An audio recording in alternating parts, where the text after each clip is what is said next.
He's provided an alternate approach by replacing both of Jaime's hips on the same day. In just 2 hours, I got 2 new hips, and I went home that day. White Plains Hospital, among the best hospitals anywhere that just so happens to be here.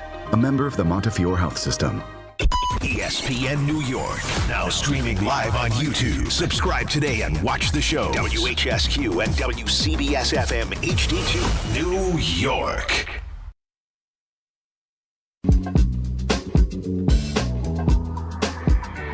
Got the number 1 pick in the NHL draft, but the men that can't seem to stump. Do something dumb, that's an observation. CLT make them need to run. That's Lawrence Taylor. Cut 'em every trash, CMT for short. Wonder if we best once you peep the score. Up at the crack of dawn, top stories of the morning. While you're yawning, grab your coffee, rise and shine with 8:80 a.m. This is Drop Time. We provide highlights from your favorite teams. Got Dave and Rick making plenty of picks. It's Rule 76. Wow. What a night.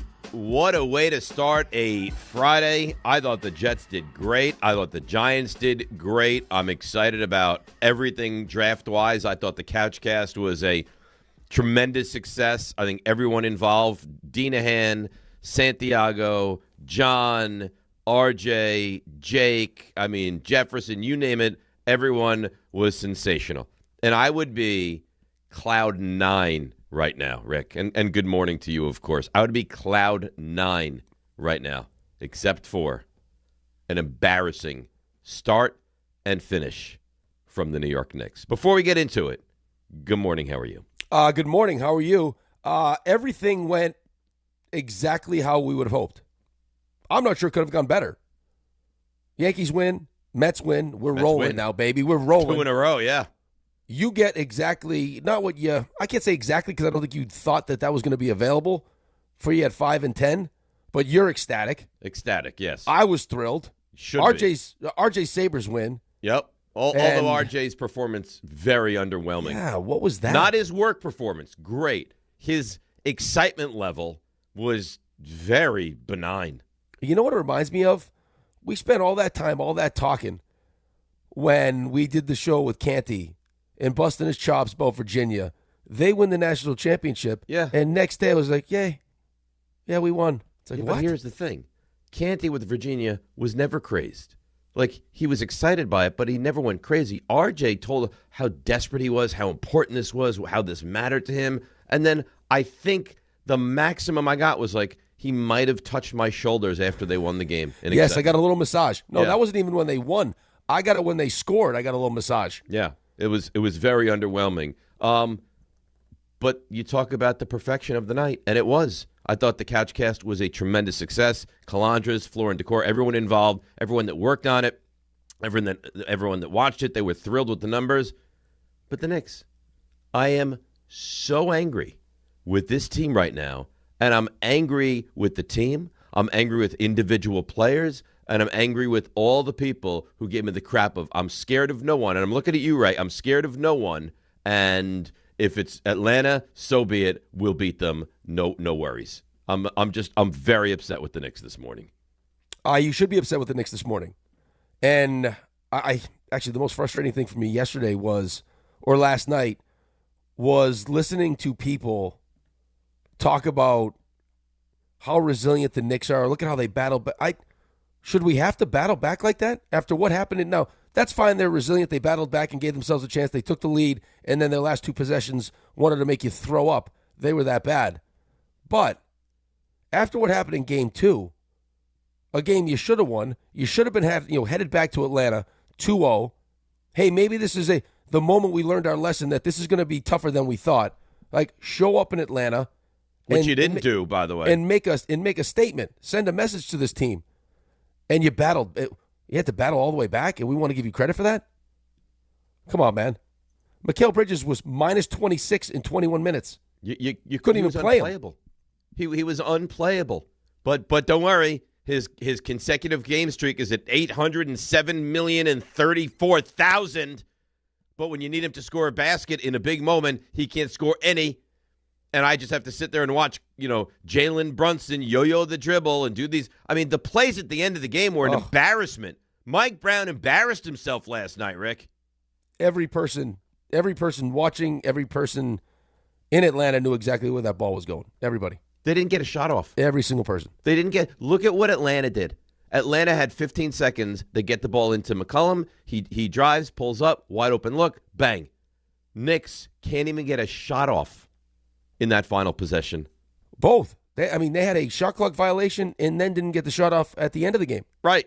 And the shot clock violation came on the heels of a rebound. They got an offensive rebound, started the possession again, couldn't get a shot off, allowed a basket, came back, and couldn't get a shot off. They led by 3 with a minute to go, and they gagged the game away.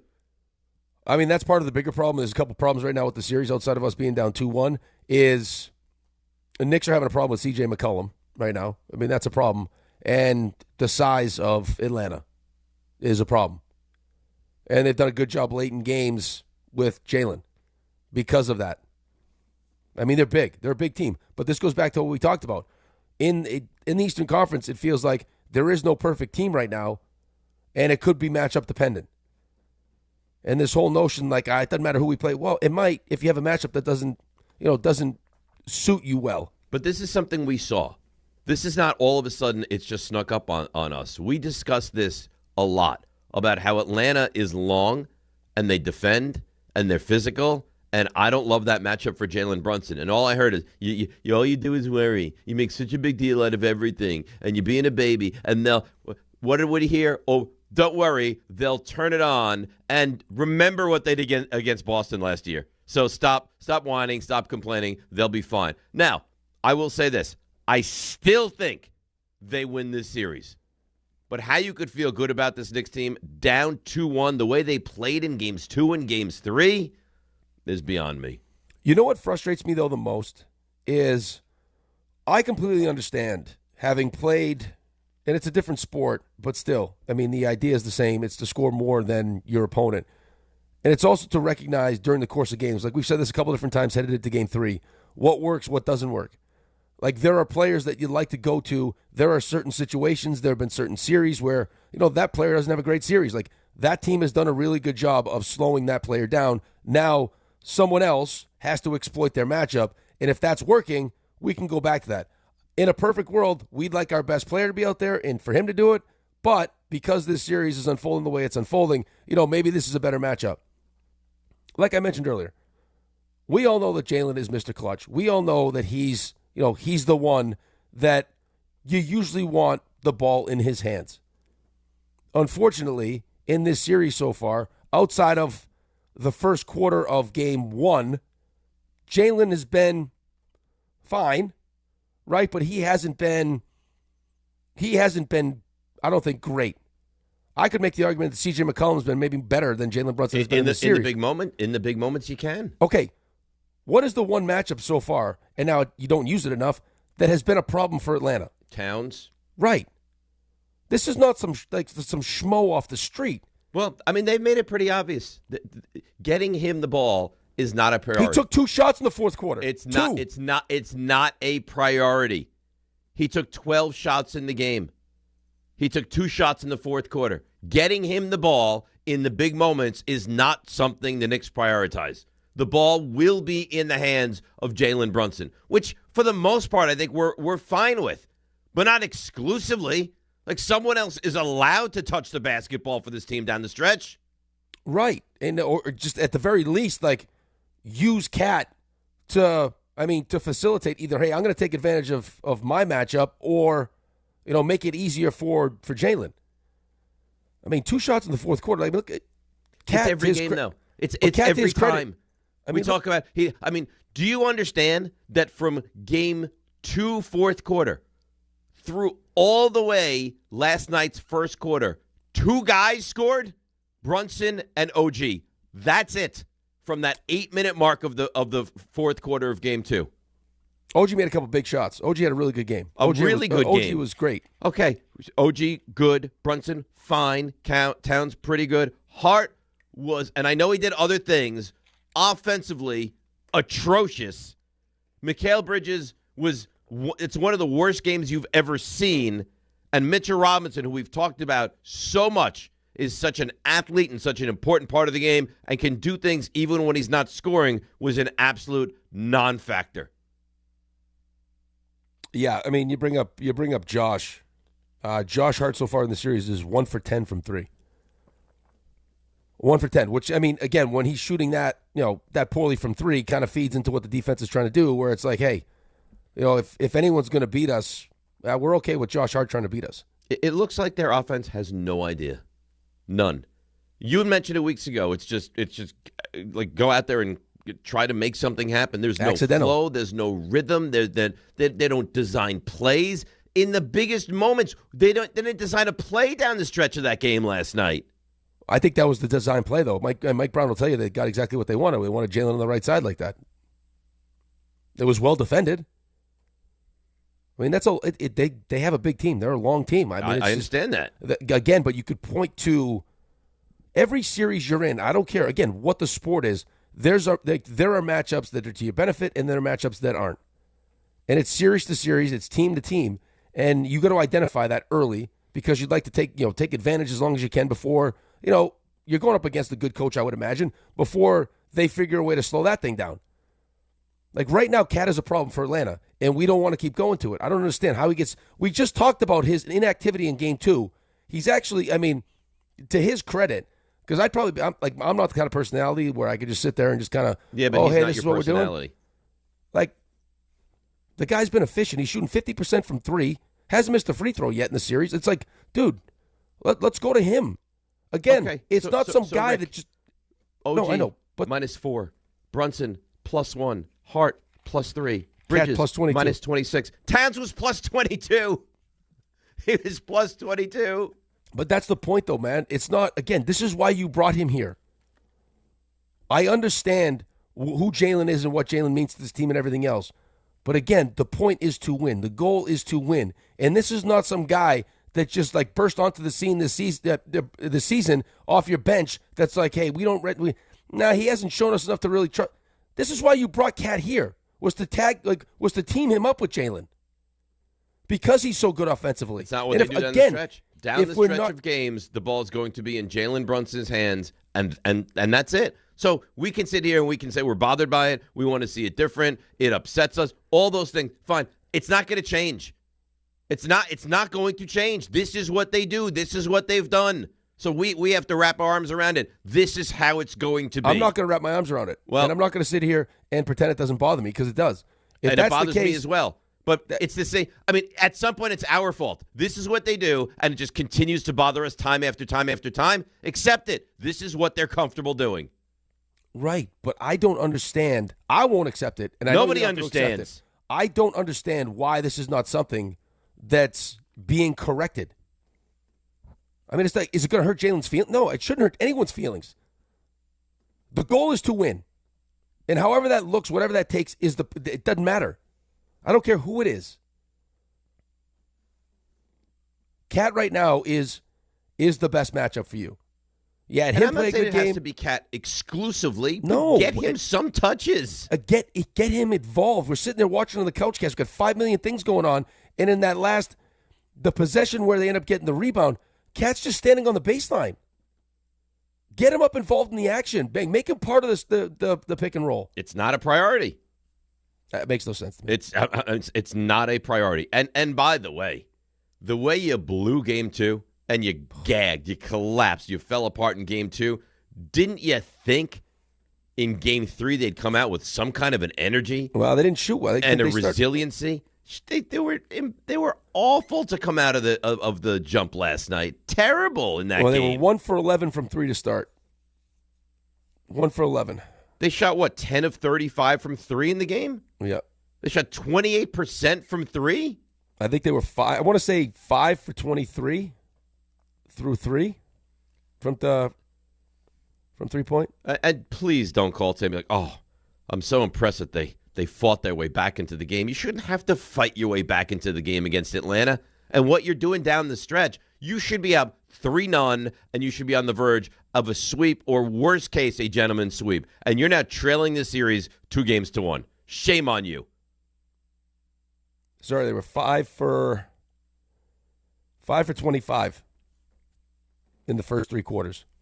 From 3. It's gross.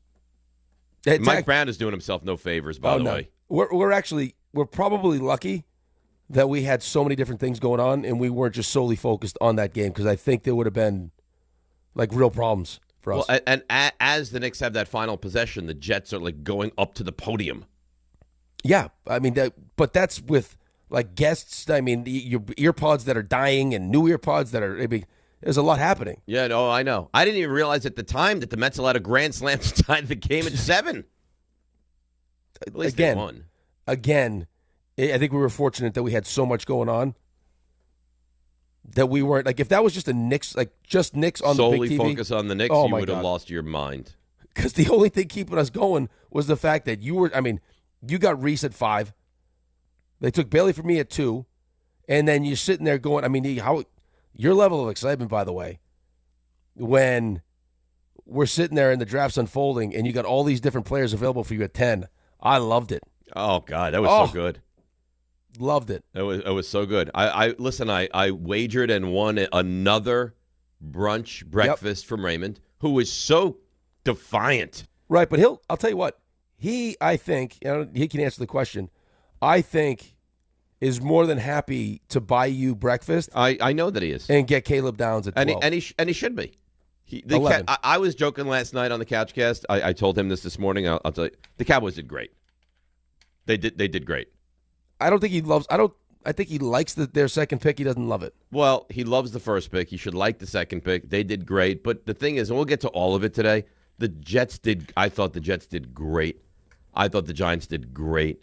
I got home last night and started reaching out to people of like, hey, give me your assessment. Everyone that I talked to thought the Giants did really, really well.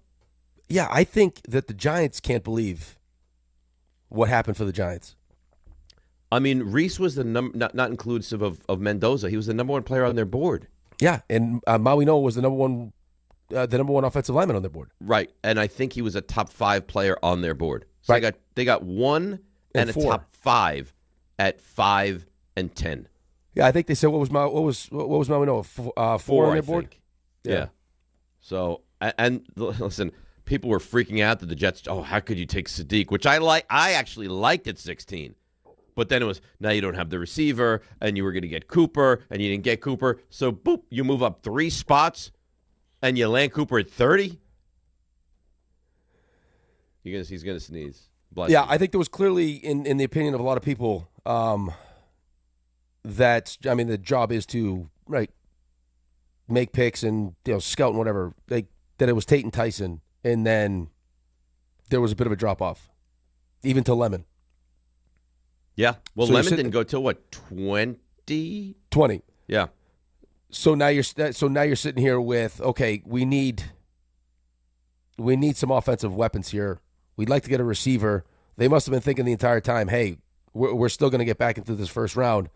And that's right around where Sadiq had been mocked in a lot of drafts. It was 14, 15, Jets ended up taking him at 16, but it does give you a lot of versatility because he's a matchup problem. So now you have Taylor. Yep. Now you have Sadiq. You had Garrett Wilson. You have Breece Hall. You have Cooper. All of a sudden, this pathetic cast of weapons is legitimate. And now you go through the season, and then hopefully next year's draft you get the quarterback, and all of a sudden you can start to see the pieces, the dominoes kind of falling into place. So, yeah, go ahead. No, here's the thing, okay?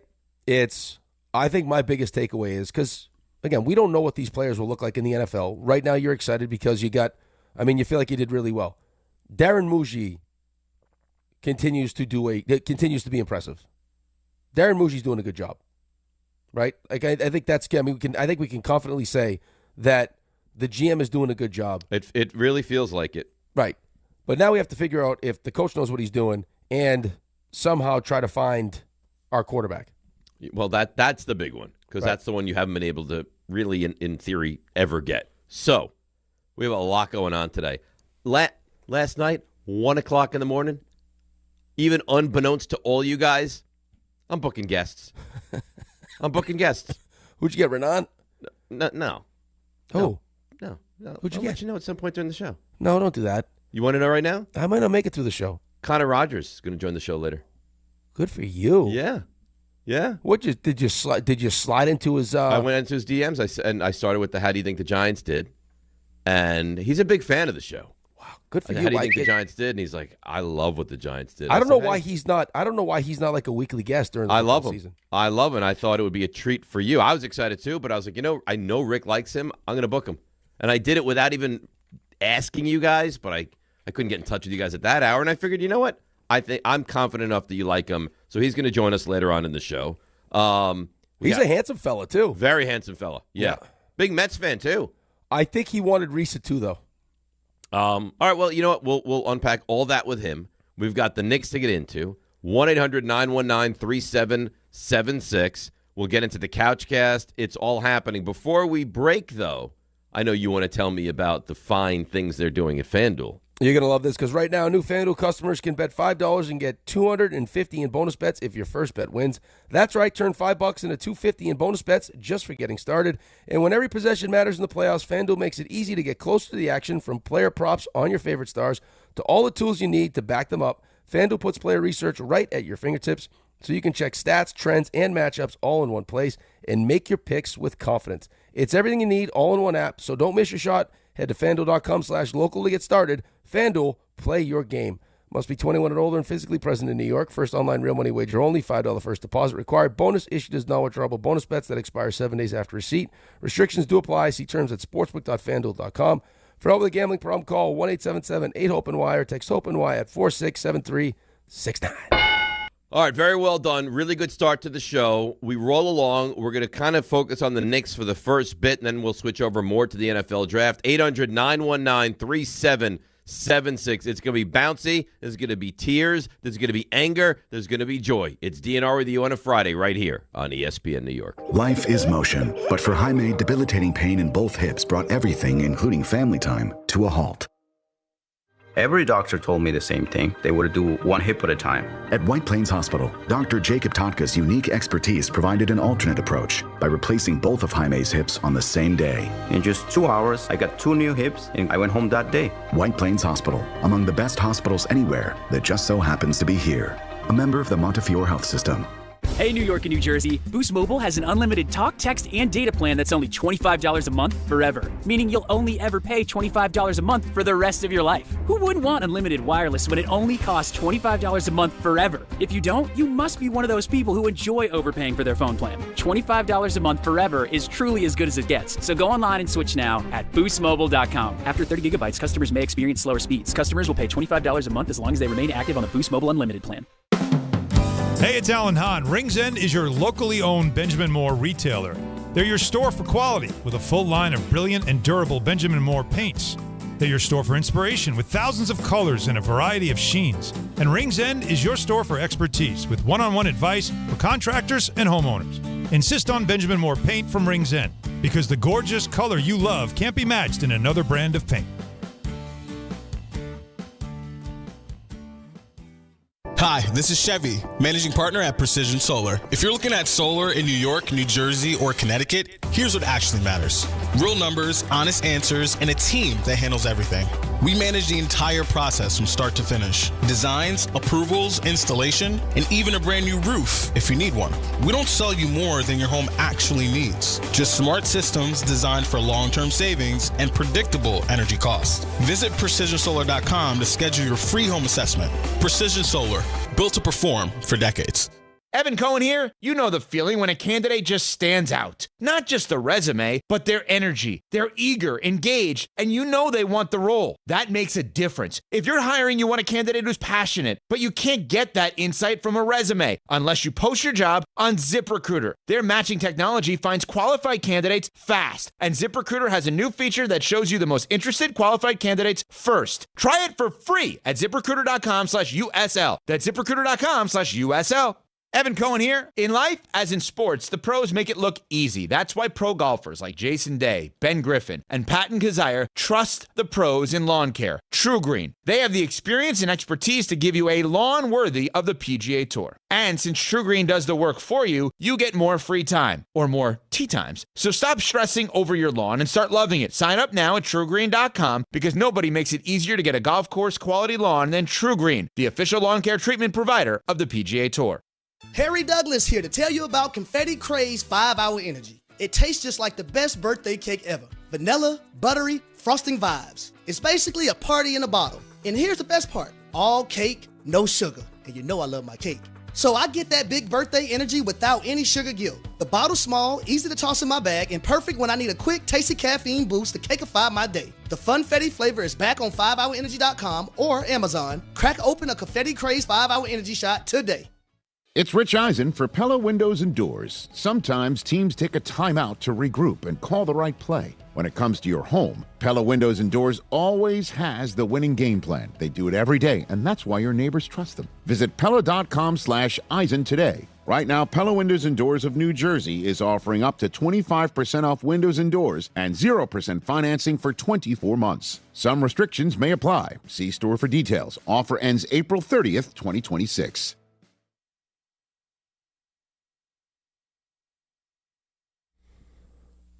All right, DNR with you, ESPN New York. Phone lines already, 625. They are all filled up. Let's listen to some of what the Knicks have to say. We'll get to the calls on the Knicks, and then we'll move over to the draft, and we'll kind of bounce back and forth on the day. Mike Brown, who, by the way, if you had to rate all the people that are just losing, I don't want to say credibility, but losing points with a fan base in this series, Mike Brown and Mikal Bridges are losing all credibility with this fan base right now.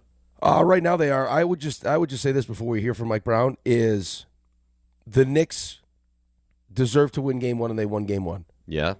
Knicks should have won game two. The way they came out, the way Atlanta played in game three, I know the Knicks fought back and had the 3-point lead, but you would say that Atlanta, I would agree, won a game that they were supposed to win. That's the beauty of the playoffs, and that's also why you recognize in the playoffs that you got to capitalize on your opportunities, because I don't care how much better you think you are than another team, playoffs are different. Totally. And there will be a game or games that the inferior team plays that they deserve to win. And Atlanta deserved to win game three. Unfortunately, you blew game two, so now you're down one. Now you're down 2-1. Right, but game two down the stretch, you were awful. Game three down the stretch, you were awful. Well, how about the start? I mean, the start also, but if you can't close out a game, that's a real problem. Yeah, it's a real problem. But to get yourself to dig the hole that you dug. But they didn't dig a hole in game two. No, I'm not saying game two's different. I'm saying outside of game two, where you fell apart late, right? Awful fourth quarter, which carried over to the start of the game, where you didn't get off to a good start offensively, and then when you finally got back, we've talked about that in the NFL. We talk about it in every sport. When you get down that big and have to dig yourself out of that hole, by the time you get there, can you finish the game? And the Knicks couldn't. Nope, and they haven't. All right, let's hear. And I almost don't want to hear from him because right now I don't like him. Here's Mike Brown on their sloppiness last night. Both teams were sloppy. We had 16 turnovers. We had 18 turnovers. They had 16 turnovers. Game that's that physical, it's bound to happen. And the team that takes care of the ball and doesn't allow the other team to go to the free throw line while limiting the offensive rebounds is going to have a chance to win it because you're going to win the possession game. You turn the ball over, like he said, way too much. Yeah, but they did too, though. Yeah, but they won. If you won, we wouldn't care how many times you turned the ball over last night. No, I know, but there wasn't this huge. I know it's sloppy. Both teams are sloppy. Whatever you want to credit it to, it's just sloppiness or defense or whatever it is. But I would understand if you looked at, the points you've given up off the turnovers was a glaring reason why. It was very similar. I think you gave up 21. They gave up 18. You started off the game 1 for 11 from three. Mikal Bridges, who's supposed to be one of your more important players, was unplayed. You couldn't play him. You couldn't in the second half. You couldn't keep him in the game. He was that bad. He was just that bad. Mike Brown, what was the final possession? Was it a play for Brunson? We actually got a switch that we weren't thinking we'd get in terms of a Kongu on Jalen, and we cleared the side of the floor for him, and that's what we wanted to do. We wanted to zipper him to the top of the floor and clear that right side of the floor for him because that's what he's comfortable doing, and tell him to go win it. So that's what we were looking for. Yeah, great. Tell him go win it. It's kind of what we wanted. We felt real comfortable with it, and we didn't get a shot off. Kongu's 6'10", by the way. We didn't get a shot off. Well, because he played good defense. He ended up trapping himself at the baseline. He had nowhere to go with it. Yep, and he was just like, let me just throw it into the middle of the floor. Yeah, that's great. We felt really good about that play. Yet we didn't. I might run that play. I might run that play next game. My coach. Here's Brunson on the final possession last night. I made a lot of plays going right. Just clearly didn't make one this time. Okay, terrific. What went wrong down the stretch, Jalen? Wish I had a better answer for you. I got nothing right now. Terrific. So he doesn't even have an answer for us. And what's the biggest problem with that loss last night? Being down early, them playing with the lead for most of the game, us cutting it to 4 a couple of times, and then in the fourth, obviously taking the lead in the last minute. Like the way we fought back, there's a lot of things that go throughout the game that myself can be better at. Missed opportunity for sure. So frustrating. Because you really shouldn't have won the game, yet you could have won the game. Right. And in the final moments, should have won the game, and you still didn't win the game. Right, which bothers you because of, kind of how the game played out for Atlanta in Game 2, and they found a way to steal it, and then you couldn't do the same thing in Game 3. Exactly that. Because Atlanta really had no business winning Game 2 and somehow found a way to do it. And the Knicks really had no business winning Game 3, but then kind of should have won Game 3, but couldn't figure out a way to do it. Right. So here we are now. Here we are, and now you got a must-win Game 4. You got to win Game 4. You got to. Okay. Yeah. Come on. We're not talking about coming back down 3-1. I think they'll come back down 3-1. So you think they're going to lose Game 4? No. Not at all. I think I give them a pretty good chance to win Game 4. I'm just saying, I don't think Atlanta's that good. I just don't. If the Knicks were down 3-1, I think they would still win Game 5 until the series is over, and then you're like, oh, but they weren't that good. If they lose this series, I will unleash a wrath like you haven't heard in quite some time. But until then, I believe the Knicks will win the series. I think this is one of those series, though, you'll believe that until it's over and you lost. Yes. Because that's what you believe going into Game 3. That's exactly correct. I think that until they don't win this, or they're down 15 in an elimination game with 6 minutes to go, I believe the Knicks will win the series. Yes. Yes. Because they're supposed to win the series, because they're supposed to be the better team. I think they're the better team. Well, we've seen it. We've seen it in Game 1. We saw it for most of Game 2. Problem is that in the late moments, when you need to be the better team, C.J. McCollum's been the better player. Oh, God. Let's go to Lou in the truck. Lou, good morning. You're on ESPN New York. Hey, good morning, guys. I just want to talk about the Knicks, man. Really disappointed in what's happening. We should be up 3-0. CJ is cooking Jalen every chance he gets. Looking bad. I don't know why they're not switching on that. They need to give Towns the ball more. I was screaming it the whole game. It looks like they go away from him. I don't know. Jalen needs to realize when he's not making his shots, he got to pass the rock. But it's the same thing. And thanks to call, it's the same thing every time. Jalen doesn't get Jalen gets the ball too much. Towns doesn't get the ball in the big spot. The offense is stagnant. I question Mike Brown. It's the same thing every single time. Yeah, I don't know what to tell you. I don't know how many times you need to see it or how many times you need to say it. You just heard Mike Brown. We got a switch that we didn't think we were going to get. Jalen was on the right side of the floor, so we cleared it out, and I said, go win it. Great. So we hear the Knicks I don't know. I'm not sure. I don't know. Here's C.J. McCollum on his go-ahead basket and also giving a lot of credit to his coaches. Yeah, Quinn drew up a winner for us. Great pen, great ATO guy, good all-around coach. And we just executed it, just how we drew it up. Those are the things that we work on in practice, after practice, post-shoot-around. And there's a reason why we're in the position that we're in is execution. It's the little details. And I would have liked to not give up an M1 to Jalen. Hell of a move to take the league, but we dug deep and did what it takes to win these types of games by getting a stop at the end. You hear guys, I don't. What happened? I don't know. What'd you do wrong down the stretch? I don't know. I don't have the answers. And this guy, this is what we do. We're in attention to detail. After timeouts, we're at our best. It's not a good look for Mike Brown at all right now. No, I think that they're probably in just as much shock as we are that they're in a 2-1 hole right now. But you're gonna wake up and your season's gonna be over. Yeah, if you don't figure it out. If something doesn't change. There were a couple people that needed to come into this postseason and prove that the right decisions were made. Mike Brown was one of those. Mike Brown's going to be gone. Mikal Bridges is going to be gone. Carlin, if they lose this series, I didn't even know you're going to be able to pick out this team next season, how different it's going to look. Well, there'll be massive changes, yeah. Subscribe to ESPN New York on YouTube, where we were. I mean, you hate to have to say it, but we were really good last night. Stream the full Weekday Lineup live. Watch complete replays. Catch up on the Couchcast that you missed maybe last night, or maybe you want to just watch it again.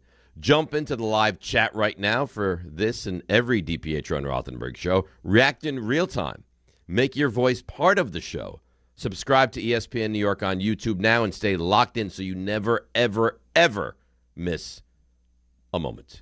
800-919-3776. We'll come back. More on the Knicks. More frustration. Into the draft. So much to do. DNR with you. ESPN New York. If you manage an active facility, you don't have time for disruption. Tricon Construction specializes in working inside healthcare, commercial, and industrial buildings without shutting operations down. That means tight planning, clear communication, safe, disciplined execution, because when patients are inside, when tenants are working, when production can't stop, there's no margin for mistakes. When it has to be handled professionally and handled right, Tricon is the only choice. Visit TriconBuilds.com. TriconBuilds.com. You remember what it feels like to move without thinking about pain? To get up, sit up, walk, work, or live without that constant ache? If neck pain, back pain, joint pain, or sciatica took that away from you, it's time to get it back. I'm Bart Scott. Dr. J. Shaw at Sandwell Pain is the guy you need. Ivy League trained, double board certified, no surgery, no scars, no long recovery, just precise, image-guided, non-surgical treatments designed to get you feeling strong again. With offices in Woodbridge, Livingston, and Inglewood, and most major insurances are accepted, there is no reason to wait. Go to SandwellPain.com. Relief is closer than you think.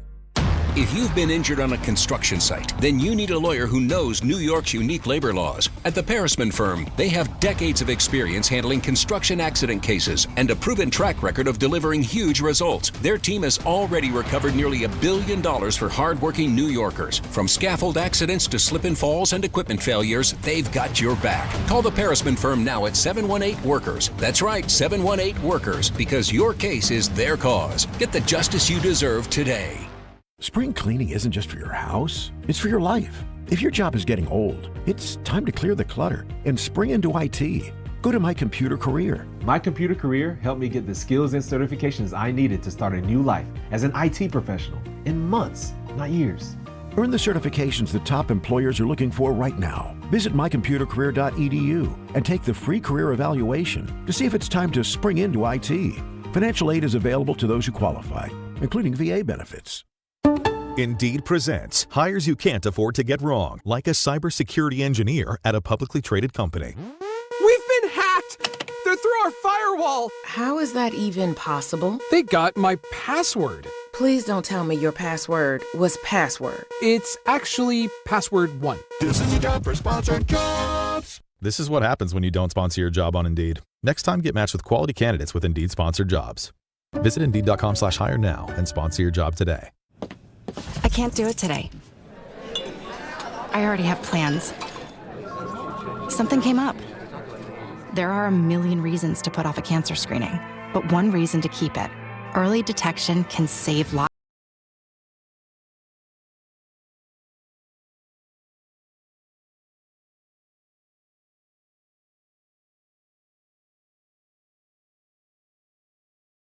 referral.com/screenings. Smalls here. Look, in sports, the best teams know when to make their move. Sherwin-Williams is making theirs with their big sale. That's right, it's super sale time. We're talking 40% off paints and stains with prices starting at $30.89. April 24th through the 27th. You know, I've been looking at these studio walls. I'm thinking I wouldn't mind a little more red in here. Get that Cardinals spirit going. Yeah, definitely like that. Order online and get everything delivered right to your door or swing by your neighborhood Sherwin-Williams store. Retail sales only. Some exclusions apply. See store for details. Delivery available on qualifying orders. The Knicks are in the playoffs and working toward their ultimate goal. The 2025 NBA Cup champions, your New York Knicks. Will this be the year the Knicks punch their ticket to the NBA Finals? The Knicks have much bigger goals at the end of the year. Step back three with 5 seconds. He got it! Jalen Brunson steps back and puts the Knicks in front.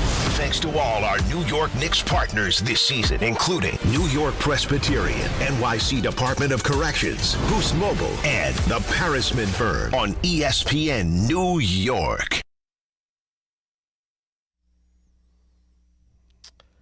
All right, DNR with you, ESPN New York. How you feeling today? You feeling exhausted? You don't feel well, I know, because you're sick. I don't know if that's I don't feel great. Cough is a bit concerning. So you're struggling, huh? It's not good. RJ said he's trying to label sound bites. Yeah. And he's putting in Joe Harbaugh. And he's like, wait, I don't think his name is Joe Harbaugh. He's like, no, it's right, John Harbaugh. And then he's like, and John Shane. He's like, that doesn't sound right. He's like, no, it's Joe Shane. So he's in that the cloudiness. Yeah. This is a tough turnaround, man. Oh yeah. Yeah. Oh, sorry, my button was off. I got to tell you some of the. I think your button was on. No, I think your button was on. No, yeah. No, I hit the wrong button on my console. I was listening. I didn't hear myself. Rick's left some of his gold behind, his Diet Coke. I might hit the hard stuff soon. No, don't touch that. That put RJ. You can have a Diet Pepsi. There's no notes and no one can RJ. touch I it. didn't see a note. No, Put RJ. notes. What I'm asking you is, please take a Diet Pepsi, treat yourself, and then take all those Diet Pepsis, move them to the left side of the refrigerator, and put a note. Do not touch. So Do not touch. You're not allowed to touch. They're in the right refrigerator. Get them out of there. Put them in the special DNR side. Put them in a bin. Put them with the waters. And put a lock on the bin. Yep. And don't let anyone in there. No, Right. I'm getting involved. You get involved. You're part of this. Those are show. Yeah, you're welcome to them. Those are show drinks. I'm not playing this game. If people try to take them, I worked there will hard be for those Diet consequences. Pepsis. I worked hard for those Diet Pepsis. Ray, you perpetually go through life like this, by the way? What do you mean? Like this? Yes, with this. Kind of confusion? And you question why I'm in a fog some mornings. Yeah, Rick, this is why. This is normal. This is normal behavior. I got home at 1. I went to bed. I woke up. I was telling the guys to go to the bathroom. It's 3:30. I get back into bed, and I'm like... Jefferson just brought him one. And delivered. I was like, wait a minute. Reese. Reese? Reece? Yeah, I can't say this enough to you. I do not recommend living like this. And I I do was not like, wait, recommend this. Rick, I had a panic. I was like, I don't know how he spells his name. So it's 3:40 now. I was like, now I have to go on my phone. And Cher's like, what are you doing? I was like, I don't know if it's EESE or EECE. Why does it matter though? You're not spelling it out. You're just saying it. I don't know. That's the thing. If we should be focused on anything, was Gary trying to pronounce Maui Noah last night? Which he couldn't. I don't know why it matters. That's the thing. I think your mind starts to wander. Well, I got to tell you what happened during Gary's time on the Couchcast. It won't.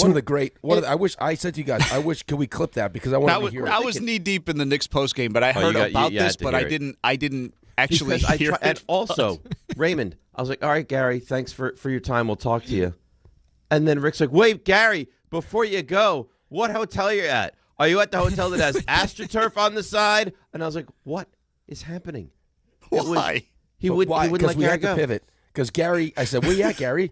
And Dave goes, where are you staying? Why are you in this hotel? He's like, I'm in Greenville, South Carolina. And it just so happens that's where Cassie's sister lives. And then all of a sudden, Rick I was had just to, down there. My sister-in-law lives in Greenville, South Carolina. Oh, well, There's yeah, a taco okay. place in Greenville, South Carolina. There's a hotel with Everybody's been to that AstroTurf taco in Greenville, place. South Carolina. There was some talk. That's what Rick does. He's relating. That's all. There was talk of things with the beds and the showers. I heard about that. Yeah, Gary had a sex bed in the end of the day. Then he does weird stuff in the shower. I mean, it was wild. Because I got angry. See, that's when I'm scared to ask. I'm scared. That's when things started to turn. I feel. Poor Gary. We had a nice dinner. It was a lovely dinner. It was a nice dinner. By the way, credit to Dave. You got duck meatloaf. I regret missing this. I'm sorry. So what? Why are you frowning upon duck meatloaf?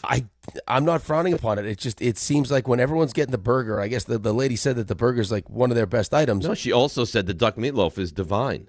And you pivoted to the duck meatloaf. Because I don't want to be everybody.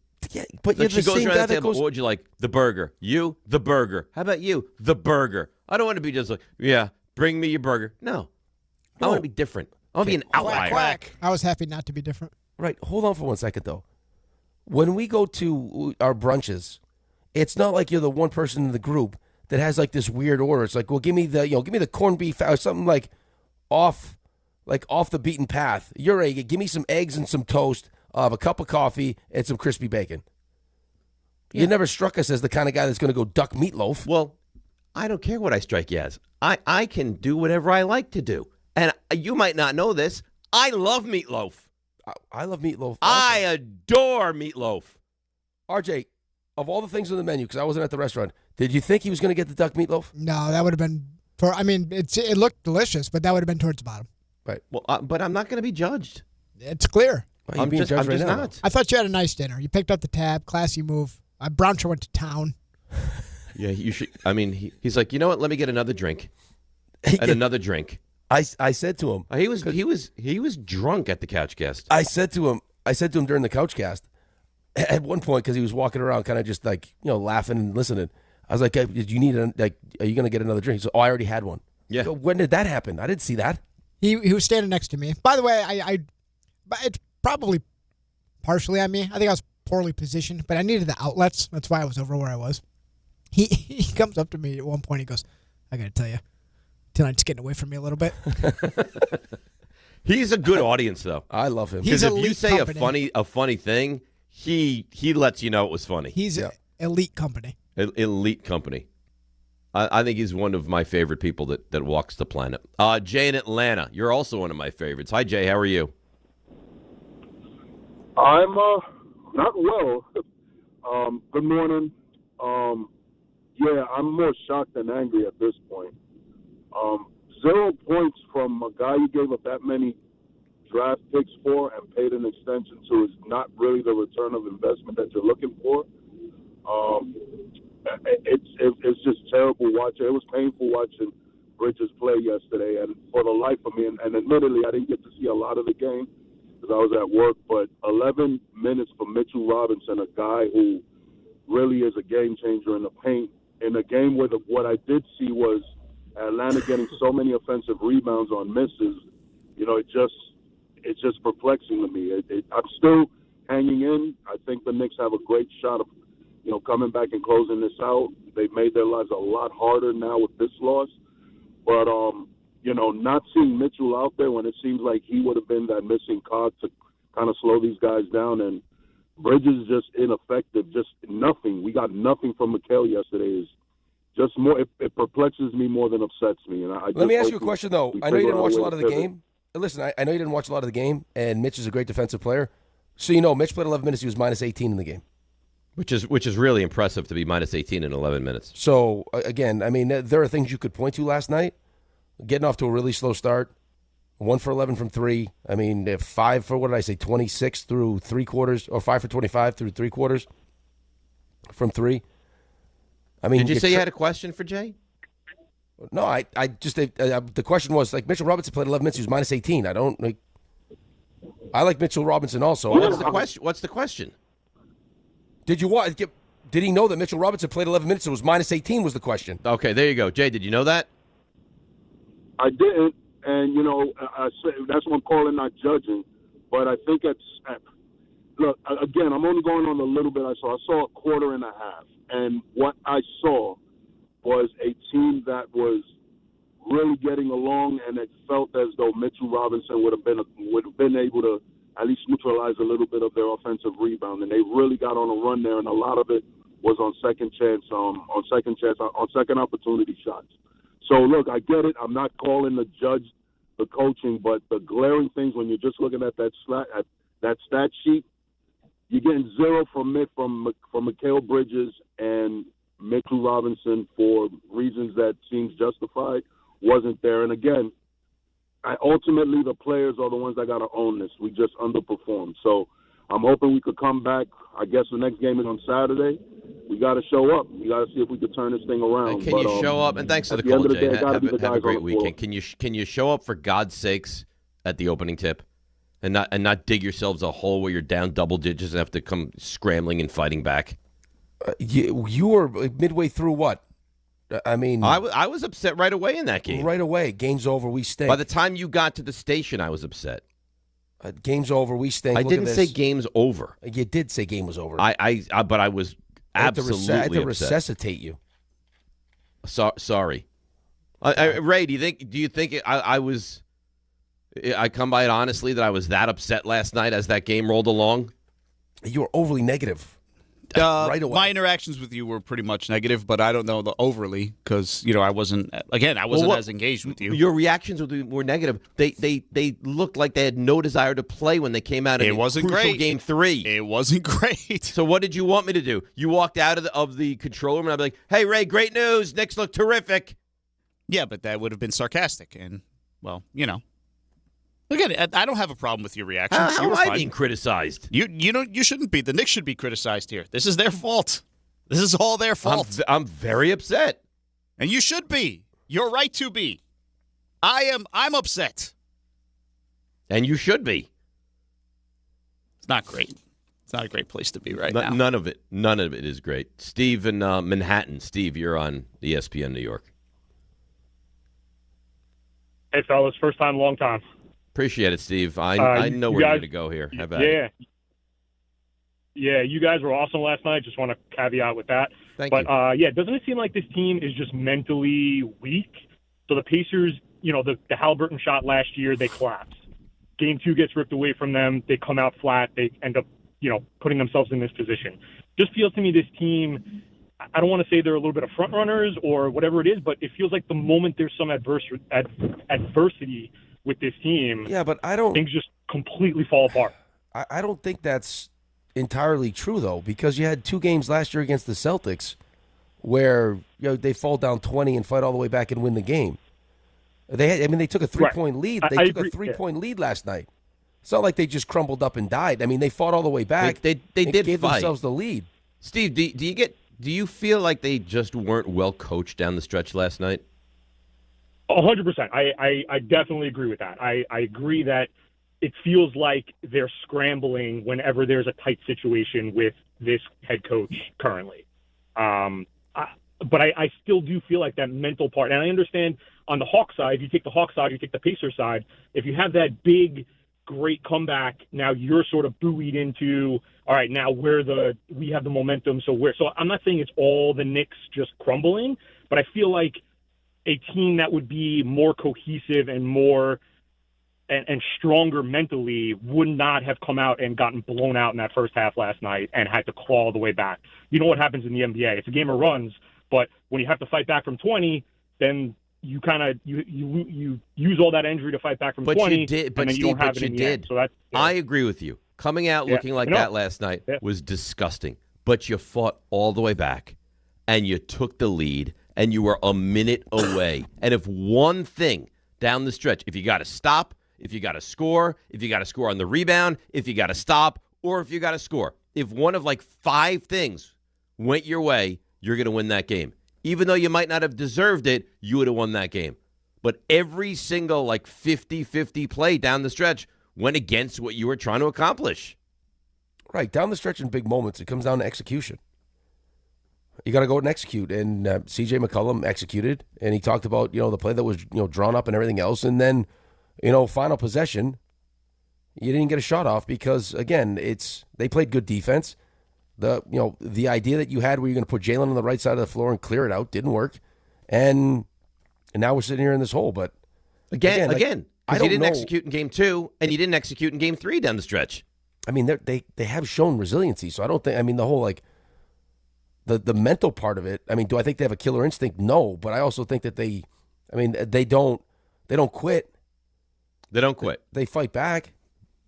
They don't quit. I wouldn't say they're quitters. You have to be puzzled with the way they came out last night, though. Yeah, well, when you don't make your shots, too, it doesn't look good. Let's go to Ryan he's in a mail truck. Ryan, good morning. You're on ESPN New York. Good morning, guys. It's my first time calling to your show. Well, we appreciate you making the call. call. I'm a faithful Bart and Carlin guy. Okay. I'm confused at why you would like them better than us, but they're nice guys. My hours have changed, and I'm now listening to you guys more often. I'm enjoying this show a lot. What's going to happen, Ryan, and I hate to be the person that brings this to your attention, even verbalizes it, because it's not really probably appropriate. You're going to fall in love with us, and you're going to be like, oh, yeah, the Bart and Carlin, that's a nice show, but DNR, that's my show. Bart's my guy. Yeah, for now. I don't want to, cheat on my show, but I'm enjoying this show a lot. You guys are swaying me over. 6 months from now, you'll call and be like, you guys are my show. Well, I was watching on the YouTube, and I shout out to the YouTube. That was great. I was at my kid's school show, so I had the YouTube going and the Amazon at the same time because you can, mute the volume on one and watch the other. Mm-hmm. And I wanted to say, this is my first time seeing RJ, and Rick, you're a good-looking guy, but RJ, RJ can give you a run for your money. RJ's handsome old nugget. He's very handsome. Yeah, I was like, who's that guy? Like, we say it all the time. If he was like a full-sized man, he would probably be the most attractive person at the station. Honestly, when I hear RJ's voice, it's not a knock on RJ. I think about a scrawny kid. Yeah, and then I saw this chiseled guy with gray hair, and I was like, oh, crap, that's RJ. Chiseled. Some would say gorgeous. Thanks for the call, Ryan. RJ, you didn't act the way we were hoping you were going to last night, but your appearance was second to none last night. I appreciate that. I don't think you got the full version. There was just my situation. Yeah, we don't want excuses. Listen, you know what? What I'm hearing is excuses right now. You know what? I think you're right. I think that is an excuse. Trying to get people into the old tube, the YouTube, but you didn't give us what we needed last night. Yeah, right. You are a hands-on. I have to do it myself. Yeah, you got trust issues, which I think is fine. But like Sabres score to go up 2-1, I need some hooting and hollering. Right. Something. I need some plumber crack. I need all that kind of stuff. Yeah. I got a high five when that happened. Yeah, I got like someone like kind of crept up behind me and touched my shoulder. Right. Listen, I could have given you more. I think that's right. I could have given you more, and I can own that. Sabres scored. I fell on my back. I was like, "Oh my god, is there a female masseuse in here?" Oh no, that's RJ. Listen, just because I'm encroaching on your territory. By the way, female masseuse. A masseuse is female. Is that true? Yeah, no. A masseur is a male. Oh, see, I didn't know that. Good knowledge. Because this is what I do. I educate you guys. Dave knows all about the masseurs and the masseuses. And then I realized, no, it's just little RJ in his masseur hands. Well, that's not nice. But to what he said, who called in, I think that's fair. I was actually talking to Angie about this a couple days ago. I don't really. Well, how good looking you are? No, how lucky she is that you're that size. I don't think that's nice. It's true. I saw adult size RJ in Soho, and it was spectacular. Well, you fell in love with him, which troubles me. It's spectacular, RJ. But I don't love my voice. I don't even like it, and it troubles me that you found a taller, probably more successful, better version of me. And absolutely more successful. You saw how this man was dressed, and the woman he was with, oozing money. Why did you not run up and find out about this man? I was in my car. Doesn't matter. Park your car and run up and be like, excuse me, full-sized RJ. No, I'm not comfortable with that. Because if he strikes up a conversation, he's going to be taken. No. Yeah. No. Yeah, I would have left with him. I probably would have left with him. Yeah. Really? Yeah. Knicks fans, join Don, Hahn, and Rosenberg for a live broadcast at Stout NYC. It's only 2 blocks from the Garden, 215 West 35th Street, before this Tuesday's, to say pivotal would be an understatement, pivotal Game 5. The guys are breaking it all down and getting you ready for tip-off. Don, Hahn, and Rosenberg live this Tuesday. Stout NYC starting at 3 p.m. Brought to you by Tick Pick. Let's take a break. Come back. Certainly more on the Knicks. And we'll start morphing into some NFL draft conversation. A lot going on. DNR with you, ESPN New York. Oh, yeah. Let's see what's happening on the roads. And here she is, the great Debbie Duhame. Hi, Dave. Hi, Rick. You guys did a great job last night with the couch cast. I enjoyed it. Oh, I did not enjoy the Knicks losing, though. Hopefully, they'll rebound tomorrow. Hey, let's rebound over to the roads. Watch for delays on the Cross Bronx westbound tough ride into the Alexander Hamilton Bridge with a collision. Truck Route 1 and 9 north of Broadway over in Jersey City. It's an accident sponsored by America 250. To celebrate America's 250th anniversary, we're coming together from coast to coast for Star Spangled events. concerts, live performances, and the largest day of giving in American history. Join in at America250.org. I'm Debbie Duhaime on 880 ESPN New York. FanDuel is serving up a happy hour every day during the playoffs. We're talking special drops you won't want to miss, from profit boosts to bonus bets and more with everything in between. You can find what you're looking for on FanDuel, and the best part, it's every single day. So whether you're betting the early game or gearing up for primetime, make sure you open the FanDuel app and see what's waiting for you today. So head to FanDuel.com/local to get started during this playoff run. FanDuel, an official partner of the NBA. From profit boosts to bonus bets and more with everything in between, you can find what you're looking for on FanDuel, and the best part, it's every single day. Make sure you open the FanDuel app and see what's waiting for you today. Must be 21 and older and physically present in New York. Opt-in required. Rewards are non-withdrawable. Restrictions do apply, including bonus and token expiration, leg requirements, and max wager amount. For help with a gambling problem, call 1-877-8-HOPE-NY or text HOPE-NY at 467-369.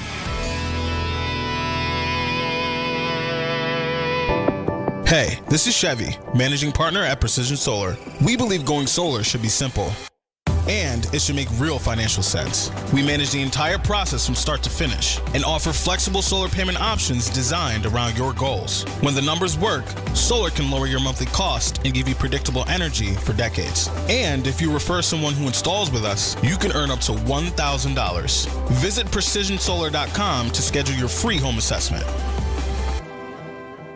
Hey, New York and New Jersey, commitment issues? No problem. Now you can get unlimited talk, text, and data for $25 a month forever, as in for life. Switch now at boostmobile.com. After 30 gigabytes, you may experience slower speeds. Pay $25 a month as long as you stay on the Boost Mobile Unlimited plan. Prizes, flyaways, even cash money. You want it? We've got it. Find a list of all contests and official rules by visiting ESPNNewYorkContests.com. That's ESPNNewYorkContests.com.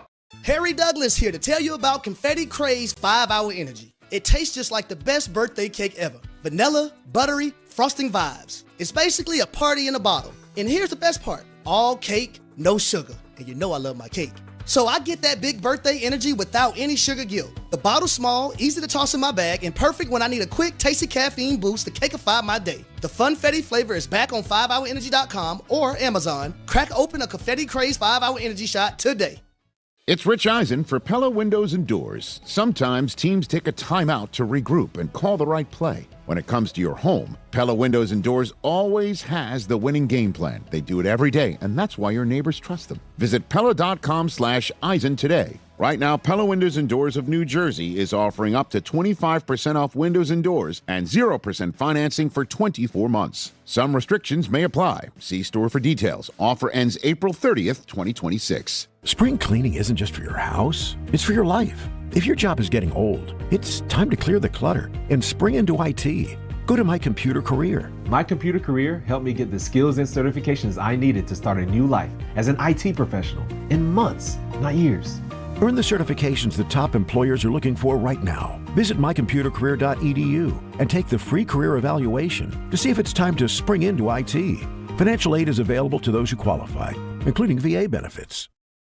My name is Whitney Allen, and I'm a widow. My husband, Ryan, died. We never thought we'd ever have to use life insurance, but the unexpected happened. With Ethos, signing up was fast and 100% online. You can get a quote in seconds, apply in minutes, and get same-day coverage. No medical exams, and you can get up to $3 million worth of coverage. I'm grateful we were prepared. Get your free quote at ethos.com/play. That's ethos.com/play. Paid spokesperson. Time spent on application may vary. Online health questions required. DiPietro and Rothenberg's NFL Draft Couchcast, April 23rd, exclusively on the ESPN New York YouTube channel, WHSQ and WCBS-FM HD2, New York. This is DiPietro and Rothenberg. Runs to the right wing with 6. Bounce pass to Hart, out of his reach, back near midcourt, stolen by Kuminga, and the Hawks will win game 3. Made a lot of plays going right. Just clearly didn't make one this time. We all know that Jalen is Mr. Clutch. Unfortunately, in this series so far, he hasn't been great. The Knicks do not get a shot up on the final possession with a chance to win it. I still think they win this series. But how you could feel good about this Knicks team down 2-1, the way they played in games 2 and games 3 is beyond me. This is DP DiPietro and Rothenberg on ESPN New York and streaming live on YouTube. All right, well, hopefully they get up again tomorrow because the Knicks take on Atlanta in a Game 4. Stay with us if you want to talk Knicks and you want to listen about the Knicks because it's not going to be too far from the conversation at any point. But let's switch over to the NFL draft a little bit. So we had a lot to consume last night with the Mets on like a FAR TV. Yankees are on a FAR TV. Sabres are on one of our TVs, like the main quad box. Then we had the draft. Then we had the Knicks. So with the draft, the big question was, will it be Reese? Will it be Bailey? I mean, the numbers were just, flip-flopping for weeks. It's going to be Bailey heavy. It's going to be Reese heavy. In the end, the Jets decided to go with Bailey, and I can't think there's a lot of people that have a problem with that pick, Bailey at 2. No, I don't think so either. I think there are some people that would have preferred Reese just for the potential upside and the versatility, his ability to help against the run. That was pretty much the main critique going into the draft for people that wanted Reese over Bailey was he's not good against the run. Like, he is a guy that's going to rush the quarterback, and that's it. And you already have Will McDonald. So how exactly are we incorporating the both? At the very worst, Reese is going to be a good off-the-ball linebacker and can do some of the spy stuff probably necessary when you're playing the Patriots and the Bills. And then you could work him into, as you teach him how to play, how to play the edge, and he learns. He can become a real weapon. They didn't want to do that.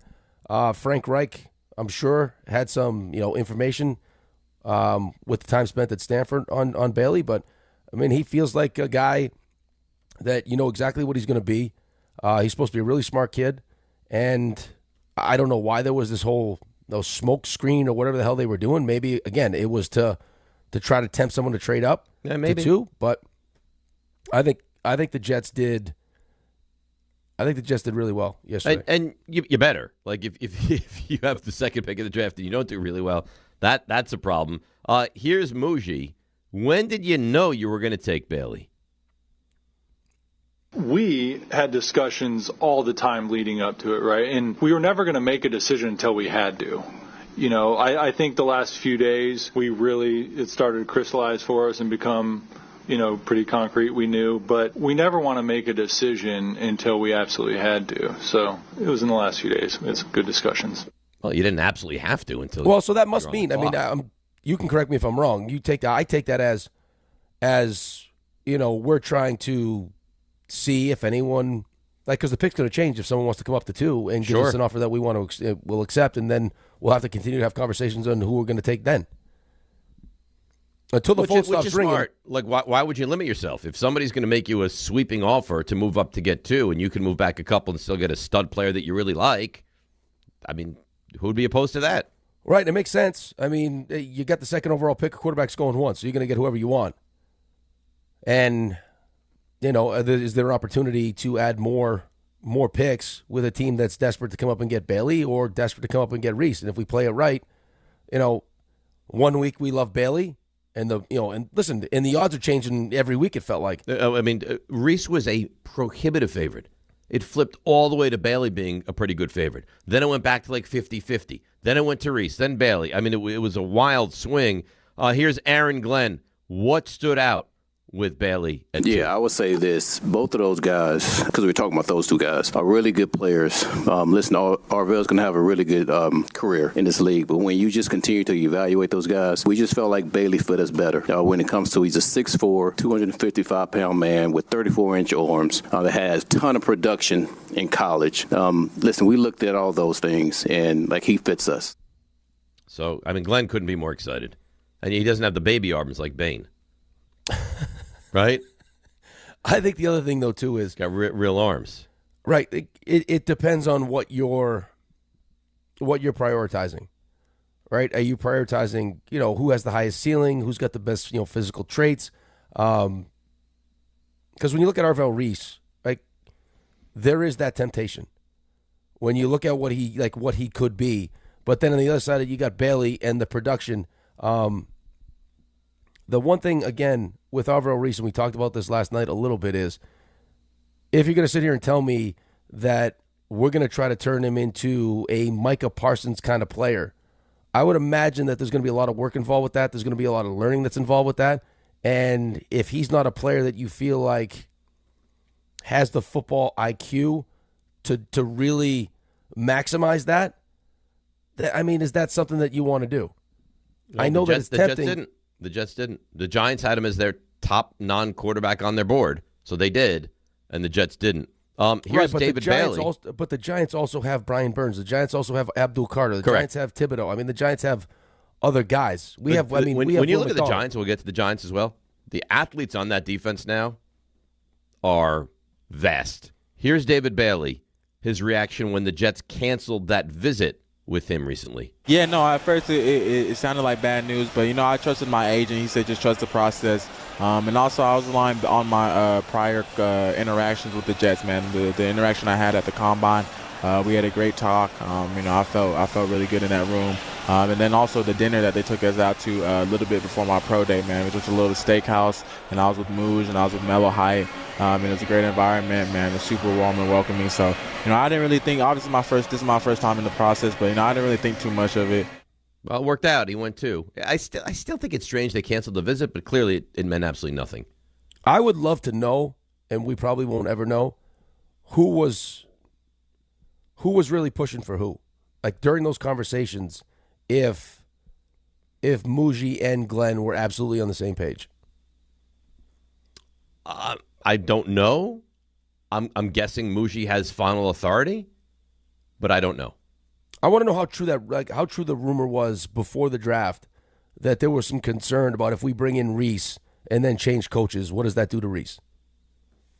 Right, and will Reese get the right coaching here, being that he kind of needs to be mentored a little bit more than Bailey, or how? Yeah, but I think more importantly too, like how this coaching staff chooses to use him, how Aaron Glenn chooses to use him, as opposed to so now he's learning this, and then Glenn gets fired, and you bring a new coaching staff in, and now you're asking the kid to do something different, maybe as opposed to this is what Bailey does. It doesn't matter. You'll probably never have the answer to that. The two, I think, draft odds or ends that I think are the most interesting to me, and I think will be discussed for years, and on the station specifically, are Bailey and Reese. Yeah, and right? Because if Reese turns out to be just a monster, Jets fans are going to be beside themselves. Well, yeah, no, it'll be the how come the Jets didn't take Josh Allen? How come the Jets didn't take Lamar Jackson? Right. Now, listen, if Bailey's as good or better, then that goes away. But if Reese is better, that'll be bad for the Jets. And then Mauanoa or Downs. Because if Downs is, Ed Reed and Mauanoa is fine or not great, then that's going to be something that you'll be like, they could have had him and they didn't. Forever. It sounded like, again, and we don't know what these conversations were like, but Jordan didn't get the names right, but he got the idea right, where they were going to go defense and they were going to go offensive line. And he had Downs and he had Vega, because he probably didn't think that Reese and Mauanoa were going to be sitting there. I don't think anybody thought Mauanoa was going to be sitting there at 10. So, I would bet that they were shocked that they got exactly what they got. They got their number one player on the board at 5. Yeah. So good for them. Here's Mel, who's going to join us Monday for a big draft recap, reacting to the Jets taking David Bailey. He had 8 forced fumbles over the last 2 years, 5 in 2024 at Stanford, 3 this past year. He became a dominant edge rusher at Texas Tech. Now, he had some help. Lee Hunter inside, defensive tackle, good player. And Romello Height on the other side. He had Jacob Rodriguez off ball. He had defensive backs that were transferring in to help that defense. But David Bailey took his game to a new level. As I said, in 11 games, he had a sack. The consistency off the edge was there. He's got to step up against the run. And for the Jets, that's going to be a big factor in whether he is a Pro Bowl caliber player. If you're drafting him number 2, ahead of Reese and ahead of Styles, you got to have that type of ability, Bug. He's got to show that right away. Right away. Because people are not going to tolerate David Bailey being mediocre to start. Like they weren't with Abdul Carter. People freaked out about Abdul Carter. No, but Abdul Carter was supposed to be the best player in the draft. And Bailey was taken second in the draft. No, I know, because I think Bailey was the best edge rusher in the draft. The first non-quarterback taken in the draft.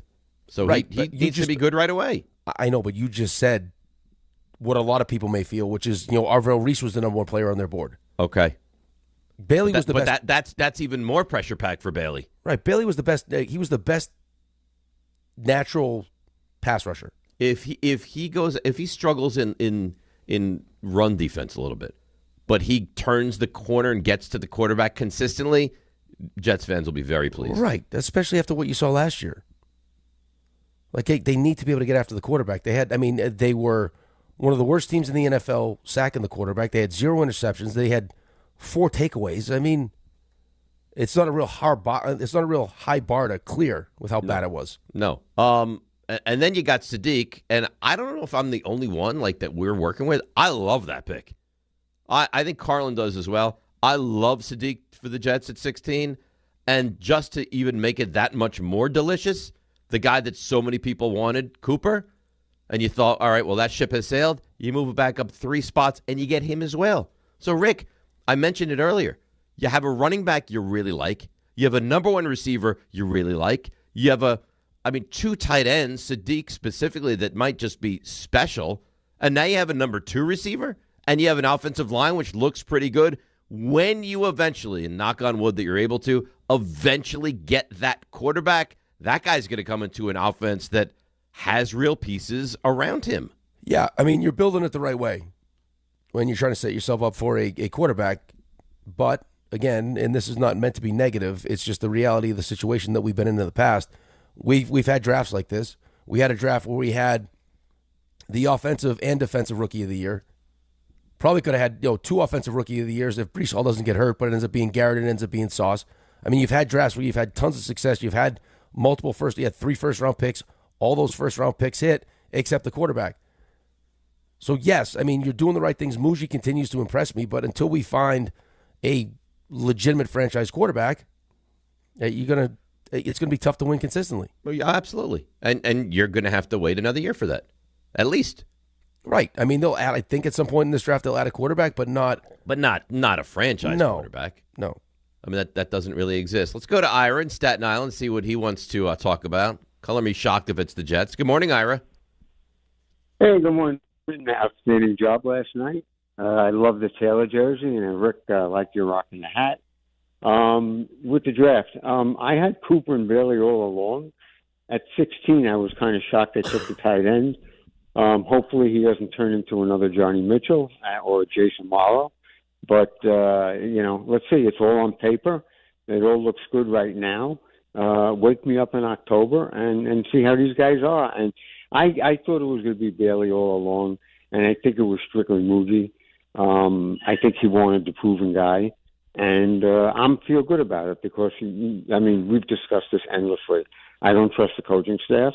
And at least Bailey, he is what he is, and hopefully he's only going to get better. And Dave, with the Giants, I think you guys hit a home run too. I think both New York teams did very well. I couldn't agree with you more. Thanks for the call, Ira. I think the Jets. I love what the Jets did. I love what the Giants did. I think both of the locals did really well last night. Yeah, I was just watching something on I think Mel was on SportsCenter, and he said that he had Jets as the big winner. And I don't think that's a crazy take at all. No, I think a lot of people think that. I think the Jets did. I mean, you got 2 big time receiving weapons and threats. Yeah. Well, you needed it. Just because you need it doesn't mean it's always going to work out the way you need. No, of course, but that's again outside of the second overall pick, where it was going to be one of the defensive players. You needed help for whoever the quarterback is, for Geno, whoever it ends up being. I mean, A.D. Mitchell was a nice throw-in, but I mean that's A.D. Mitchell and Garrett Wilson aren't enough, and Isaiah Williams, and we needed more. So to get the tight end and then come back up and get a wide receiver that you thought you were going to take at 16. Right. To get him late in the first round. By the way, the Jets, if they keep all 3 first-round picks for next year, will be the first team in NFL history to take 3 first-round picks in back-to-back drafts. Depending on what happens. I mean, I don't know. I'm having a hard time trying to figure out what I think the Jets are going to be in this upcoming season. I would imagine they probably aren't going to. It feels like they're probably going to have to use one of those first-round picks to maybe. Well, they're probably going to be too good to just land that star quarterback on their own. Right. But Dallas' pick might be top 3. Indy. Listen, I'm rooting like hell against Indy. I know. I'm rooting like hell against the Cowboys. I know. As you should. So you're going to root as hard against the Cowboys as I will this year. Probably. So Giants play the Cowboys. You're going to be rooting for the Giants. Anybody that plays the Cowboys. There you go. Anybody. Forget about anybody. When the Giants play the Cowboys, you will be rooting for the Giants. Or you could also root against Green Bay because I think you get the higher of the 2 picks, don't you? I think that's how it goes. You could root against Green Bay instead. Yeah, but the Cowboys will be more fun to root against. And I think Green Bay's going to wind up with a better record than giving you an alternative. Ray, give me some incentive. If I'm incentivized properly, I could be bought. I think I've got a nice little chess piece on defense. They just have to be average on defense. Just have to My be first average. cousin, and he just handed me beans. Give you some beans. How about that? I want you to hold it. I got sad news. The coffee's not going to be sold soon. Why? Cousin's going back to DR. What? Yeah. The bean thievery cousin is leaving? He's going back to DR. What's going on with the bean business? I thought it was flourishing. It was, but things are changing. Wow. Does he need you to smuggle more beans in? I don't know that I can do that. And he's not going back to the motherland, right? Spain. First game in the motherland. Ray, do you need a new bean mule? I'm going to need to do something because this is all the coffee I've been having over the last few years. No. I don't know what I'm going to do. Do you need us to stuff up Dave's anus and bring it across? Oh, my goodness. No, you're not touching my anus. You know. By the way, you should have seen, I got like some bad admonished last night at dinner. Why? You might admonish me as well because I got a decaf coffee. And they screamed at me. Why do you get decaf coffee? Yeah, you should have been screamed at. Why do you guys care? You should have been screamed at. Because I didn't. I was excited enough. I didn't want the caffeine. I didn't need the caffeine. So get a energy. glass of water. Get a glass of water. I didn't go after you. Did you have the coffee for dessert? Yeah. Okay. What'd you guys have for dessert? You didn't even tell me. We didn't get dessert because we had the whole Calandras waiting for us. So you just had a post-dinner coffee? Yeah. Because I wasn't ready to leave. I thought it would be nice to linger for a little bit. Duck meatloaf and decaf coffee. Well, I honestly, apparently I'm just a buffoon. Why is that so awful? My wife gets decaf. I didn't go after you. After dinner? Yeah. Did you hear me get attacked, RJ? You did get attacked. The only thing that's probably because Brouch was drunk already. The only thing I didn't even chastise you. I thought it was actually probably the highlight of the dinner is when you tried to pet the dog that had the collar that said "Do not pet." Well, it was so cute, and you could have lost a hand. No, it was a shaggy dog, and the collar was like beneath the layer of fur. So I went over to pet, and then RJ, give me credit before Did you get a growl? I pet. No, he self-policed. Yeah, because he was about to pet the dog, and he goes, "Oh no, I can't pet that dog." Yeah, and then I said to the woman, "I'm sorry, I almost pet your dog." She's like, "No, it's fine." You wouldn't have been the one apologizing. I don't think there's anything wrong with a decaf. You pulled back a bloody stump. I would question why you didn't want the caffeine. No, I didn't want it because I had energy, and I knew I was going to have a soda when we got back. Okay, so how much caffeine do I need? Could use a lot. Oh, well, you know what? I didn't want it, and to be ridiculed for it felt very unfounded. Anyway, let's break. We like what the Jets did. The Giants, we'll get to them next. Line up the calls, 800-919-3776. DNR with you right here on ESPN New York. Spring cleaning isn't just for your house, it's for your life. If your job is getting old, it's time to clear the clutter and spring into IT. Go to My Computer Career. My Computer Career helped me get the skills and certifications I needed to start a new life as an IT professional in months, not years. Earn the certifications that top employers are looking for right now. Visit mycomputercareer.edu and take the free career evaluation to see if it's time to spring into IT. Financial aid is available to those who qualify, including VA benefits. With other language learning apps, I was just playing games. I wasn't really learning. Babbel's different. Babbel was designed by over 200 language learning experts to be the most effective way to learn another language. Every time I open the app, I can choose to work on my writing, speaking, or listening. And it saves my mistakes for me to review, so I'm constantly improving. Before Babbel, I thought I just wasn't good with languages. But now I'm speaking French. Tout ça, c'est grâce à Babbel. Save up to 50% on your Babbel subscription when you sign up at Babbel.com. Babbel.com.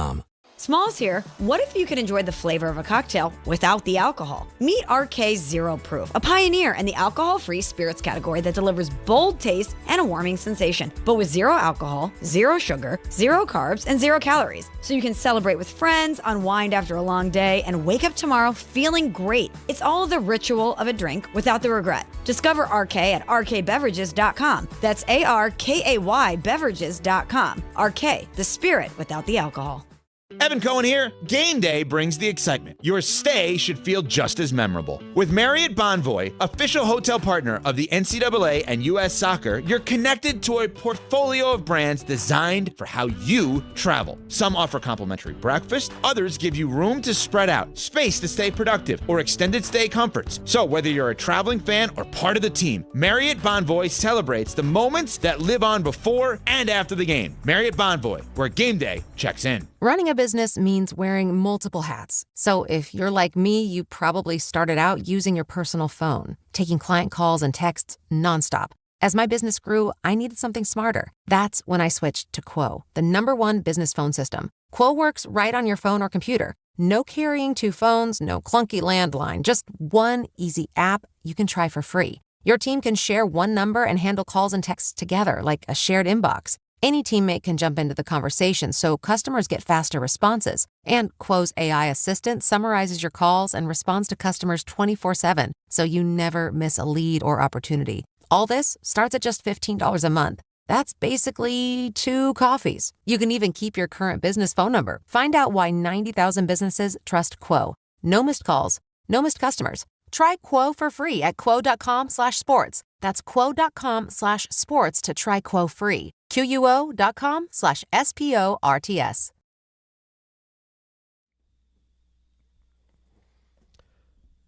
All right, DNR with you, ESPN New York. So we've talked Jets. We're overall draft. We'll get there. Want to focus on the Giants for a couple moments. I thought it was really interesting the way it played out for the Giants because, I mean, Schrager had it, and good for him. The Giants taking Reese at 5. But realistically, leading up to the draft, nobody thought the Giants were going to take Reese because they didn't think Reese was going to be there at 5. Well, that not only that, but I mean, maybe potentially some redundancy with taking Carter with the 3rd overall pick last year. Yeah, having Burns, right, and still having Thibodeau, right, and then it just seemed like that Caleb Downs was someone that they absolutely had to have. I still think they liked Downs. I think they were kind of in shock that Reese was their 5 and Mauanoa was their 10. Right, because they were 2 guys, and you've heard it, that were just really up high on their draft board. Joe Shane, tell us about Reese. Where did he rank on your draft board? We stuck with the board. Number 1. We stuck with the board. Non-quarterback. CC's a... All right, let's try that again. The top cut. I like that. We got both at the same time. I get all the I information probably set it up one wrong, cut. but I didn't want to give away what he said. So it's that quick 1 second. Where was Reese on your draft board? We had him number 1. Non-quarterbacks. There you go. Yeah. Number 1, non-quarterbacks. And we'll see. I mean, Caleb Downs feels like he's going to be a consistently a really good player. Again, if Caleb Downs turns out to be this era's Ronnie Lott, you're going to massively regret it. And I think there's also the Sonny Styles of it too. I mean, from all the things that we were told about Sonny Styles, it sounds like on that defense he was the brains of the operation. Right. Yeah. Yeah, I think you're right. There's going to be a lot of revisionist history with this. You're going to look back and say, oh, Jets could have had Reese, Jets could have had Styles, Giants could have had this, Styles went here, right? I mean, Tyson was there, didn't take him, could have had Downs, took the offensive lineman. So there's going to be a lot of that this year. And I do feel a little bit of people kind of saying, well, I can't believe the Giants bypassed on Downs. Here's the thing, though, and this is why when we get into these conversations with Don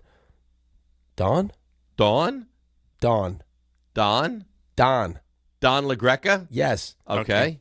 About the importance of, late season wins when your season's over for momentum and all these different stupid things.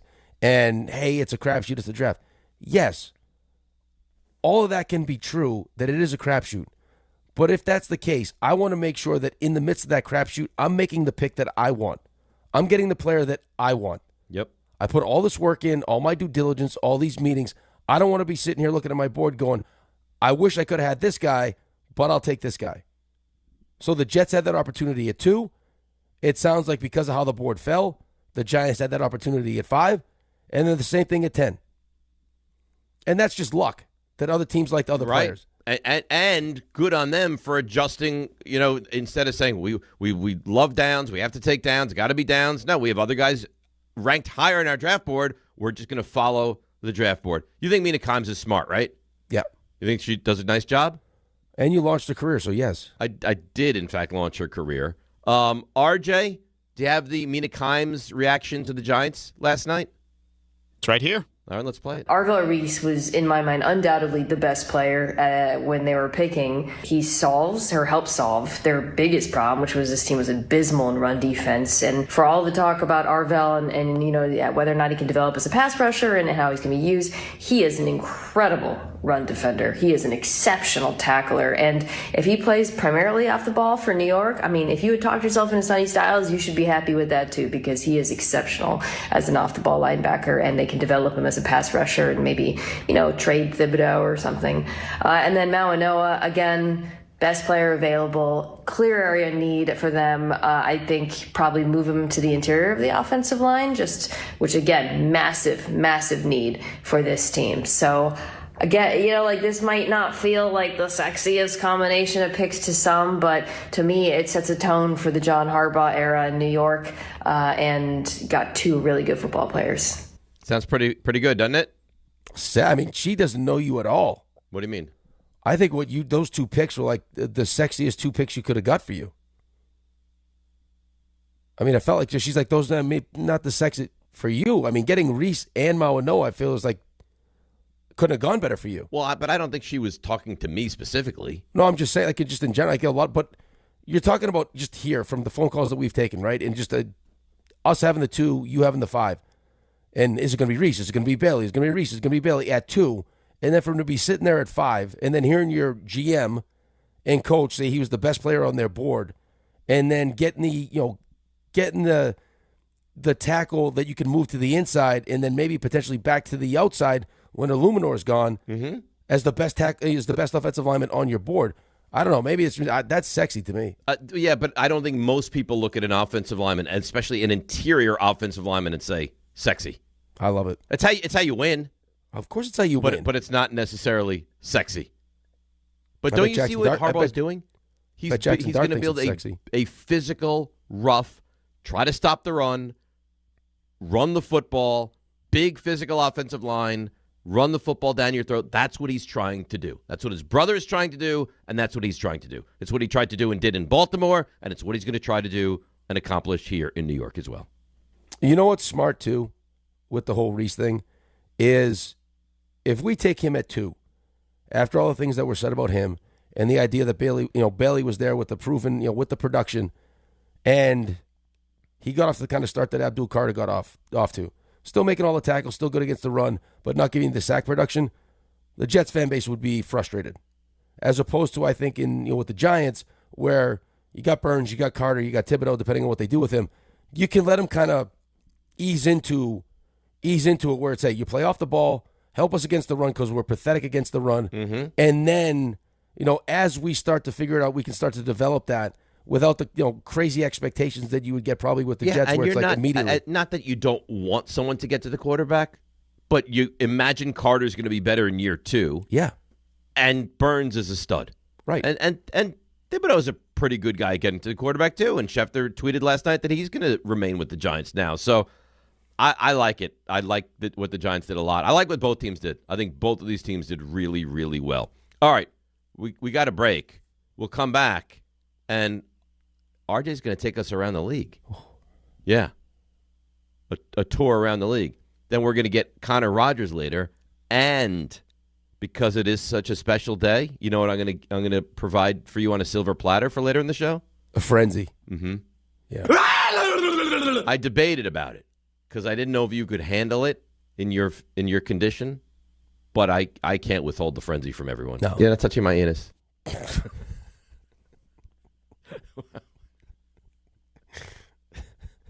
You know what the amazing thing is? A good number of the drops that Raymond, RJ play, I hear them, and my first thought is, well, I never said that. Yeah. When did I say that? But I guess I just said that, right? Yeah. Because I said I would, yeah. Can I hear that one more time, Ray? Do you need us to stuff up Dave's anus and bring it across? Oh, my goodness. No, you're not touching my anus. I think context was important there, so 2 versions. No, you're not stuffing my anus. No, and it's touching my anus. Yeah, so matter of factly. This will all end one day. And we'll say, what a good run this was. Why? Why will it end? I don't want it to. This may be the end for me today. I think. Today? Yeah. Feels like it could be. You know, I hope it's not, but if it is, it was a good one. Okay. Yeah, we went out on a high note. Yeah. Well, you We had may a great just couch cast. Yeah, you may just physically shut down. You think your kidneys? I'm concerned for you. I think you need more the chest area. I think you need to not be coaching today. I think you need a day, an actual day. I think a hospital visit, maybe in the. You think you need to be checked into the hospital? The chest area checked out. I don't like this. I don't like Why do you hearing go to this. a doctor? Because I don't have time to go to a doctor. He's battling. No, you're fighting. an idiot. I'm fighting. No, seriously. Cass, you got to force him to not coach I mean, today. I'm your sorry. wife Like, listens. Cass, step up. The man claims he needs hospital attention. Get him to an urgent care. Cass, we know Let them take a chest X-ray. Listen to his lungs. Listen to him right now. Prescribe an antibiotic if it's needed. Cass, we know you're the one who's actually in charge. We need you to step up. Yes. Here. We need know to you step wear up. the pants. Get the guy to an urgent care. So if you don't make it, two things. One, I'll tell everyone. Can I get your Islanders money if you don't make it? I think Cass gets that. That was mean. I'll tell people in your honor that this is how you would have wanted to go. It is. After Couchcast doing a show. Yep. When we have the repasts later. And this is what Rick wanted. Second, we'll all chip in. We'll make you like a hashtag. Remember Rick. Yeah. Will you guys also will you bring up that I fought the good fight for the DiPep season 1? Yes. Absolutely. Yeah. Of course, absolutely. Have one in my honor. You don't even need to ask. If one of the three of us had to speak at your funeral, who would you want it to be? Ooh. I think I'd say it's either RJ or Ray, because I feel like somehow you would make most of the speech about you and how great you were. It's probably I lead with generosity is what I do. And how Rick wouldn't have been the radio show host if it wasn't for you. So you're out. Okay. You're out. I'm furious. I think a lot of people look at RJ as my guy because he always agrees with me, but he doesn't really. All promotions are subject to qualification and eligibility requirements. I think Ray's ability to emote, I think, and really be heartfelt. I think I go Raymond. Yeah? Yeah. You better hope you don't pass around Memorial Day, though. Well, actually. I think that'd be a fitting end. One of Raymond's sayings. Maybe he speaks about me going back to the motherland. Maybe. Spain. First game in the motherland. And you better hope that we don't serve drinks at this thing and somebody wants to, put more drink in that drink. Refill? Yeah. No refills. We had a good time there. Margaritaville. I'm going home. That's a sneaky good one. That's so good. Margaritaville. All right.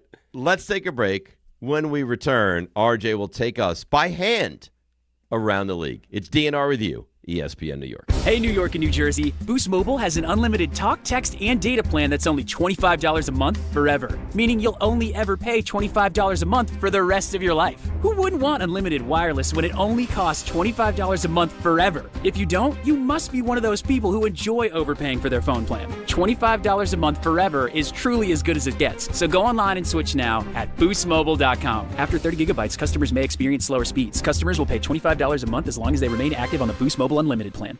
At Uline, the prevailing opinion is, if you don't live it, you don't believe it.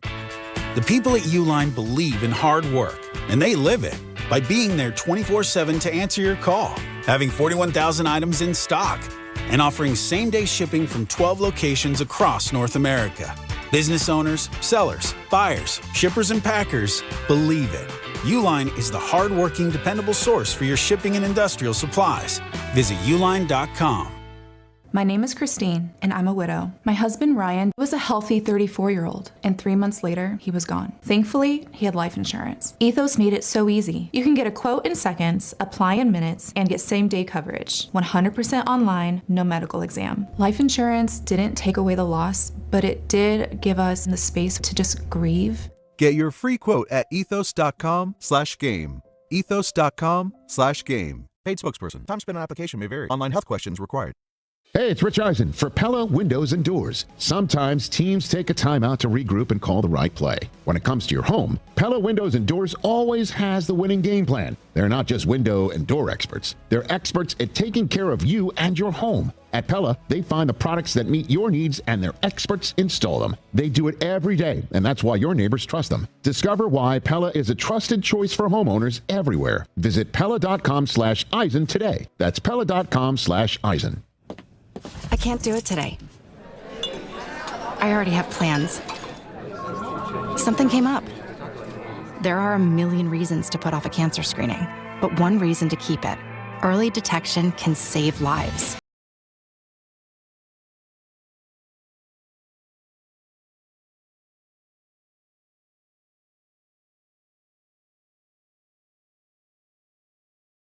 referral.com/screenings. In sports, the tape never tells the whole story. Hiring is no different. AI can make candidates look like an MVP on paper, so knowing the person and the skills behind the resume matters. That's where Robert Half changes the game. Our recruiters combine their expertise with award-winning AI to evaluate skills and fit quickly. Learn how we can find you specialized talent in finance, accounting, technology, and more. At Robert Half, we know talent. Visit roberthalf.com/talent today. The Knicks are in the playoffs and working toward their ultimate goal. The 2025 NBA Cup champions, your New York Knicks. Will this be the year the Knicks punch their ticket to the NBA Finals? The Knicks have much bigger goals at the end of the year. Step back three with 5 seconds. He got it! Jalen Brunson steps back and puts the Knicks in front. Thanks to all our New York Knicks partners this season, including The Wellness Company, Dime Commercial Bank, Michelob Ultra, and Kia Motors. On ESPN New York.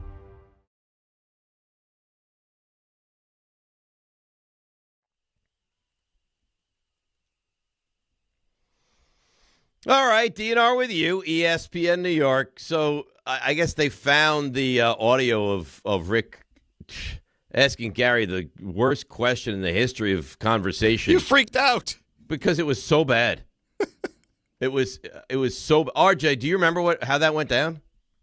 Things got a little weird yesterday. And I know what you do. I know. Oh no, Rick was asking a good. He asked him, "What hotel are you at? Is there AstroTurf at the hotel?" I'm not going to sit here and say that those are good questions. Yeah. But he was as relating. the Eagles and Cowboys are making a trade. The Are you AstroTurf. staying at the Belvedere? Are you at the Belvedere? The AstroTurf is where we went sideways. And then you're talking about. And maybe I lost my composure a little bit. The one bed for niceness took me out. What Gary's doing with his multiple beds in his hotel room and then what he does in the shower is where we really went sideways. Yeah, because it was so bad that I had to liven it up a little bit. It was one of those. I had to. You livened it up. You did. So at what point it was either that or jump off the roof of the building. I don't know. went there. We don't want that. We don't want that. No, I didn't want to. I couldn't help myself. It was so terrible. I thought it was entertaining. No, for all the wrong reasons, but it was entertaining, you know? God. So, good for you. Good. Did good, you good hear, for Rick, you. that they just Good for you played the taking audio jobs. of you asking Gary your just god-awful questions? It's not my fault that Gary said he was in Greenville. What am I going to tell you? No. Him saying he's in Greenville, fine. You needing to know what hotel he's staying at was asinine. It was a relatable moment for Rick. Why? I wanted to see if it's a beautiful hotel. He said it was a beautiful hotel. That's that's where I stayed. It was gorgeous. The AstroTurf. Nice. The AstroTurf. One bed for niceness. Rick, can you play this, or is it just too long? Let me hear it again. Do we have it? No. Yeah. So Jefferson was playing it off a phone for us. I'm sure he can give us the audio if we really Can need he, it. though? But Yes, he can. it wouldn't be hard. Is the audio suitable for here? It's not the highest quality audio, I'll tell you that No, much. but Is it an audio quality, or No, is it just the context. The context is not some of the things that were said. I mean, what you said about the shower was Because that was I was getting so upset. Why did you go That there? was Because wild. Ray, they were strangling the interview. It was gasping for air. It wasn't an interview though. It was just supposed to be friends talking about football. One bed for niceness. If I was doing interviews. If I was at dinner last night, it was like, hey, did you stay at the hotel that has AstroTurf? And what are you doing at that? And is it the Belvedere? Oh, did you have duck taco? I would have gotten up and left the dinner last night. That's because you don't know how to have a social moment. Like you just want to talk about the draft and have decaf coffee. Oh yeah. Why would anybody want to talk about a meatloaf. draft? I mean, the Knicks just crap themselves. The draft is going on, and you guys have to play. Where in the world is Carmen Sandiego? I didn't want to say the hotel name. Who cares? That's why I brought up the AstroTurf. I don't know. I can't even talk about restaurants near your house. Well, you're having a nervous breakdown. I'm going to give you your phone number and your address. I'm going to start now. I'll start listening Go to to urgent right care. now. Go to urgent care. No. Take a deep breath. I'm going to die Let right put in the air. pulse ox on your finger and take care of yourself for once. Do you want YouTube numbers? I'll die right in the air. Right in the air. Right in the YouTube. I'll show you numbers. It's like Francis Mauinoa. I'll die for this. I'll die for this. It could happen. Maybe I die during around the league. I hope not. How about that? That'd be soon. You animal. Hey, if you plan to die during the round of the league, can we push it to the 9 o'clock hour? No, yeah, you're doing the rest of the show by yourself. At least we keep you on for the rest of the show? I don't think you continue the show if I drop dead. I think we just go to something else. Well, what would I do? You just be done. No. You would. I have a commitment to the listeners. Oh, stop it. What do you mean? Ain't no commitment. A real commitment to the listeners. Yeah. I know why you would die, because it's a Friday and you typically don't work on Fridays. How about commit to your backdrop once? I have no issue with it. You're the one that Everyone else does. Everyone else does. Well, then let everyone else get me a backdrop. I'm not concerned about a backdrop. I thought we were getting I go au natural. I'm not wearing underwear either. Oh, I thought we were getting like the backdrop. Get a backdrop. Or don't. I don't care. Game time brought to you by Tullamore Dew Irish Whiskey. When it's game time, it's Tully time. 7:10 tonight, the Red Hot Mets host the Rockies.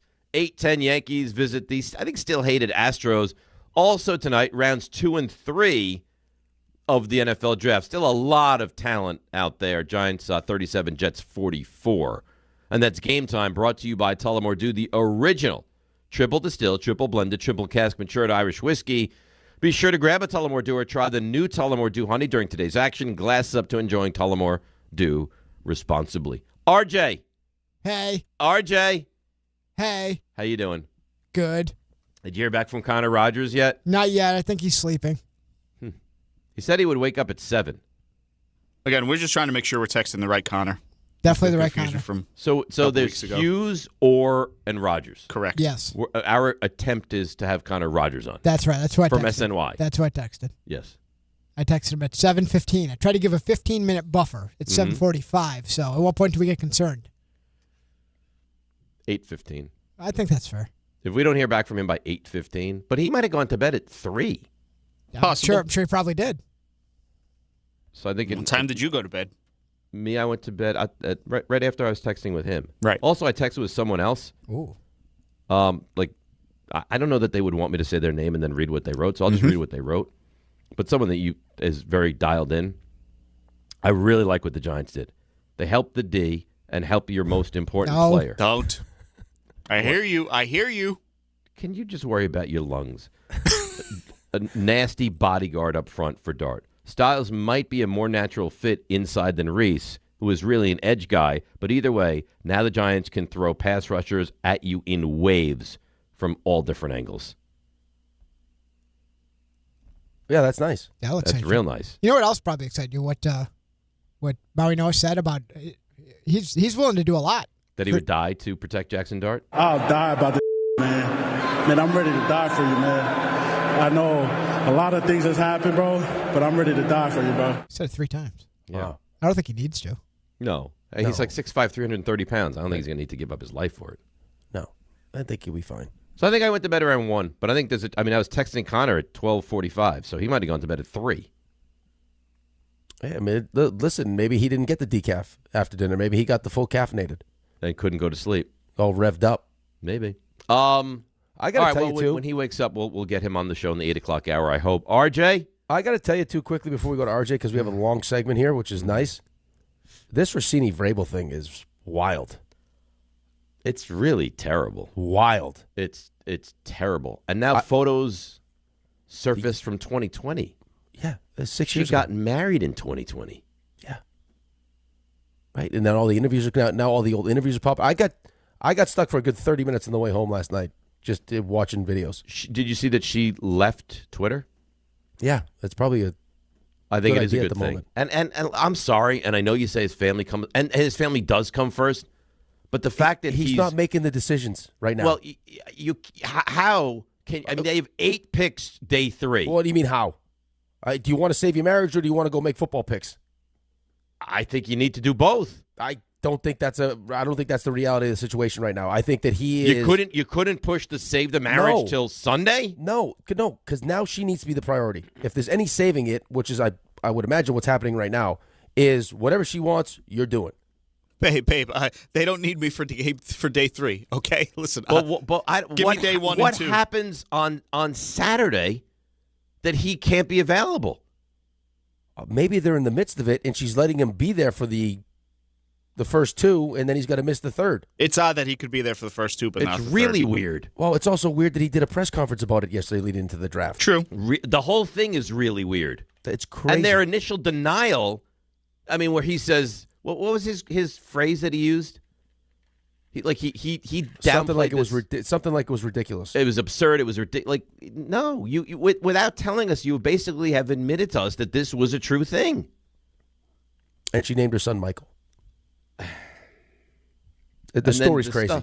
The stuff that they are now digging up that she put out there years ago, crazy. It looks really terrible. It's a really crazy story. But I got stuck in it last night. I was in the car with John on the way home, and it's like How was that, by the way? Did you guys enjoy? Phenomenal. Yeah, John's a very enjoyable guy. And I was also lucky because Chris, who was driving me, was the best. I love Chris. Said to me, hey, I see that I'm taking John home afterwards. I was like, yeah. I was like, he's probably going to want to talk your ear off about Disney. He goes, perfect. I love Disney. He goes, but I'm going to spare you on the way back from Couchcast. I won't talk to John about Disney until we drop you off, and then we'll really get into very it. considerate. RJ, before we get to Around the League, tell Rick what you said about John being one of the most interesting people that you've ever met. Yeah, he's up there. Dave, we established Dave. Dave, for me, is one. He's the most interesting person I've ever met. So he goes, John is, he's up there. Conversationalist. He goes, he has so many interests, and he's so well-versed in so many things. He said, John is, without a doubt, one of the most interesting people I've ever met. Yeah, he's up And then there. I said to RJ, I said, well, how about Browncher? Because he was at dinner last night. I said, how about Browncher? Browncher, very interesting.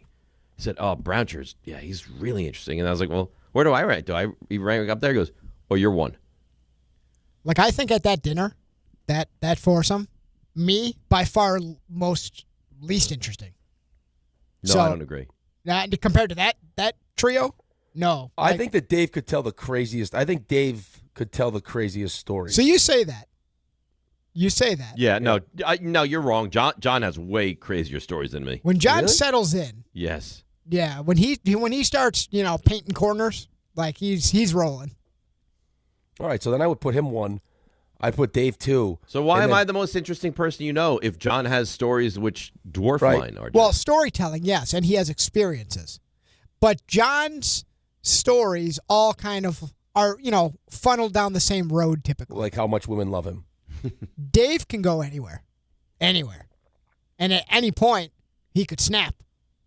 And that's what makes him a true wild card. That's what makes me dangerous. Yeah, a little bit. But you can't. If you want to be one on this list, don't you got to be a little dangerous?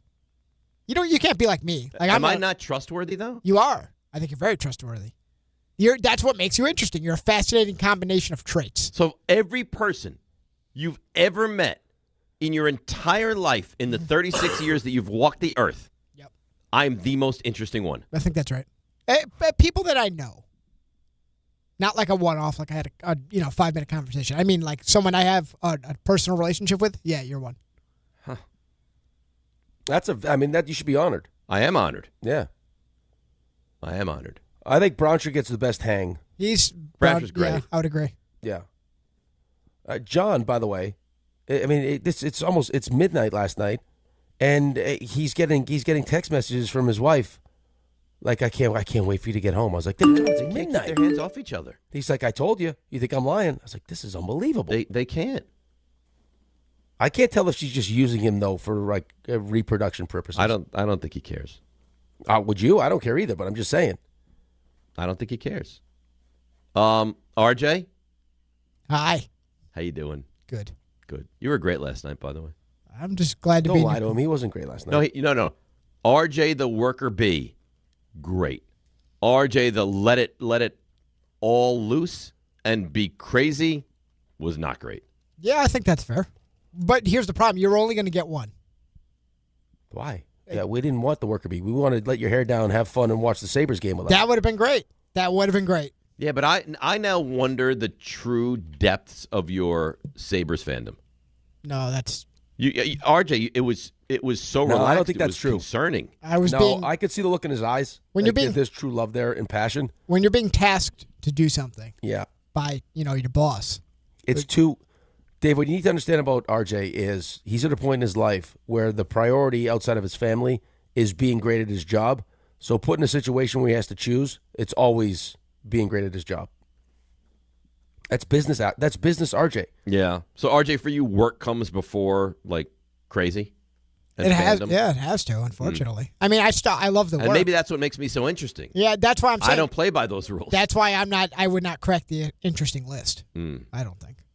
Well, anyway, are you ready to take us around the league? Yeah, sure. Let's go. It's time to go around the league. All right, as we await Connor, and we confirm, right? Frenzy's coming up here at some point. I figured we'd buzz through round one. I got trades for you. I got picks. And you guys can jump in and out as you please. I like it. Considering it's like an NFL draft pool. So it's almost like a choose-your-own-adventure kind of. That's right. That's nice. I feel like we don't have too much to say about the Las Vegas Raiders. They draft Fernando Mendoza. He's buttoned up. I will say, I don't remember too many, because we talk about quarterbacks and how they could fail based on going first overall, second overall, going to bad situations. It's a pretty nice situation if you're considering being at the top of the draft board. You got a running game. You got a tight end. I mean, the running game wasn't great, but in theory, you have a running game. I mean, Bagenti was brutal. The offensive line was disgusting. But you believe in the player. You got you got a GM that I think a lot of people respect.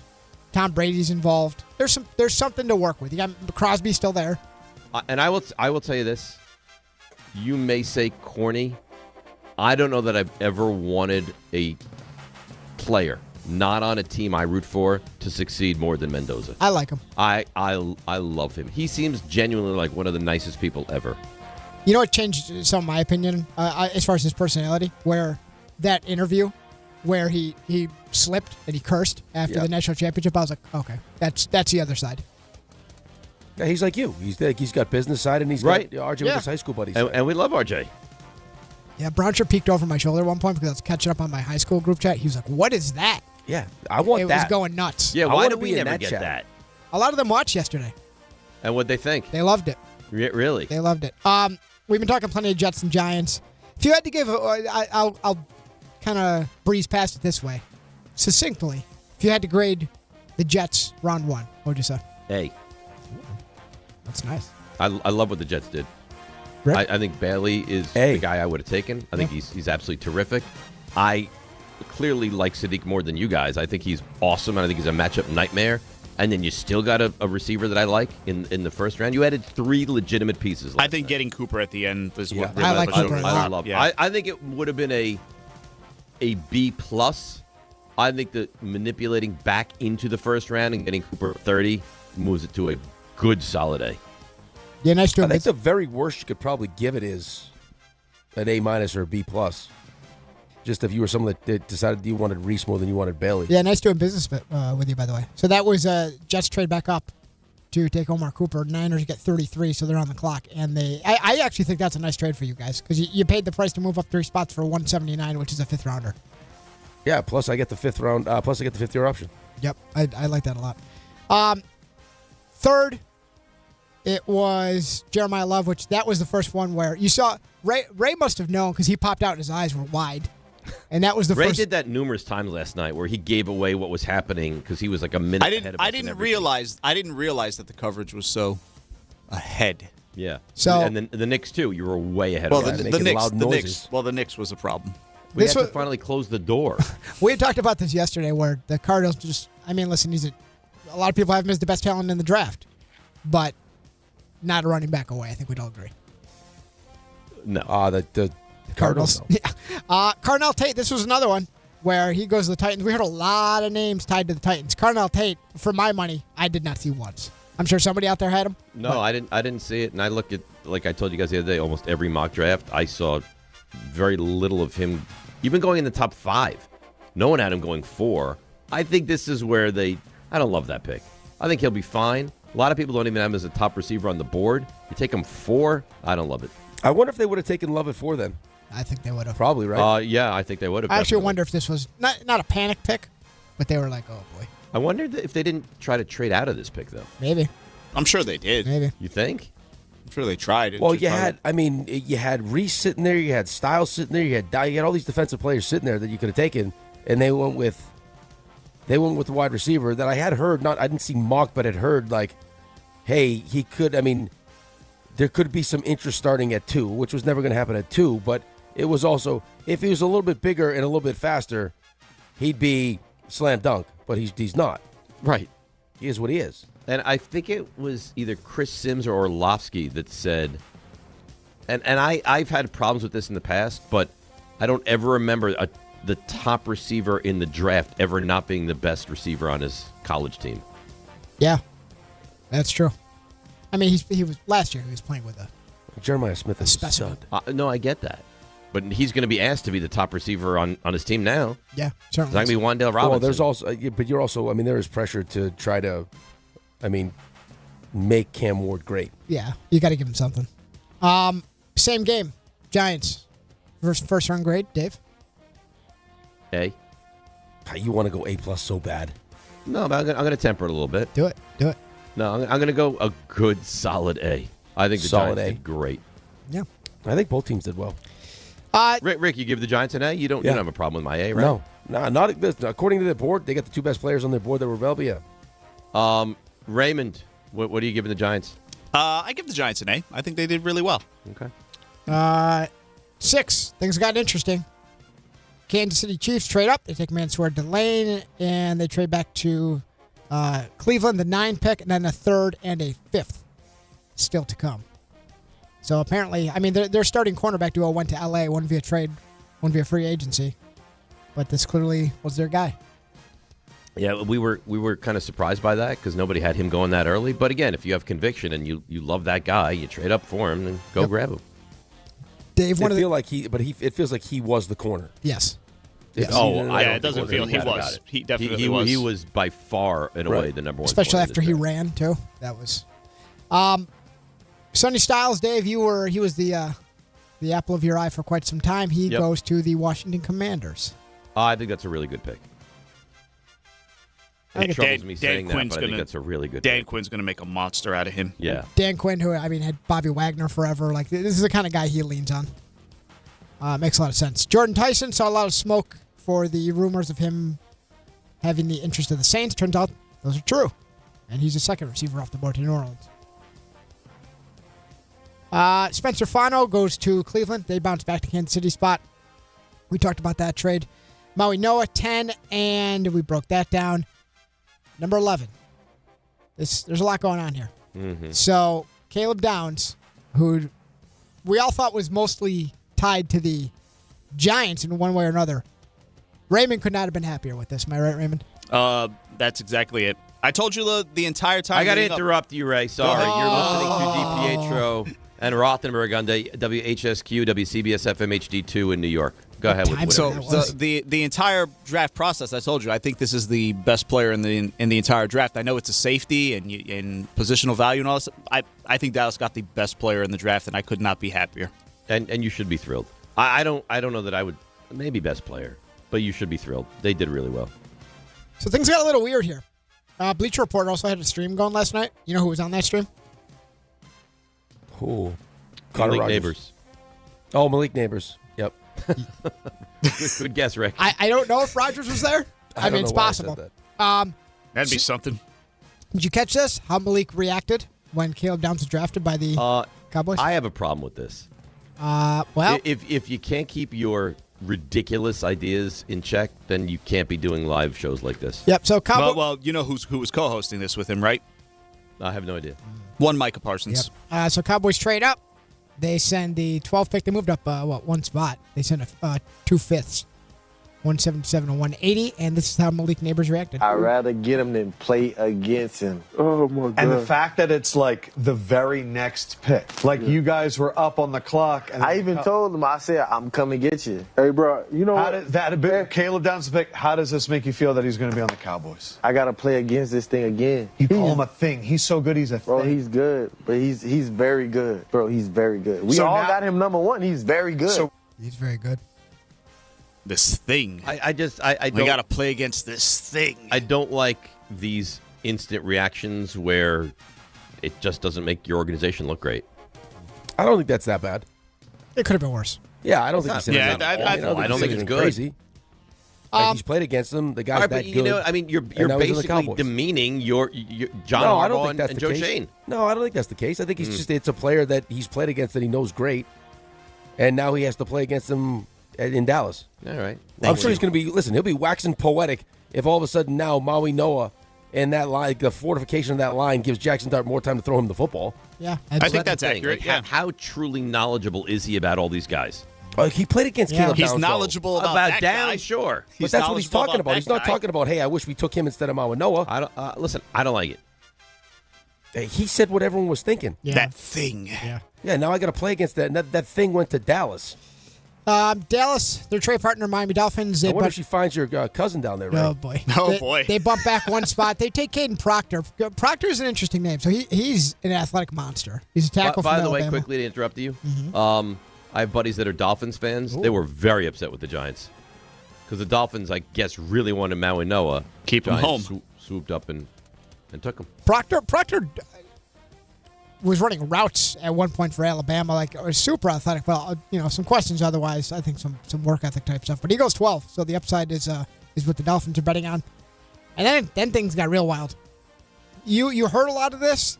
I don't think, at least I can only speak for me, I never thought it would actually happen. Ty Simpson off the board, 13 to the Rams. So I was reading this last night. I saw it, and I found it again this morning. So it says, this is from Albert Breer. Les Snead and UT Martin coach Jason Simpson, which is Ty's dad, have a very strong relationship to the point where Snead helped advise the family when Ty was making the decision on whether or not to declare for the draft. Now he's a Ram. If he went elsewhere, you might not feel as confidently as you do with him going to the Rams. Yep. That's a great offense. It's a great head coach. They have tons of talent. And I forget who I was watching last night when I got home saying they won't even, when Stafford's done and they get that money back, now you can take all that money and just make the offense that much better, and you won't even have to be paying him. Yeah, but it doesn't help you now. Right, but it doesn't really help Matthew Stafford and the coach win the Super Bowl now. Right? I mean, it's but they're, obviously 2 years away. They're looking currently, and they're looking long-term as well, which I think actually bodes well for them to keep McVay. Unless McVay wasn't, unless he didn't like this. Unless he didn't like the pick. And he got talked into it by Snead. Well, talked into it or just told that this is what we're going to do? Well, whatever it was. I feel like, I don't know. I don't know how much sway McVay has in that draft room. You would think some, but. You would think some. Vega Ioane, Penn State guard, goes to Baltimore. Of course he does. Just makes sense. I'm sure he'll be a 7-time Pro Bowler, and it'll just work out.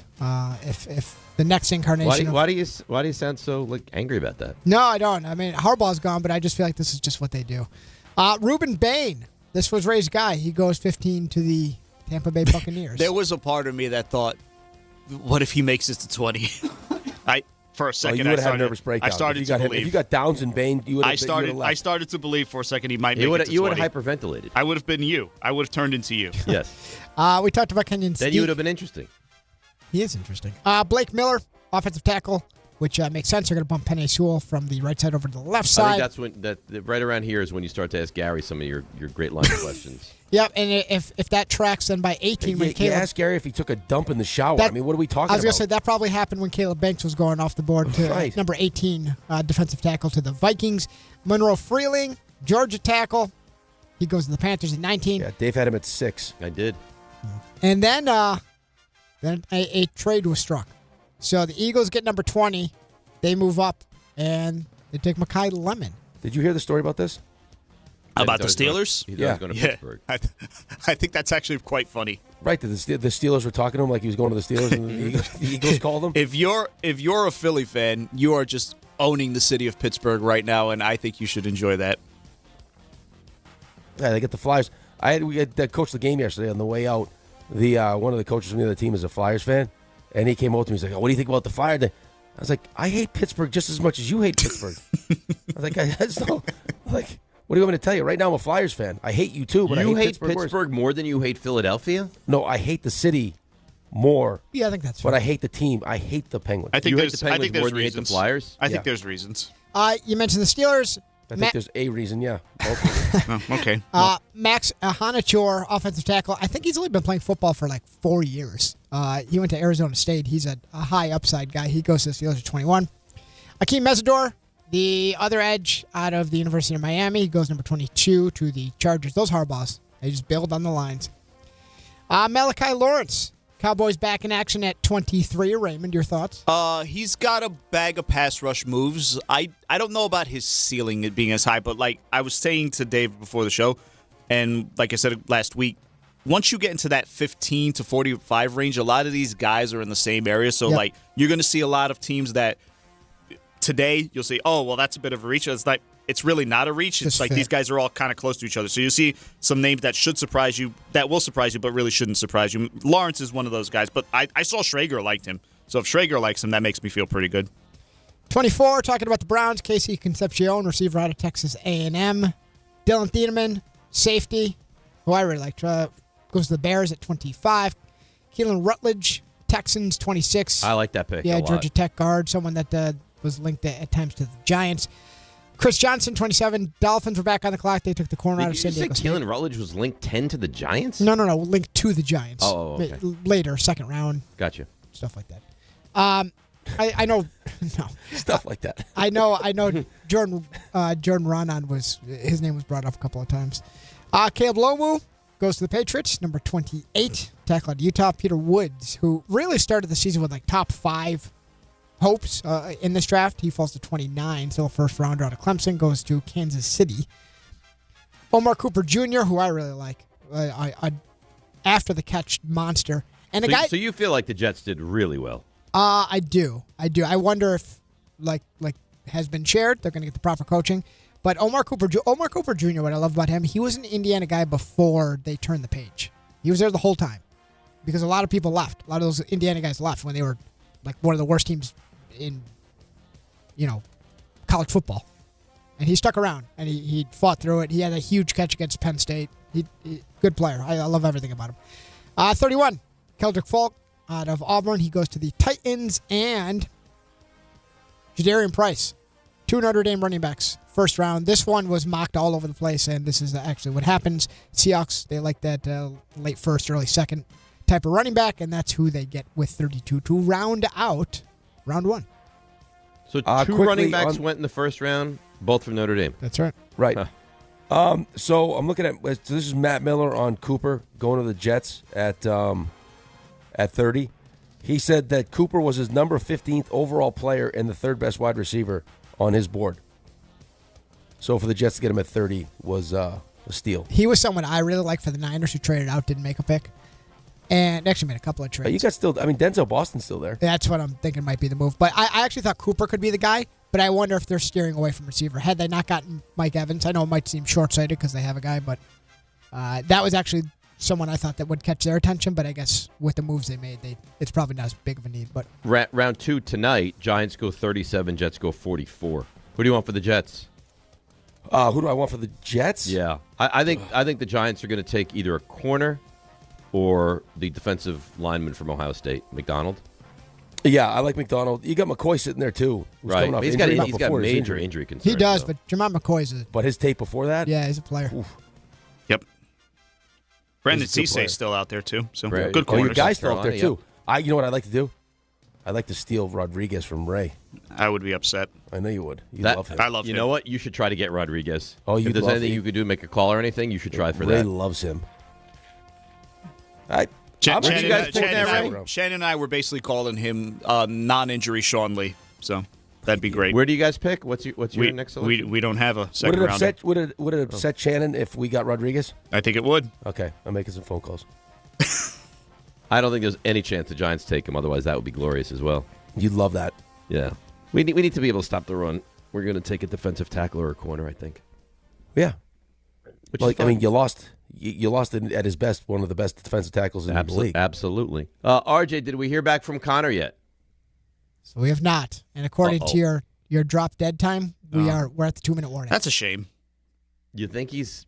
I think he's sleeping. He's fast asleep. I think he's sleeping. He's fast asleep. I don't doubt that at all. Well, what do we do? But it's the equivalent of like when you're out with your friends at the bar. Like the draft is such like a dopamine hit. It's like you're texting at 3 a.m. Yeah. I'll see you at the gym at 7 a.m. What happened, man? I woke up at noon. No. That's happening. No. I said, we need you on the show. He said, I want to anytime you guys need me and want me. I said, how about in the morning? What time do you wake up? I'll be up by 7. I think he snoozed a couple times, which is okay. You're in that No, right. it's not okay. You can't make a commitment and then just snooze right through it. Do any of you guys follow John Frusciella? I've never heard of that Fran's person. brother? No, that's I don't know. Frusciella. I love that. Frusciella? Well, whatever. He's got almost 100,000 followers. He's a writer, right? Yeah, writer, insider, NFL draft expert. He's got 94,000 followers. Said Sean McVay did not do a lot of homework on Ty Simpson. Not sure I've ever seen anything like this on the 13th overall pick in the NFL draft. Let's keep an eye on his relationship with Les Snead going forward. He's got the clip from Up and Adams. Up and Adams. So then the best thing humanly possible for RJ would be if that relationship dissolves and he leaves. So then he comes to the Jets. Can I ask?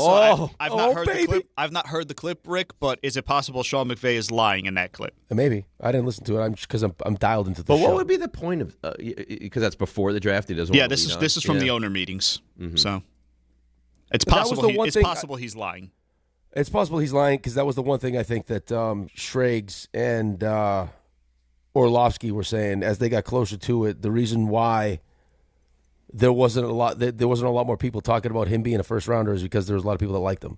As much as I want to let people know, as much as I want to jump in on this train and say that the Rams they're only thinking about the future, it doesn't help them now.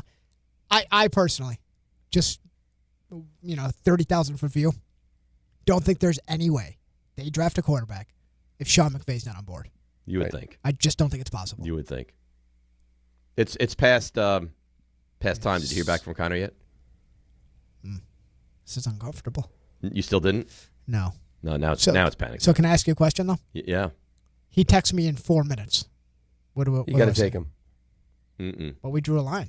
Well, he texts you in 4 minutes. We push it to the other side. But you still take him? Yeah, of course. All right.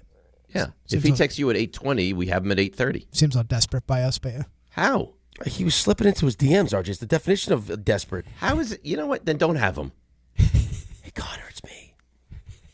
Tell me how great the Giants draft was, please. You were the 2 a.m. What DM. was that?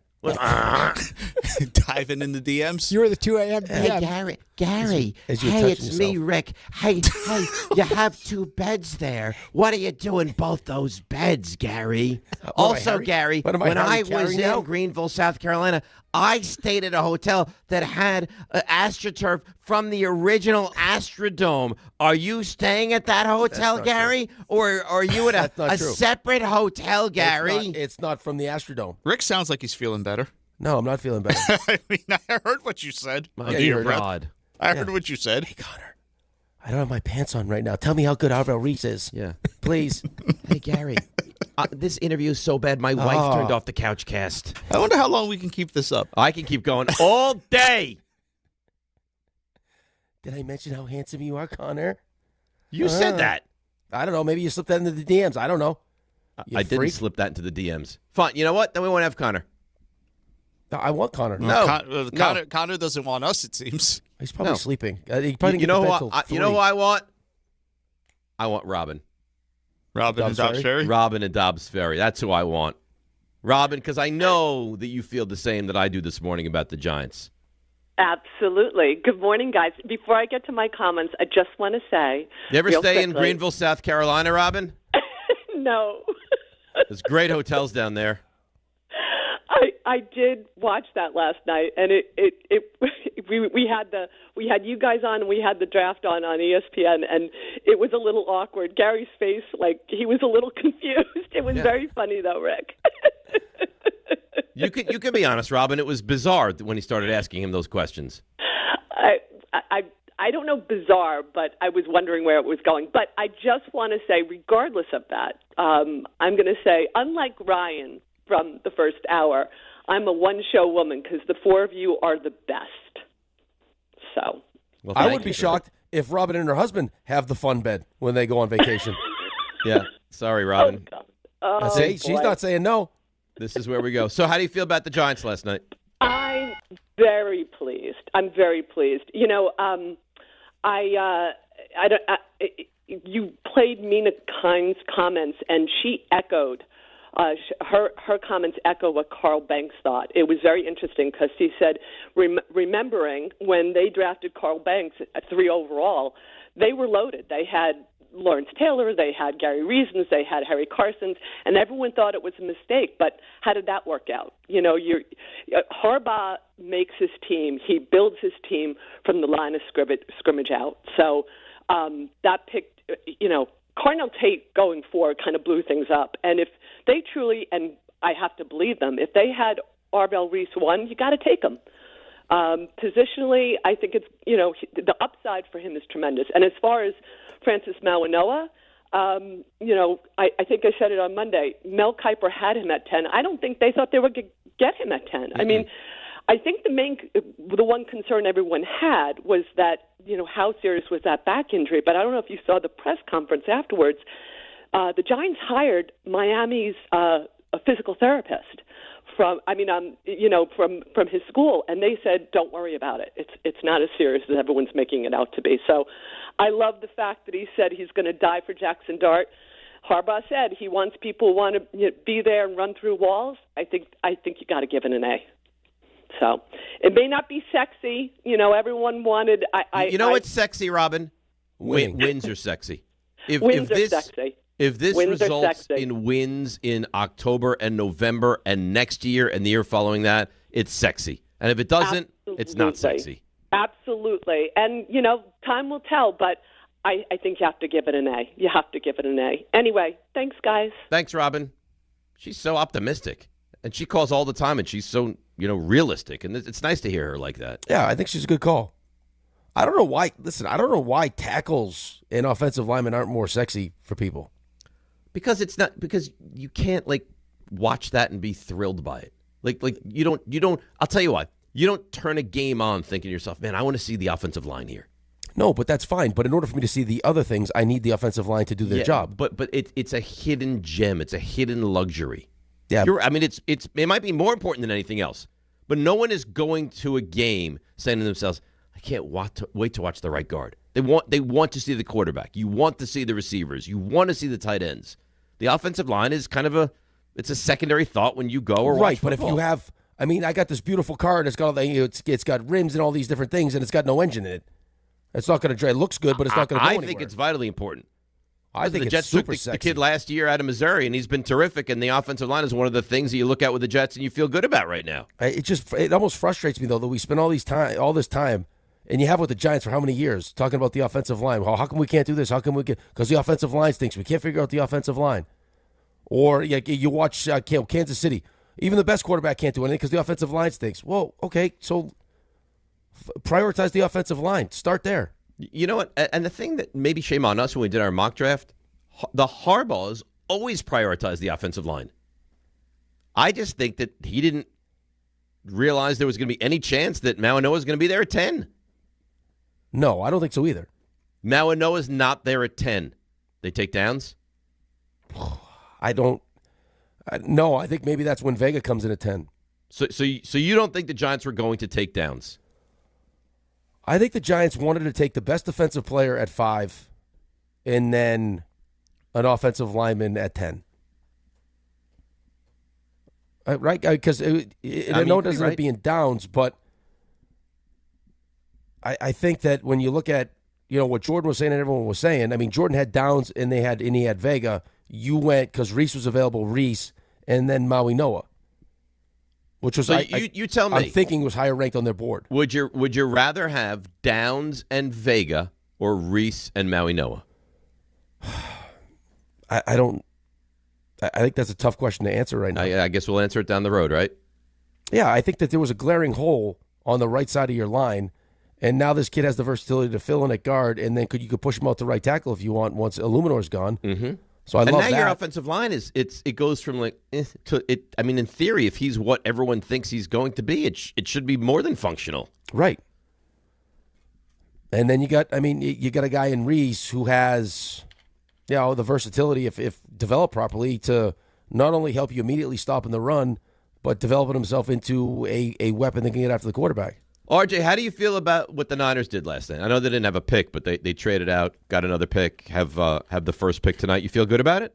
Yeah, I'm fine with it. I got a sense. I mean, John Lynn's talking during the spring meetings, about how I think last year he had said that they had 20 players with a first-round grade, and they asked him by comparison to this year. A lot of people are saying there's fewer than that. Where do you put it? He didn't answer, but he goes, I could definitely tell you there's less. So that told me. Here's the thing, though. Yeah, you're in a pretty good spirit about what happened last night, right? And what will happen today? Niners, yes. Yeah. All right. When was the last time all four of us on the same day were excited about what our football teams were doing? I don't think it's happened. Probably never. I don't think it's happened. So really, we should probably go back to bed then now, and let Bart and Carlin start early and just reflect. We could go out for on how pleased we are. Or we could go out for that wild night. I don't think Rick would make it, but no, I could go out for it. No. Well, the Knicks, they just. But the only difference, though, is a lot of the time it's because, we stink.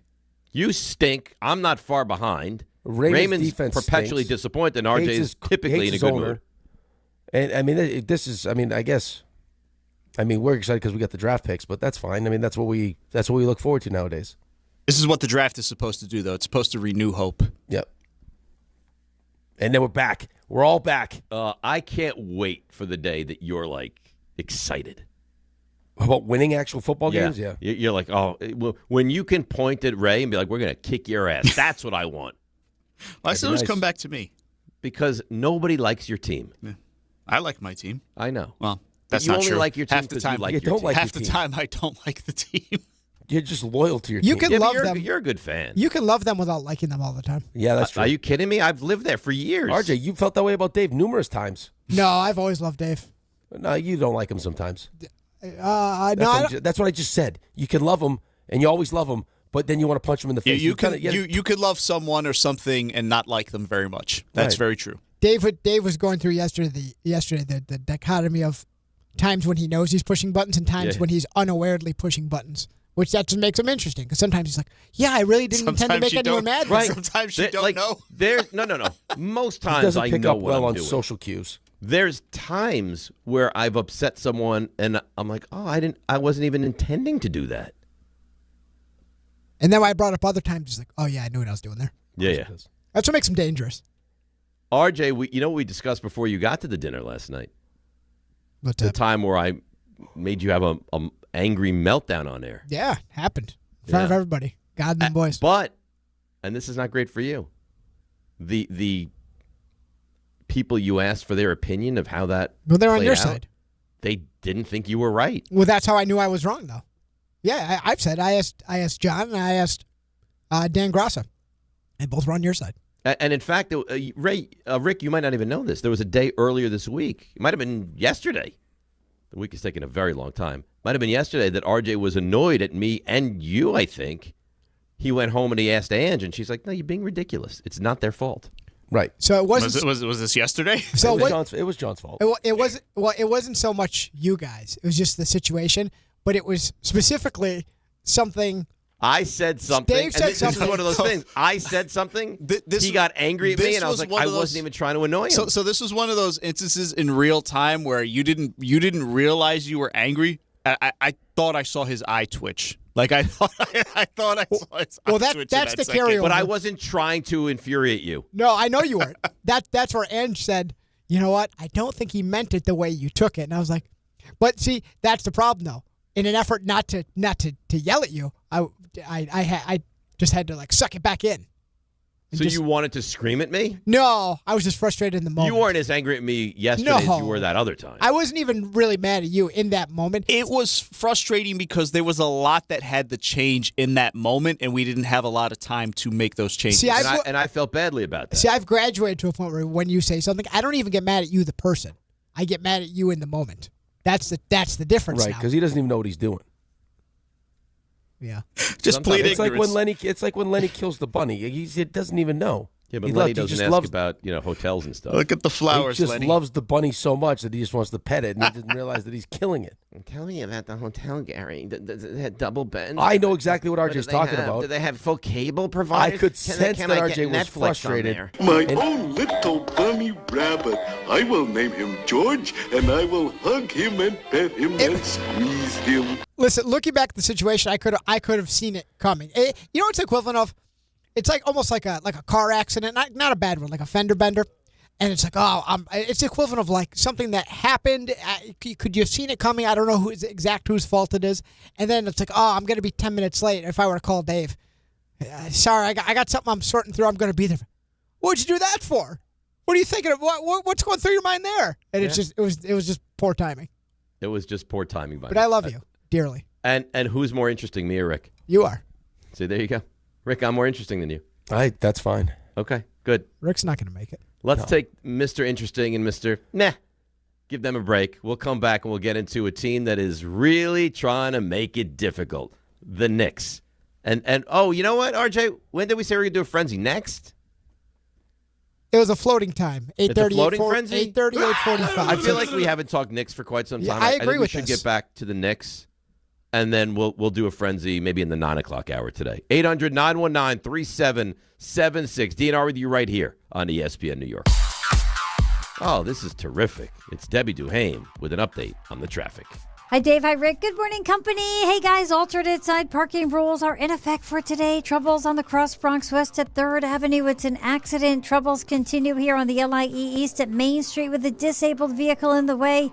Over on the eastbound BQE, slowing down up toward Atlantic Avenue. Westbound BQE, slowing down at the Brooklyn Bridge. 46 East close in Ledgewood with an accident. Sponsored by America 250. To celebrate America's 250th anniversary, we're coming together from coast to coast for Star-Spangled Events, live performances, and the largest day of giving in American history. Join at America250.org. I'm Debbie Duhame on 880 ESPN New York. Chris Carlin with you. Glad to be joined right now by Taylor Canfield. He is the U.S. Sail GP team driver, and we are all getting ready for the Mubadala New York Sail Grand Prix coming up at the end of May. Taylor, how we doing? Yeah, we're excited for the home event in New York, and can't wait to be there and racing in front of all the fans. Now, what is your role as driver of the U.S. Sail GP team? So as a driver, you kind of have two different roles. One is trying to help make sure that the boat is going, as fast as you can around the racetrack. And then in addition to that, it's kind of the decision maker on board, and using the information that I'm getting from the whole team and the coach booth to kind of make those split-second decisions around the racetrack. It sounds like an awesome atmosphere. What's the energy going to be like sailing right at New York City? There's no better feeling racing in front of the home crowd, representing our country, and hearing their cheering through our headsets that we have on board is, that gives me the chills just thinking about it. So we're pumped. We're looking forward to the Mubadala New York Sail Grand Prix coming at the end of May. Taylor, thanks. 1-877 Cars for Kids.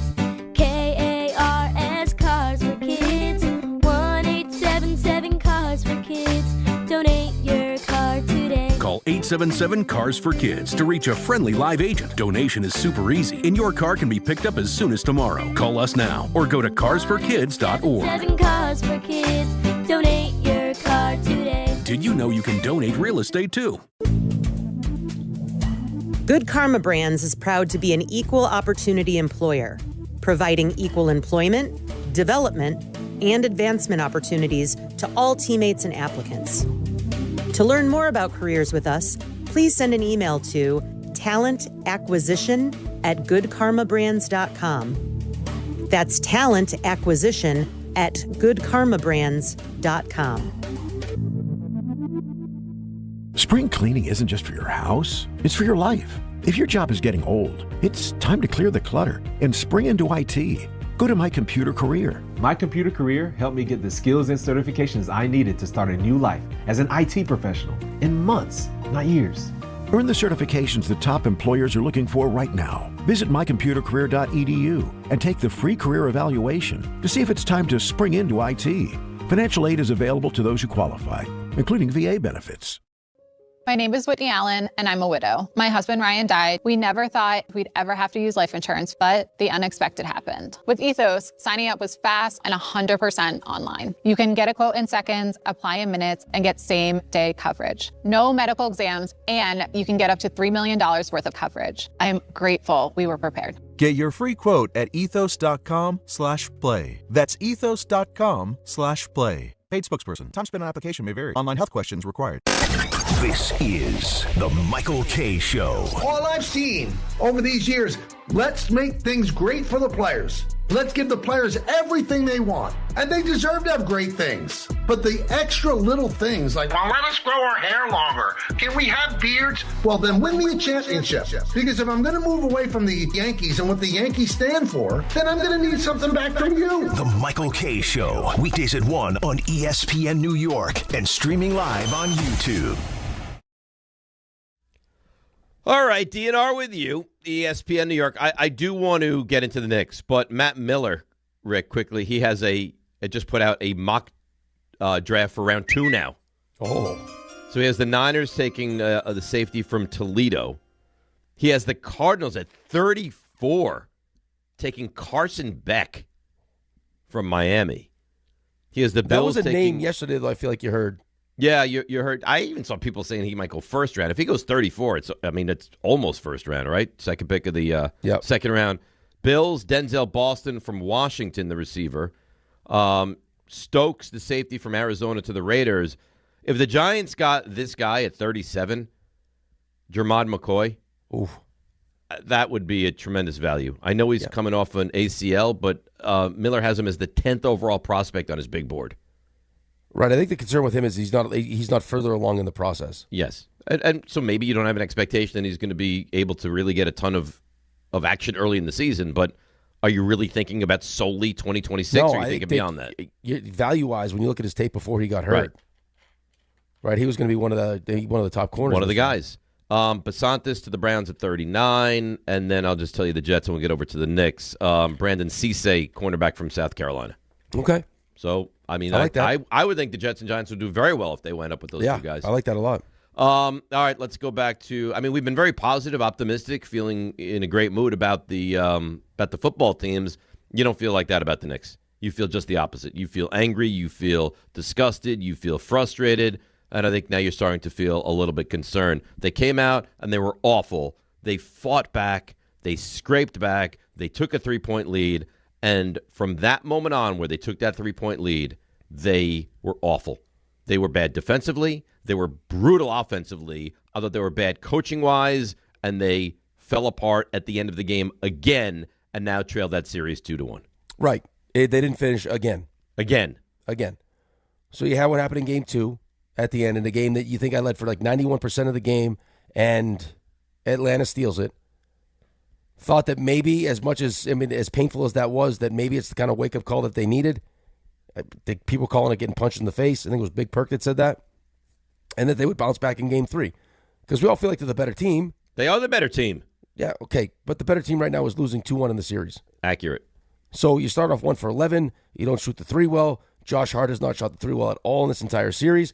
And then we're talking about, again, the same thing, which is, Cat was great. And for whatever reason, in the fourth quarter, Cat took 2 shots. 2 shots. Whatever reason. It happens all the time. No, I know. I don't. I'm just saying whatever reason. I don't know the reason. But these end-of-game possessions are, it's amazing to watch. Like, I mean, you heard C.J. McCollum earlier today saying, like, we have specific plays and out of timeouts and all. Do the Knicks do that at all? Because it looks like they are as prepared as any team you've seen. Well, no. See, I don't think that's all the way fair, because you did see the other night where they drew the play up where Jalen hits the 3-pointer. You have to execute it. I don't know if I did not like the last play that was called where we're just going to give it to Jalen. We got a switch that we wanted and then clear the floor because he was on the right side. And then have him pinned down where he has no other option, and we don't even get a shot off. You don't even get a shot. And then you have a 24-second violation. Not even a chance. Well, how about the possession before? Well, they missed a shot, which was a terrible look, and they got the offensive rebound, and they had a shot clock violation. Right. Yeah, it's not. You can't explain it because, again, you have a team that's trying to win a championship that has these crazy high expectations that, is going to have to figure out how to close out games. And this is an inferior team we're going up against here. So if you do get to the series, now you're talking about playing, the Celtics in the second round, who are much better team than Atlanta, and good luck closing those games out. Well, but I can't even think about that. I'm not even worried about the Celtics. No, I'm not either. But I'm just saying, again, it's a weird team, because we had the caller earlier that was talking about their mental toughness and all these different things. But it's like they are resilient. Like, they did fight back. Last year, being down 20 in 2 games against the Celtics, they fought back and they won those games. So they don't quit. It's just like when they get down in these tight games at the end of them, there's been a lack of execution. Like C.J. McCollum, we played the clip earlier talking about the play and how it was drawn up, and he goes out and executes it. And then on the other side of it, maybe you're just getting too reliant on a guy who's been he's Mr. Clutch and all those different things. But like I said to you earlier, everyone knew the ball was going to Jalen in that spot. Atlanta knew it. Everyone in the stands knew it. Everyone knew it. You got a guy that you brought in to be the Robin to your Batman. His strength is his offensive game. That's why you brought him here. It's not his defense. And he's in the midst of playing really good basketball. Can we find a way to use him more? Karl Anthony Towns is not some schmuck that you just brought up to just emerge as he's a really good player. Well, you wouldn't have any idea of that by watching the Knicks play. And I'm sorry, some of that has to fall on the coach. Yeah. It has to. Agreed. There's no I mean, what does he tell him? Go out there, get it to Jalen, and Jalen just do your thing? Because that's what it looks like. That's what he said. What do you mean? He just said it. Go win it. You play the clip again. That's what he said. I have to hear that again. He says just go win it. There's no pushing him towards a specific anything? No, we got a switch that we wanted. Put the ball in his hands, clear it out because he's good on the right side. Go win it. That's embarrassing. That's his words. But that's embarrassing. I mean, Mike, I'll tell you what. Jalen Brunson is not winning this series. Mitchell Robinson is not winning this series. Mikal Bridges and Mike Brown are actually playing to the point that if this continues, they're not going to be able to stay here in New York for next season. All right, I sent RJ some sound about that Knicks last play that was on. What was it, RJ? Amazon Prime? Yeah, it was the Prime Crew post game. So it's Nash, Dirk, it's Nash, it's Blake Griffin, and Udonis Haslem. Take a page out of Quinn Snyder's book. Get the ball right to your guy and go immediately score. It's so much harder when you're running multiple action. You give the defense time to sort of, okay, this is what they're doing. The defense is below, but if Brunson catches that and goes right away, now you're in a little bit more scramble mode. So if that was the design play, I don't know. The spacing was also terrible. Everybody, Steve, you mentioned when we were watching this, everybody was on this side of the floor. It's great to play beautiful basketball, moves 1, 2, 3. The problem is they're going to try to take it away from the best player. I think they tried to get Cat to go and screen for Brunson. He probably didn't set up Dyson enough here. Unfortunately, bad execution down the stretch, but some of that is when you run plays at the end of the game, there is a risk when there's more than one pass involved getting your guy the ball. Yeah, people always complain. You give the ball to your best player and he holds it and he dribbles it, but it is easier sometimes for him to, have court vision and not, scramble to the ball, get the ball. Then it's only a few seconds left. He's got to make a move. That was just a it was all tough bad play. from the jump. Yeah. As soon as it went into Josh Hart on the sideline, I was like, tough play down the stretch. Yeah, great. I mean, none of them has a nice thing to say about the Knicks' possession at the end of the game. No. Not one of them. And you know what? We didn't even discuss it. They're right. They didn't even inbound it well. It looked disjointed from the second they inbounded that ball to Josh Hart and then forced the ball into Jalen Brunson's hands, and then it got worse from that point on. Right. He said it was all bad. From the jump, all bad. It was so awful. Clearly they weren't shocked that it didn't work. And that's off the timeout. Right. It was going to be, hey, if this does work, it's just because Jalen found a way to make it work. It didn't work because the play was good. There was no. What was the play? I don't know. Well, and again, we've discussed this. Where is Karl Anthony Towns? Why are you not at a minimum running a 2-man game with Towns? Right. I don't know. He was setting this. He set the screen. The ball went into Josh. He set the screen. Got it to Jalen. They cleared out, and then Jalen was, hey, go win it. And then Towns vanished again. There was that. I mean, the shot clock violation was just hanging out at the baseline. Oh yeah, no. They don't feel like it's imperative to get the ball in Towns' hands in big moments at all. Offensively, though, man, he's been efficient. He's shooting the three well. What do you have, 17 rebounds last night? Yeah, had 17 rebounds. At least take the ball to the basket. He was plus 22. Try to create contact and get a foul called. Oh, well, or just give it, just inbound the ball to Jalen and let him go. But they couldn't. That's the thing. I'm just saying, but that's, again, you just heard Steve Nash. You heard Dirk Nowitzki. You're talking to some of the great basketball players in NBA history saying this is what you should do. Of course. Mike Brown. How did C.J. McCollum get the ball right away? Because they're better coached. I think that when you get to this level, there are so many different nuances that don't necessarily seem important, but for the really good teams are super important. And they got it in so easy to him too. Right, but the difference between, you just heard the spacing stuff, and it could be a matter of feet that make the play work or not work. There are great power plays that are great because the spacing, where the guy, where Kucherov stands off to the side of the net and where the bumper guy stays opens up a lane, as opposed to if you're a few feet one way or the other, that lane's closed and the power play doesn't work. There is certain attention to detail stuff that you have to be focused on and execute properly for the plays to work. Or you just have a coach that's not calling up, that's not calling good plays. You think Tom Thibodeau is, wherever he is, smiling? I don't know if he's smiling because I think he probably likes the guys on the team. I think he probably loves Jalen. He probably loves Josh Hart. There's guys that he really likes and wants to have success.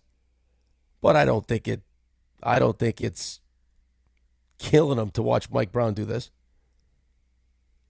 Yeah, I would listen. Me and you would be smiling. I'd be like, serves him right. Yeah, you got rid of me. You wanted better. Well, here's your better. Enjoy it. Let's break. Knicks fans that want to get involved, they're lining up the phones. We'll get to you guys. 800-919-3776. The thing is, you were so bad and still should have won the game. And the same way you lost game 2, you lost game 3. We'll get to it next. DNR with you, ESPN New York. Wow, that's a lot of distractions. Why don't you just focus on the road? Relax, I'm a great driver. What about other drivers? Not everyone's a great driver. I can watch out for them. I'll be fine. Watch out! In 2023, more than 3,200 people died due to distracted drivers. Keep your eyes on the road. This message brought to you by the New York State Governor's Traffic Safety Committee. This is Rick Brunson, the assistant coach from the New York Knicks. I'll be driving to our games this season in style in my new Jeep Gladiator from Princeton Jeep. My friends at Princeton Jeep gave me all-star treatment, and you can expect the same thing. Just mention I sent you, and they'll treat you like family. Princeton Jeep has tons of inventory and great deals on new vehicles. Visit Princeton Jeep at 1045 State Road in Princeton, New Jersey, or online at PrincetonJeeps.com and tell them Rick Brunson sent you.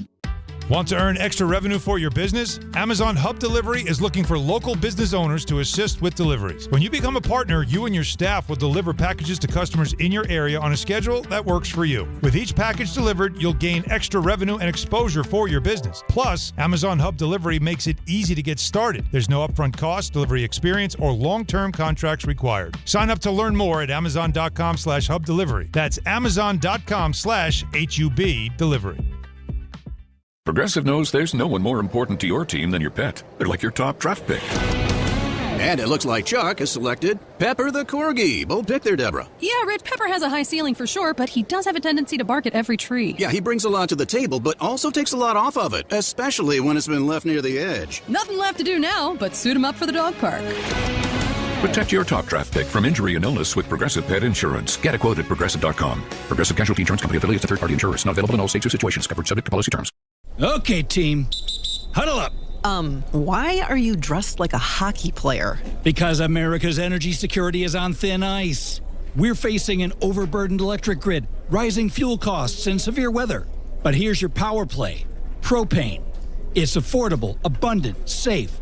Propane is reliable energy, even when the grid isn't. Advantage Propane. Learn more at propane.com/powerplay. Spring cleaning isn't just for your house, it's for your life. If your job is getting old, it's time to clear the clutter and spring into IT. Go to My Computer Career. My Computer Career helped me get the skills and certifications I needed to start a new life as an IT professional in months, not years. Earn the certifications the top employers are looking for right now. Visit mycomputercareer.edu and take the free career evaluation to see if it's time to spring into IT. Financial aid is available to those who qualify, including VA benefits. My name is Whitney Allen, and I'm a widow. My husband, Ryan, died. We never thought we'd ever have to use life insurance, but the unexpected happened. With Ethos, signing up was fast and 100% online. You can get a quote in seconds, apply in minutes, and get same-day coverage. No medical exams, and you can get up to $3 million worth of coverage. I'm grateful we were prepared. Get your free quote at ethos.com/play. That's ethos.com/play. Paid spokesperson. Time spent on application may vary. Online health questions required. The Knicks are in the playoffs and working toward their ultimate goal. The 2025 NBA Cup champions, your New York Knicks. Will this be the year the Knicks punch their ticket to the NBA Finals? The Knicks have much bigger goals at the end of the year. Step back three with 5 seconds. He got it! Jalen Brunson steps back and puts the Knicks in front. Thanks to all our New York Knicks partners this season, including Wild Turkey Bourbon, Citywide Window, DraftKings, and Total Orthopedics and Sports Medicine on ESPN New York. All right, DNR with you, ESPN New York on it's almost kind of a Football Friday feel to it. RJ, do we have a Connor Rogers update? I do. And? There's no update. Huh. Are you worried for his well-being now? I think the snooze is on the alarm. Just got away from him. I think there's a reasonable explanation. We're approaching 9 o'clock. See, here's the thing. He's in a situation where he had a long night, and he's recovering because he has the option to sleep in. We didn't have that option. You guys didn't have that option, and RJ didn't have that option today. It's a struggle. Connor, he could sleep in. Yeah, but 9 o'clock now becomes more than sleeping in. That I can't. There's round 2 tonight. He's got to get up and go. It's not quite 9 o'clock yet, but your point is valid. Your point is valid. I mean, Ray, if you can, if it's just like no alarm, sleep as long as humanly possible. What time do you wake up? See, I'm a bad example because my body's so used to waking up. Exactly, Ray. I'm a bad example. I cannot stay in bed past 9:30. It can't happen. I'll start feeling terrible if I do. Right. So if he doesn't get up soon, he's going to feel terrible for the rest of the day. So you're saving his day is what you're saying. Yeah, we're trying, but I don't know what we can do other than RJ text him. There's only so much you can do. RJ, do you want to call him? No, because I also wonder if maybe he doesn't want to be found. There's also that possibility. Maybe he got creeped out by your DMs last night. I don't think so. Maybe he was too aggressive. You know what? We should read the DMs. Do you think there's any see chance? What he sent. Do you think there's any chance he woke up this morning, kind of rolled over, checked his phone? He's like, "Yeah, what a mistake that was." Yeah, it's possible. I was NFL draft. I got an email from Eric P. Oh. He says his wife is super pregnant and expected any moment. Could be why he's not answering. Interesting. Oh, maybe not things pregnant, are happening. super pregnant. Are they birthing? It's possible. Are they birthing? But what he doesn't realize is we have helped people with childbirth on the show. Yeah, that has happened. Yeah, right? in most places that would be reason enough to give you a pass. I guess not here because we're very comfortable in the delivery room. You're not going to scare us, Connor. And the last thing you want. I need more. Push. Shut your mouth and push. The last thing we want is to have to move on to another Connor. That's true. But RJ said he does have quite a few Connors in his phone. Right, he's got Connor Hughes. He's got Connor Orr. So let's pivot. Let's pivot to Connors. Yeah, you want to get McDavid? I would love that. At what point do we start, posting Connor thirst traps just to get his attention? Like, what do you mean? Like we have other Connors on, and then we take the video or the podcast, and we just get put Connor Hughes on. Let's get Connor Hughes on. He does Jets and Giants. He does Jets and Giants. Yeah, but can he know that you settled for him? Do we forever lose Connor Rogers? Oh, yeah, I think that's it. So before we even started the relationship, we now lose him. Not necessarily. I think maybe it shows just like, hey, we don't need you. Maybe it's a kick in the junk for him. Like, hey, buddy. Right. We don't need you. We like you, but we have want other you. Connors. We want you. What is that chair that people want? What is that called? Make him sit in that chair. Just throw it out there, huh? You just said it.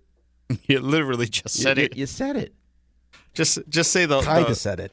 No, you didn't kinda. You definitely said Yes, it. I heard it. You definitely said it. I mean, some people out there didn't hear it, the majority, in fact, so maybe we could just, not say anything. You can put that little left hand away. Can I it's too close to the dump button. Can I suggest like the hotel room chair? Maybe you can. Don't start him with the hotel rooms. Yeah, we've good point. That's a good point. Forget that. He'll go off on a tangent. Is there AstroTurf at the hotel you're staying at? Do they have a breakfast buffet, Gary? This is one of those moments, RJ, where I love him. Don't like him. I'm familiar. Yeah. Brian Wayne. Brian, good morning. You're on ESPN New York. Morning, gentlemen. How are you? Great, Brian.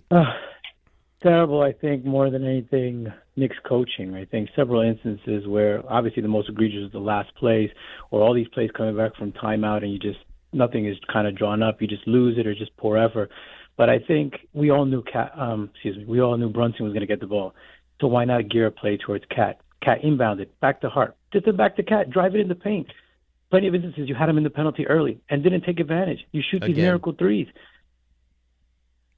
I just don't understand. Yeah. Brian, and thanks for the call. It's absolutely maddening. I mean, Karl Anthony Towns, he doesn't even touch the ball in these situations. Forget about taking a shot. He doesn't get a touch of the basketball down the stretch of these close games. How about this one? So Bagels had this last night. OG, Cat, and Jalen scored all 30 of the Knicks' points in the third quarter. Mike Brown starts with Mitchell Robinson, Josh Hart, Jose Alvarado, and Mikal Bridges to start the fourth. So, does it not feel like Mike Brown is being completely outcoached in the series so far? Mike Brown does not feel like he's having a great series right now. No. Madrid in the Bronx. Good morning, Madrid. Hey, good morning, guys. How you guys been? It's been a little while. Well, we've missed you. Where you been? Listen, I can't believe what I'm seeing out there. Like, how are you making coaching look this bad as a professional coach, right? Everyone's seeing what's going on. Give Towns the ball. They ran Tibbs out of here for what? Just to put it in context, Towns got picked up last year, a second before the season. You had 2 new players in the lineup, 2 in the bench, and he still managed to get you through the playoffs, beat the Celtics, and Towns had a historic offensive season. 20-plus points per game, 50-plus from the three, rebounding crazy. Like, how is he making this seem so hard? The guy's been together for 2 years. For 2 years now. There shouldn't be any chemistry questions. They look clueless. They look clueless out there. You have the ball in Hart's and McBride's hand when we need a bucket, and they don't know what to do. They pass it back to Brunson. Brunson wants to play hero ball. For what? Towns, it's working. He's attacking. He's scoring. Feed him the ball. What are you guys doing? This is embarrassing. We should be the likes of the OKC of the world. Meanwhile, I don't care what young players they have. I think he means the series should be like you feel like it's over. You don't mean the Knicks are of the ilk of OKC. I don't think it's over, but we should not be struggling with this Hawks team. I don't care about a Jalen Johnson. I don't care about a past Portland McCollum like CJ McCollum. I don't care. I don't care. We should not be here struggling with these types of teams. I get it if it's Boston. I get it if you have the full Indiana team of the world. But come on, right? But I mean, let's face it though. In all honesty, we're sitting here down 2-1. It should be a 2-1 series, at the very least a 2-1 series. I don't think we deserve to win. We didn't deserve to win Game 3. We put ourselves in a position where we could have won Game 3, but in if this was going to who deserved to win and who didn't deserve to win, you deserve to win Game 2. Right, you should be up 2-1. Thanks for the call, Madrid. But here's the problem: is you can't get to the end of these games when they're like 50-50 games and lose all of those games. Of course not. Of course not, because, again, Atlanta's a good team. They're not as good as the Knicks, but Atlanta is a good team. They're a good team. In the course of a series, that team is going to have a game that they play really well and deserve to win. And that was last night.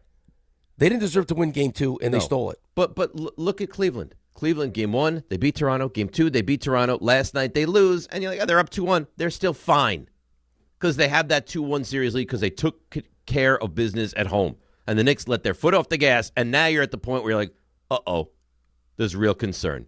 Let's break. We'll come back. We got the draft. We got the Knicks. We got plays of the week, and we'll see if Connor Rogers is okay. All that and more. DNR with you, ESPN New York.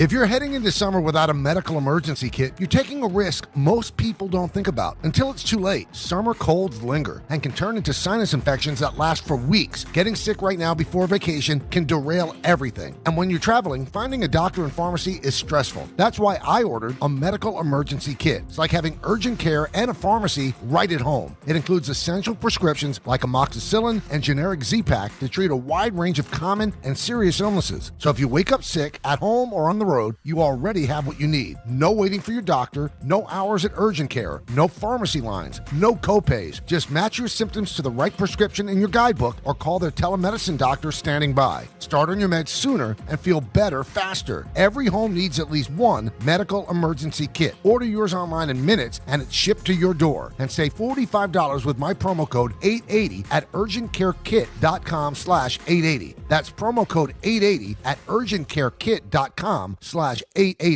If you've been injured in an accident that wasn't your fault, then you need a lawyer who knows New York's unique personal injury and workers' compensation laws. At the Parisman Firm, they have decades of experience handling all types of accident cases and a proven track record of delivering huge results. Their team has already recovered nearly $1 billion for injured New Yorkers. From construction to car accidents and slips and falls, they've got you covered. Call the Parisman Firm now at 718-WORKERS, where your case is their cause. Get the justice you deserve today.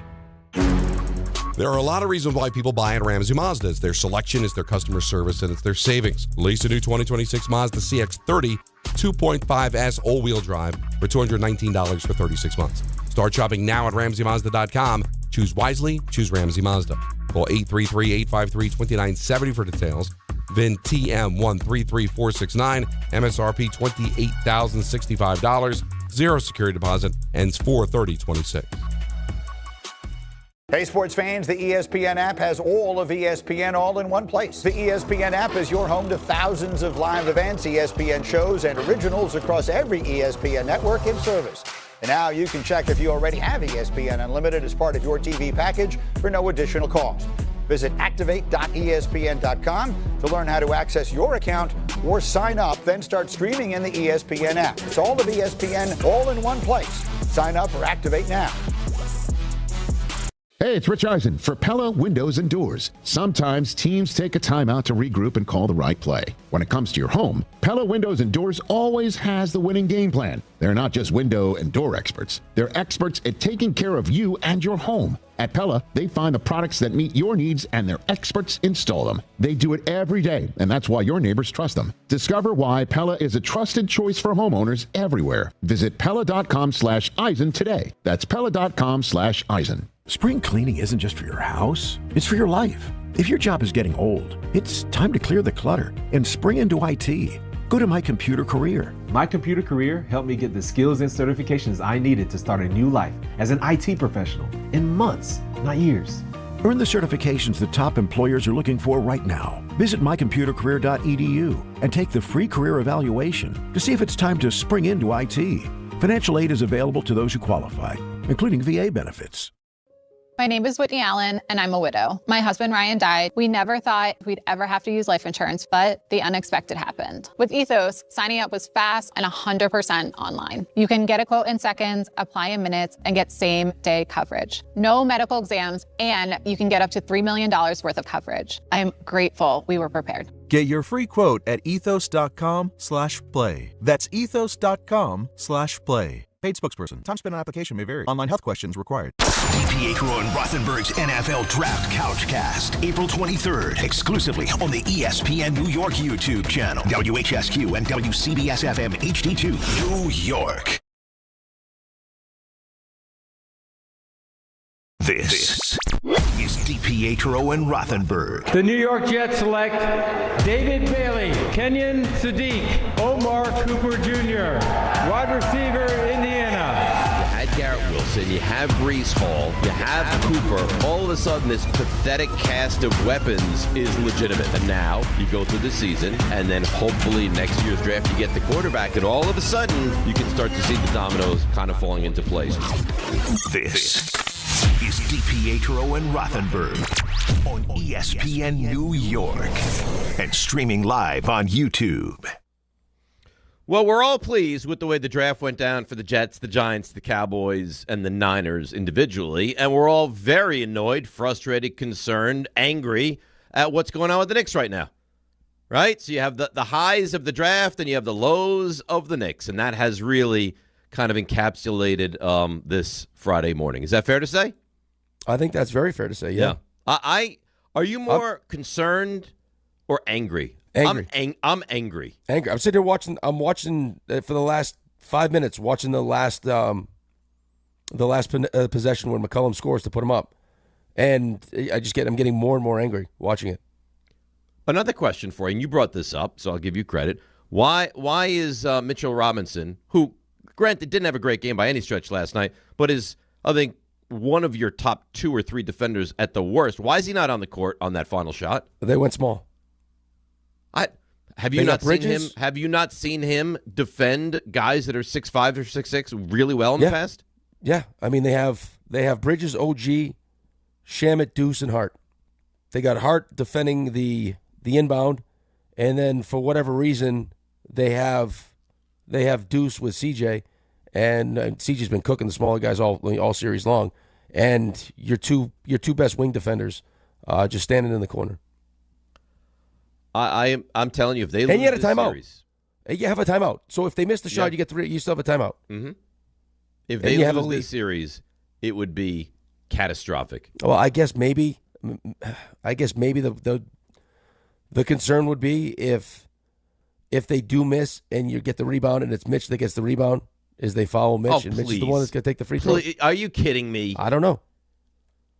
You said they had a timeout, didn't you? Yeah, but if they follow him immediately. Oh, so the second you get the rebound, you either get rid of it or timeout. Please. I'm not saying it's what do you know how dumb it would be if you're not putting one of your best defenders on the court in fear of if he gets the rebound and he gets fouled, now he has to go to the line? Why else would you do what you did? Here's the problem. I'm not sure Mike Brown is a good head coach. No, I think that you're probably leaning he's not a good head coach. There have been guys that have played for him that said he's a great guy, but he's a better assistant coach than he is a head coach. So let's not pretend like he was the first choice either. No, he was or like the second choice or the third choice. Right? I mean, there were coaches that they were interested that were already coaching teams. Which is why you're starting to see Billy Donovan's name mentioned if this thing doesn't go well. Oh, if they lose this series, Mike Brown, it was nice knowing you. See ya. I mean, you were really nasty during the break. I'm angry. I'm legitimately angry. And you know who else I got angry at yesterday because it was such a ridiculous thing, and I like him, is Jerry Ferrara. He annoyed me yesterday. I saw that. With his stupid tweet. Why are you laughing? Because you guys have a thing going, you two. Because I thought what he said was asinine. What did he tweet this time? So he tweeted, let me see if I can find it. Explain, I'll find it. So he tweeted, Ray, he wouldn't watch the Knicks and the draft at the same time. So he had a game plan, and he was asking for suggestions. What do I do? I'll watch the first half of the Knicks, and then I'll watch up until the draft starts, and then I'll pause the Knicks, and I'll watch the draft until like the Giants pick, and then I'll play the Knicks, and then I'll watch until the Giants pick again, and then I'll pause the Knicks. And it was so... Okay, so I don't know what you said to him, but whatever you said, it was 100% justified. That is an insane comment from him. Right. What is he doing? Well, this was for all this. This was actually how he thought that all Knicks and Giants fans should consume last night. And then Don and Alan took Jerry Ferrara's side. Of course they did. Which I thought was embarrassing for them. But go ahead. You have the tweet and the response? I had the tweet, yeah. Okay, and my response to his tweet? Right. So the tweet is, for all my Knicks and Giants fans, this is what I'm attempting. Knicks at 7. Watch the first half of it as close watch the first half or as close to it as possible, then pause. Switch to the NFL draft. Try to make it to pick 5, then pause. At this point, put the phone away. Use as much discipline as possible. I can do it. Back to the Knicks third quarter, then pause. Back to the draft. Fast forward all the commercials and banter I don't care about. Back to the finish of the Knicks. Back to the rest of the first round. Put the phone away. You can do it. Yeah. Ray, how ridiculous is that? You know what? I'm thinking the entire time Rick is saying that, you're doing too much. And this is Dave. This you is are ridiculous. doing too much. Listen to my response, Raymond. This is ridiculous. Find a way to consume both simultaneously. I'm pretty sure he can get a multiple TV setup or something on a sidebar. And he said, you don't need to use your phone. You don't need to of course. All that you just described. You're doing way too much. But he didn't. Apparently, he didn't want that. His whole thing was that the Knicks are too important that he doesn't want to only watch the Knicks. Like okay, he wants to have them both. So put the Knicks on the big TV. I don't know, man. And have the draft on the small TV. It's not that hard. He didn't want his attention to be drawn away from one. So he had to potentially, just watch them in, one now. Jerry, and one what are later. we doing? What are we doing? Well, it's a terrible take from him. I like to see Jerry and Dave fight. I don't want to fight him. Why? Because I think it'd be good for the show. Let's get these numbers up. Is fight people. Let's get these numbers up. No, but I'll tell you what. I'll verbally spar with him. Okay, let's have a verbal smackdown. Because and then he's like, I don't care what he thinks. And then Alan and Don are like, the only reason Rothenberg says this is because the Giants are so important to him. No, I can do two things at once. I can consume 5, 6, 7 games at one time. Yeah, I think that. Seems like an episode of Power. I think you can make this happen. Unless you like to hear exactly what's being said on both. I did it last night. Well, I was hosting a live show with you. No, but you're not listening. See, I hate when we have conversations and you neglect the listening part of it. If you like to hear the full play-by-play for the basketball game and you also like all the commentary going on with the draft, you can't do both of those. But you know what? I'm sorry. For that little bit of time, you can't do both. You have to sacrifice one, and that's your choice. Like, whichever one you decide to sacrifice is up to you. I'm not going to judge you for that, but there's no reason you should watch the first half of the Knicks. Pause the Knicks. Watch the draft. Pause the draft. Watch the Knicks. It's ridiculous. Well, if you're only focused on your team, you can easily live in a world where you're paying attention to the Knicks with the volume on, and then because you have the second TV, the second the Giants pick is in and Goodell's coming up to the podium, you can pause. You can mute the Knicks. Put on the volume here, hear what they got to say, and then go back to the volume. But why do you even, if the Knicks are so vitally important to you last night, why do you even need to do anything but look on Twitter? Giants took Arvell Reese. Great. Back to the Knicks. Well, because because he wants both. Okay. Because he wants both. Well, what he did last night was really kind of creepy. I just don't think that you like him very much, and you want. I like him a lot. I'm clearly not. I do like him. And I'd like to have him on the show. But I think I'd like to verbally berate him on the show. Right. Okay, who signs up? Who wants to sign up for that? Well, you know what? Stand up for yourself a little bit. Instead of, I have to deal with you every single day. What am I going to do? During an NFL Sunday, I have 8 games on at one time, and I can tell you what's happening on any single play. But not everyone's like you, well, all right? It's a gift. It is a gift. Don't criticize him because he's not as good as... He can't consume 2 things at the same time? I think he's choosing not to consume 2 things at the same time. Because it's overwhelming for him. Maybe it's too much. What happens if they shot 2 scenes the same day of a movie or a TV show? Well, I think it'd be more like trying to shoot 2 scenes simultaneously. Well, you know what? Wahlberg could do it. Maybe. Everyday Edgar. Edgar, good morning. You're on ESPN New York. Wahlberg could do it. I was upset about the Knicks. This Turtle Proctor, Jerry Ferrara dude can't have 2 TVs. I had 2 TVs. I'm not even an actor. He doesn't know. It's not that he can't. No, he says he doesn't want to. He doesn't want to do 2 TVs at the same time. That him tweeting that I'm going to pause, I'm going to do this, I'm going to do that. That was annoying. Just reading that tweet. The fact that he did it is more diabolical. But I'm going to make 2 quick Nick points. Mike Brown, you've said it.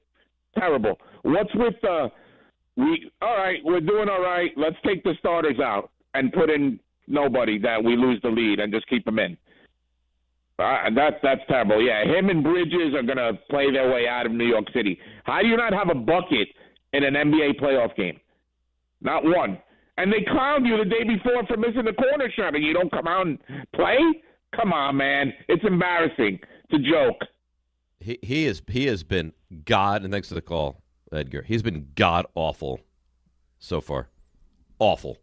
It hasn't been a good start, no. No. He can go with Mike Brown. They can go together at the end of the season if this continues. He couldn't play him last night. I know. You're so bad you can't even play. He didn't score. He was out there, though, for that last possession with McCollum. Yeah.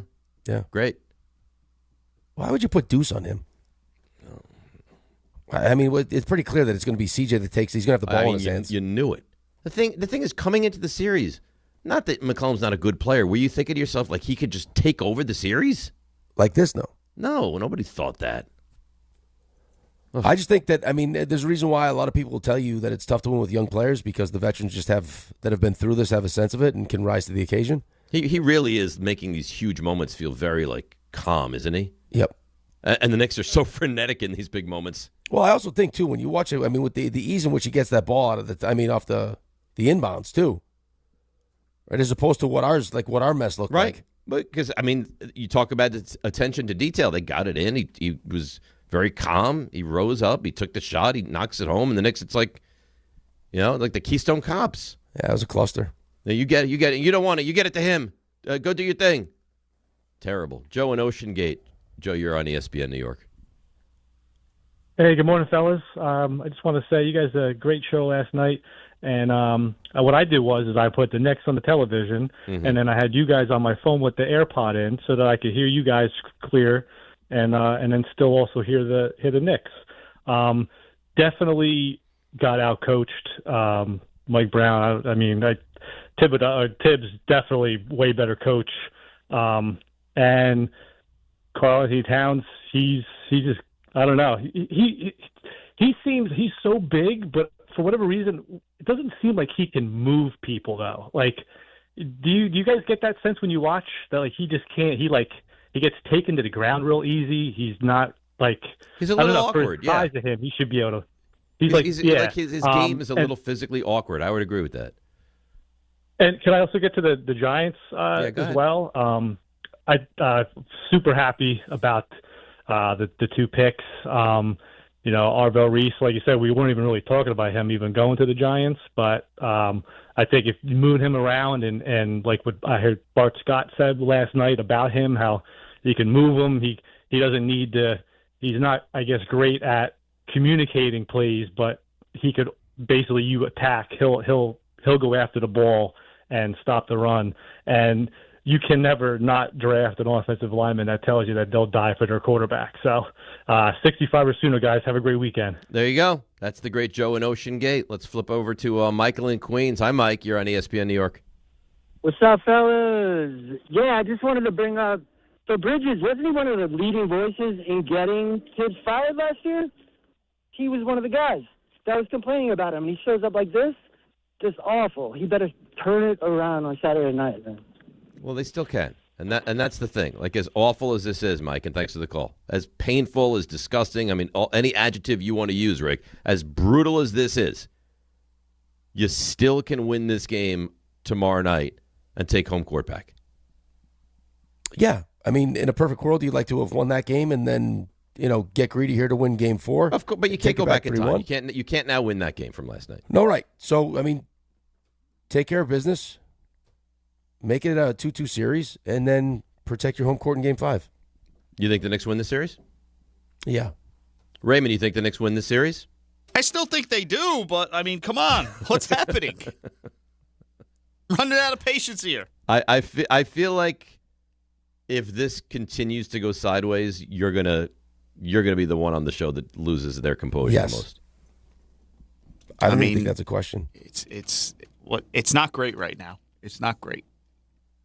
I'm not having a great time. Who are you the most annoyed at with the Knicks right now? Who am I the most annoyed? Well, I'm annoyed with all of them, if we're being honest. Okay, but is there a leader in the clubhouse? Listen, we can talk about it till we're blue in the face, but that play at the end signifies a lot of stuff that's been going on, right? Like what was going on there? What was the plan there? Why did that go the way it did? It wasn't even a play. It wasn't a play. I don't know. Yeah, I don't know. I mean, listen, I don't know, but I do know if something doesn't happen here, something will happen. Oh, once it's over. Lots of things. If they lose this series, the current Knicks will look very different. The honest thing is back on the table if it does, and I don't want that to happen because of all the reasons that I talked about during the season. But that stuff is back on the table. I hope it doesn't. RJ? Hi. Do you have a Connor Rogers update now? I do. A real one or I don't have an update. Connor Rogers locked in 9:30. That's big. Yeah. Wow. Did you find out what happened to him? No, I'm actually leaving that to the imagination of the mind, or you can just ask him. I'll ask him. So what we should probably get to your stuff you missed so we can be timely for him and then timely for Raymond on the other side of that. I think that'd be nice. All right, then why don't you go ahead and fire away. Walk-up three-pointer. He got it!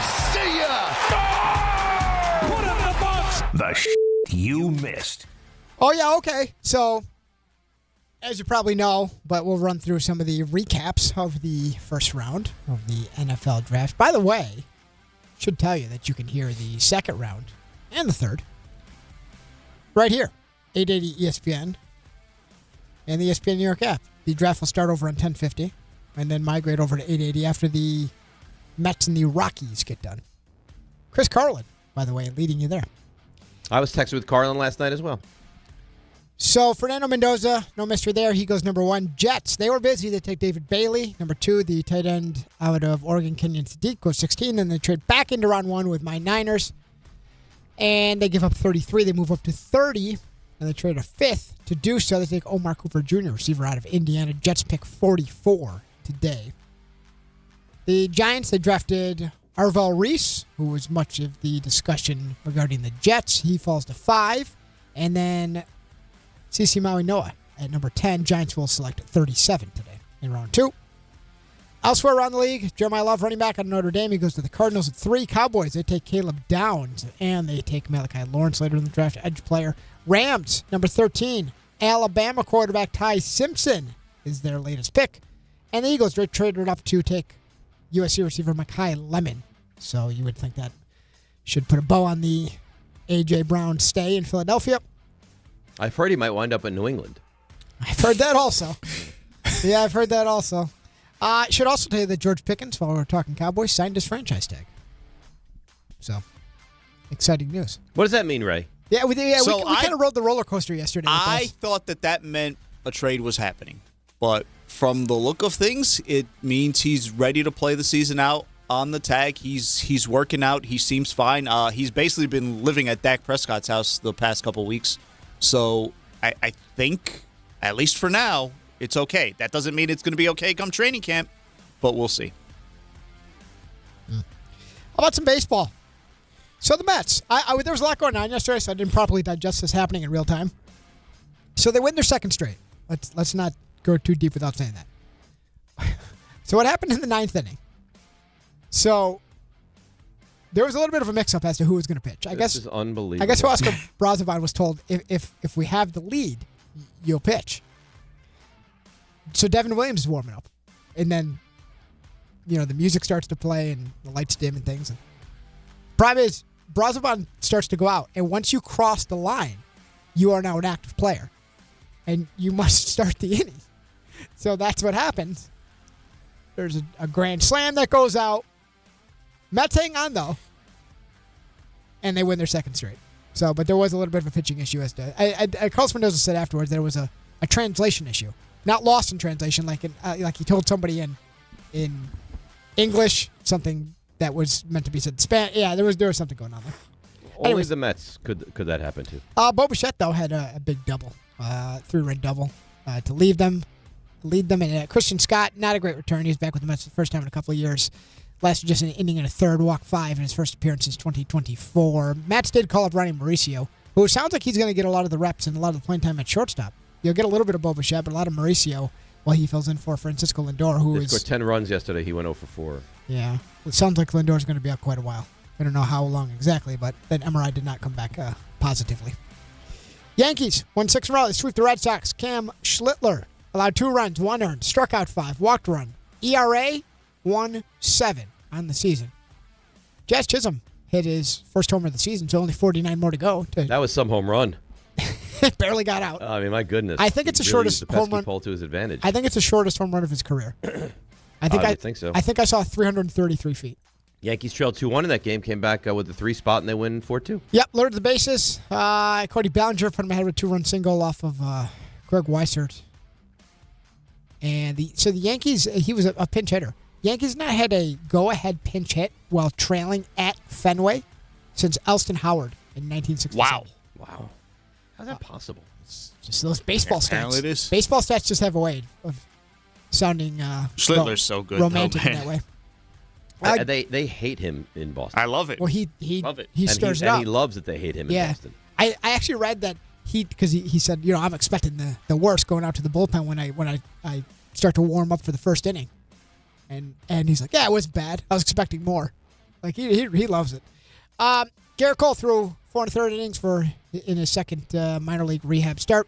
Gave up 2 runs, 5 hits for Class A Hudson Valley against the Brooklyn Cyclones. And Carlos Rodon going to make his first rehab start. That'll come tonight against those same Cyclones. We don't talk a lot about what's going on in the rest of the NL East because the Mets have had such problems. There's another team now that the Mets have gotten off the schneid. Yeah, They Mets actually are out have- of last place. They're not in last place anymore. That belongs to the Philadelphia Phillies, who have lost 9 in a row. Things are going very poorly. They cut Taijuan Walker, so I guess it's all his fault, unfortunately for him. Some NBA, RJ Barrett, Scotty Barnes, each scored 33. Raptors take Game 3 over the Cavs. They get on the board in the series. That's a 2-1 series. Cleveland leads. Timberwolves beat the Nuggets, and all of a sudden they lead that series 2-1. Some injury news to tell you about. Austin Reeves with that oblique. Kevin Durant with the ankle, questionable to play in Game 3 for the Lakers and Rockets, respectively. Jalen Williams of the Thunder. He is week to week with that hamstring injury that he just left with. Bucks, they finalized a deal to hire Taylor Jenkins as their new head coach. Derek White wins the NBA's Sportsmanship Award, and AJ DeBanza, not a shock here, declares for the draft. They make such a thing about that. I'm just reporting the news. Sabres, they beat the Bruins, huge win. Take a 2-1 series lead over Boston. Take that. Canes. Who would know it was a huge win? I saw no celebration. There was celebrating. I think that and Game 7 are the same reaction. Listen, I'm trying to get Gary Myers on the call, so on the Couchcast. By the way, Couchcast up on the YouTube, so you can go back and watch it, peruse it at your own. I mean, the information is, it's nice, but what you really want is, to talk about what Gary Myers is doing with his spare bed in South In Carolina. his shower. Yeah, that's what you. A bed for niceness. You start. You arrive at the Couchcast for the picks and information. You stay for the Gary Myers. Hey, what are you doing with that other bed? Who said bed for niceness? Dave said he had this. The first bed was for A what sex you bed and pointed a out. bed for niceness. The other bed was for niceness. Yep, outright. Just he got out there and said it. Yep. Yep. Canes beat the Sens 2-1. Carolina leads that series 3-0, and the Avs double up the Kings 4-2. They also take a 3-0 series. Way too much mentioning of hotel furniture in here today. Yeah. Oh, the other one especially. You can act up in a hotel. It's like having a rental car. That's it. You can't act up in a rental car. You're speaking from experience here. Hey, huh? you drive it. You don't drive a rental car the same way you drive your own car. That's accurate. Right. You can have a lot more fun. Yeah. Okay. Like, hey, I'm going on the road. You know what I'm going to do? I'm going to start trimming some things up. What? Take advantage of You it. think Gary does it? Probably not. I think he's happily. I don't think Gary's a. I think he's happily What? married. What is? I don't Doesn't even matter. know what we're talking about at this moment. I don't think. don't I get don't it. think we need to continue talking. How about that? Listen, Mr. Gary, what are you going to do in the shower? Yeah, right. You're not innocent here. I'm very innocent. No, you're kidding. I was trying to save Rick from the worst interview in the history of I don't want to say radio. It wasn't radio. YouTube. By escalating. I was trying to make it a conversation. I had to. You wanted to Ray, be. You should have heard what he was saying to him. It was so awful. I had to try to do Stop it. something. I heard some of it. Jefferson played it for us. And how bad was what Rick was saying boy. to him? Stop Not it. It's time for yet. traffic. Not going to No, traffic yet. it's not. You know what it's time for? It's time for Gary to go away for now. It's time for Connor Rogers to join us on the other side, and we'll do that. But first, well, I guess we'll go to break, and then we'll play Debbie. It's ESPN New York. Now it's time to find out what's happening on the roads. Here is Debbie Duhame. Hi, Dave. Hi, Rick. Have a great weekend. Let's put a bow on the traffic for the week, see what's going on. We've got issues here on the Southern State Parkway as you get out toward Peninsula Boulevard. Accident blocking 2 lanes here, getting out through Nassau County. Then on the Southern State East by the Wantagh, it's an accident being cleared as well. Troubles continue on the Clearview south of 35th Ave with a collision. Van Wyck South bumper to bumper, heading down toward Rockaway Boulevard in the construction zone. Sponsored by America 250 to celebrate America's 250th anniversary. We're coming together from coast to coast for star-spangled events, live performances, and the largest day of giving in American history. Join at America250.org. I'm Debbie Duhame on 880 ESPN New York.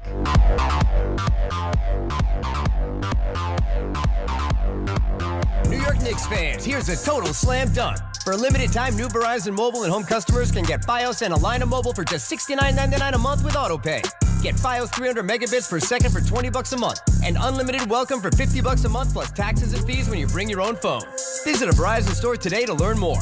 For new Fios Internet and mobile customers, discounts applied over 36 months. Mobile and home discount enrollment required. Additional terms apply. In times of congestion, unlimited 5G and 4G LTE may be temporarily slower than other traffic. Domestic data roaming at 2G speeds. The New York City Department of Correction offers countless career opportunities, from specialized units to leadership roles that support public safety and change lives for the better. It starts with one step: registering for the New York City Correction Officer exam. Earn over $109,000 after just 5.5 years. Benefits on day one, job security, pension at any age after 22 years of service. Go to nyc.gov/joinDOC or search Join DOC. One career, many opportunities. Register today to take the test. Partner with Amazon Hub Delivery to earn extra revenue for your business with your business. Assist with local Amazon deliveries and get paid for each package you deliver. When you become a partner, you and your staff will deliver packages to customers in your area on a schedule that works for you. You'll gain extra revenue, increase exposure for your business, and connect with your neighbors. Plus, it's easy to get started with no delivery experience, long-term contracts, or startup costs required. If you're interested in learning more, visit Amazon.com/Hub Delivery. That's Amazon.com/HUB Delivery. New year, new season, same goal. Feel good and stay in the game. But if neck pain, back pain, joint pain, or sciatica is holding you back, it's time to handle it. I'm Bart Scott, and I'm telling you to call Dr. Jay Shaw at Sandwell Pain. Dr. Shaw is an Ivy League trained, double board certified, and he specializes in getting people back to living pain-free. No surgery, no scars, no long recovery, no pain medication. Just precise, non-surgical, image-guided treatments that work. Same day or next day appointments are available with offices in Woodbridge, Livingston, and Inglewood. Stop playing through pain. Go to SandwellPain.com. Relief starts today. Smalls here. If you're heading into summer without a medical emergency kit, you're taking a risk most people don't think about until it's too late. Summer colds can turn into sinus infections that last weeks, ruining your perfect vacation getaway. And when you're traveling, finding a doctor and a pharmacy, it's stressful. That's why I ordered a medical emergency kit. It's like having an urgent care and a pharmacy at home. It includes prescriptions like amoxicillin and generic Z-Pak to treat a wide range of illnesses. So if you wake up sick, at home, or on the road, you have what you need. No waiting for your doctor, no hours at urgent care, and no pharmacy lines. Also, no copays. Match your symptoms to the right prescription in your guidebook or call their telemedicine doctor. Start meds sooner and feel better faster. Every home needs a medical emergency kit, so order yours online in minutes. It's shipped right to your door. Save $45 with my promo code SMALLS at urgentcarekit.com/smalls. That's promo code SMALLS at urgentcarekit.com/smalls. Prescription required. Always consult your doctor to determine if this product is right for you.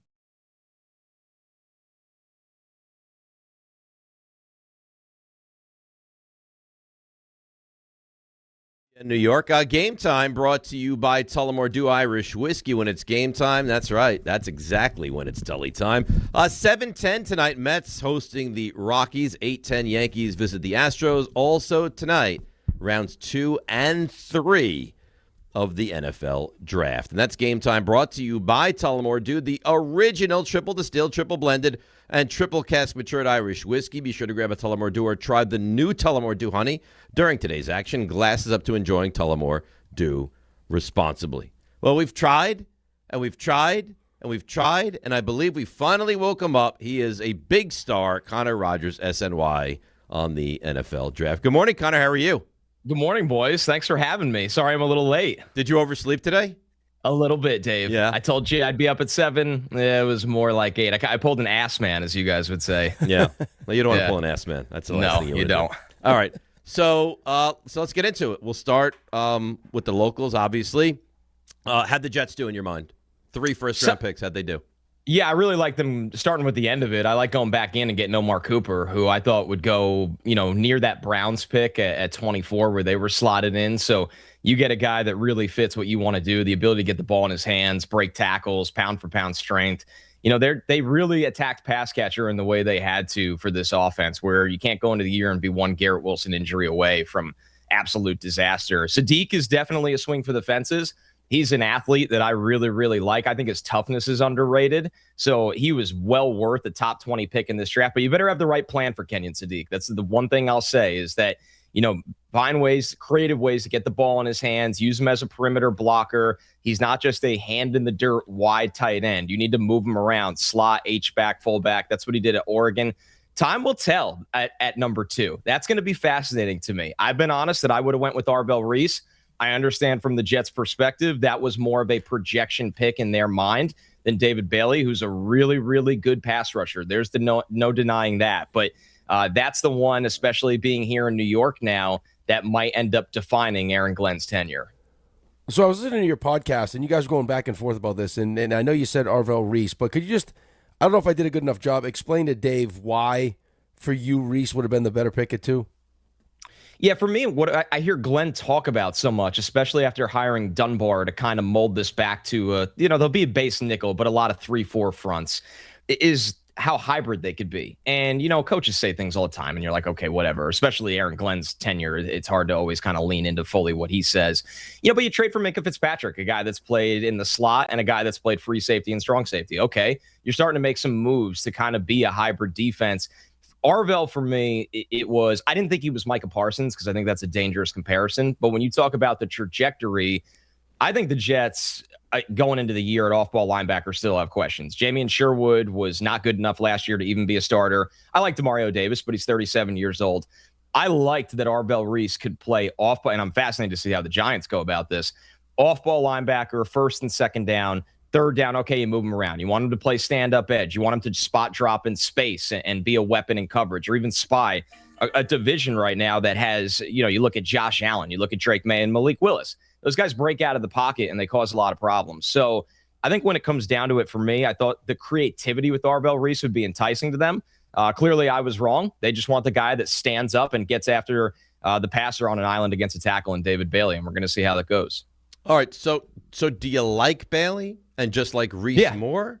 Is that what it is? Yeah, I had Bailey as a top 10 player in this draft, closer to top 5. I think it might have been 5 or 6 when all was said and done, when I had Reese at, I believe, 4. So, I mean, almost side by side. I thought just the fit with the Jets was really, really interesting for Arvell Reese, for a team, to me, that, and this is where you get a little caught up, right? This is a coach that knows it's a little hot, very hot underneath him, that they probably feel like they need the guy that has the best chance to come in and get 8 to 10 sacks, where I don't think that's going to be Arvell Reese rookie year. I don't think you should expect him to do that.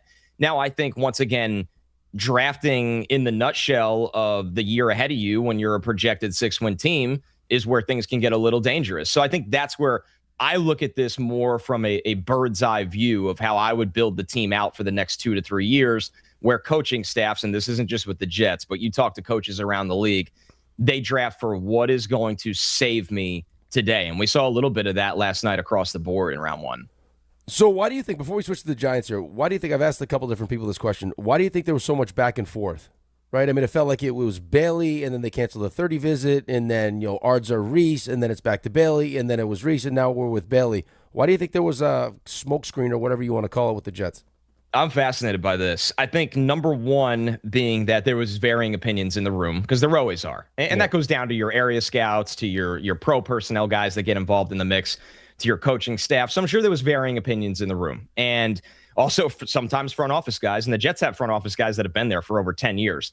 They look at it, once again, as how are things going to look 3 years from now rather than next year. And that's not to take away from David Bailey, who's a really good player. I think the second thing is, I think they held this really close to the vest. I wonder if they felt like they could drum up enough interest and see if a Godfather offer came their way. Clearly, that never happened. And it clearly never happened for Arizona because Arizona wanted out of 3, and they decided to do a stick and pick and take Jeremiah Love. So I don't know if teams were willing to pay the prices to go into the top 10 or up to the top 5 last night. That was something that in this draft, I guess a lot of teams just weren't comfortable with.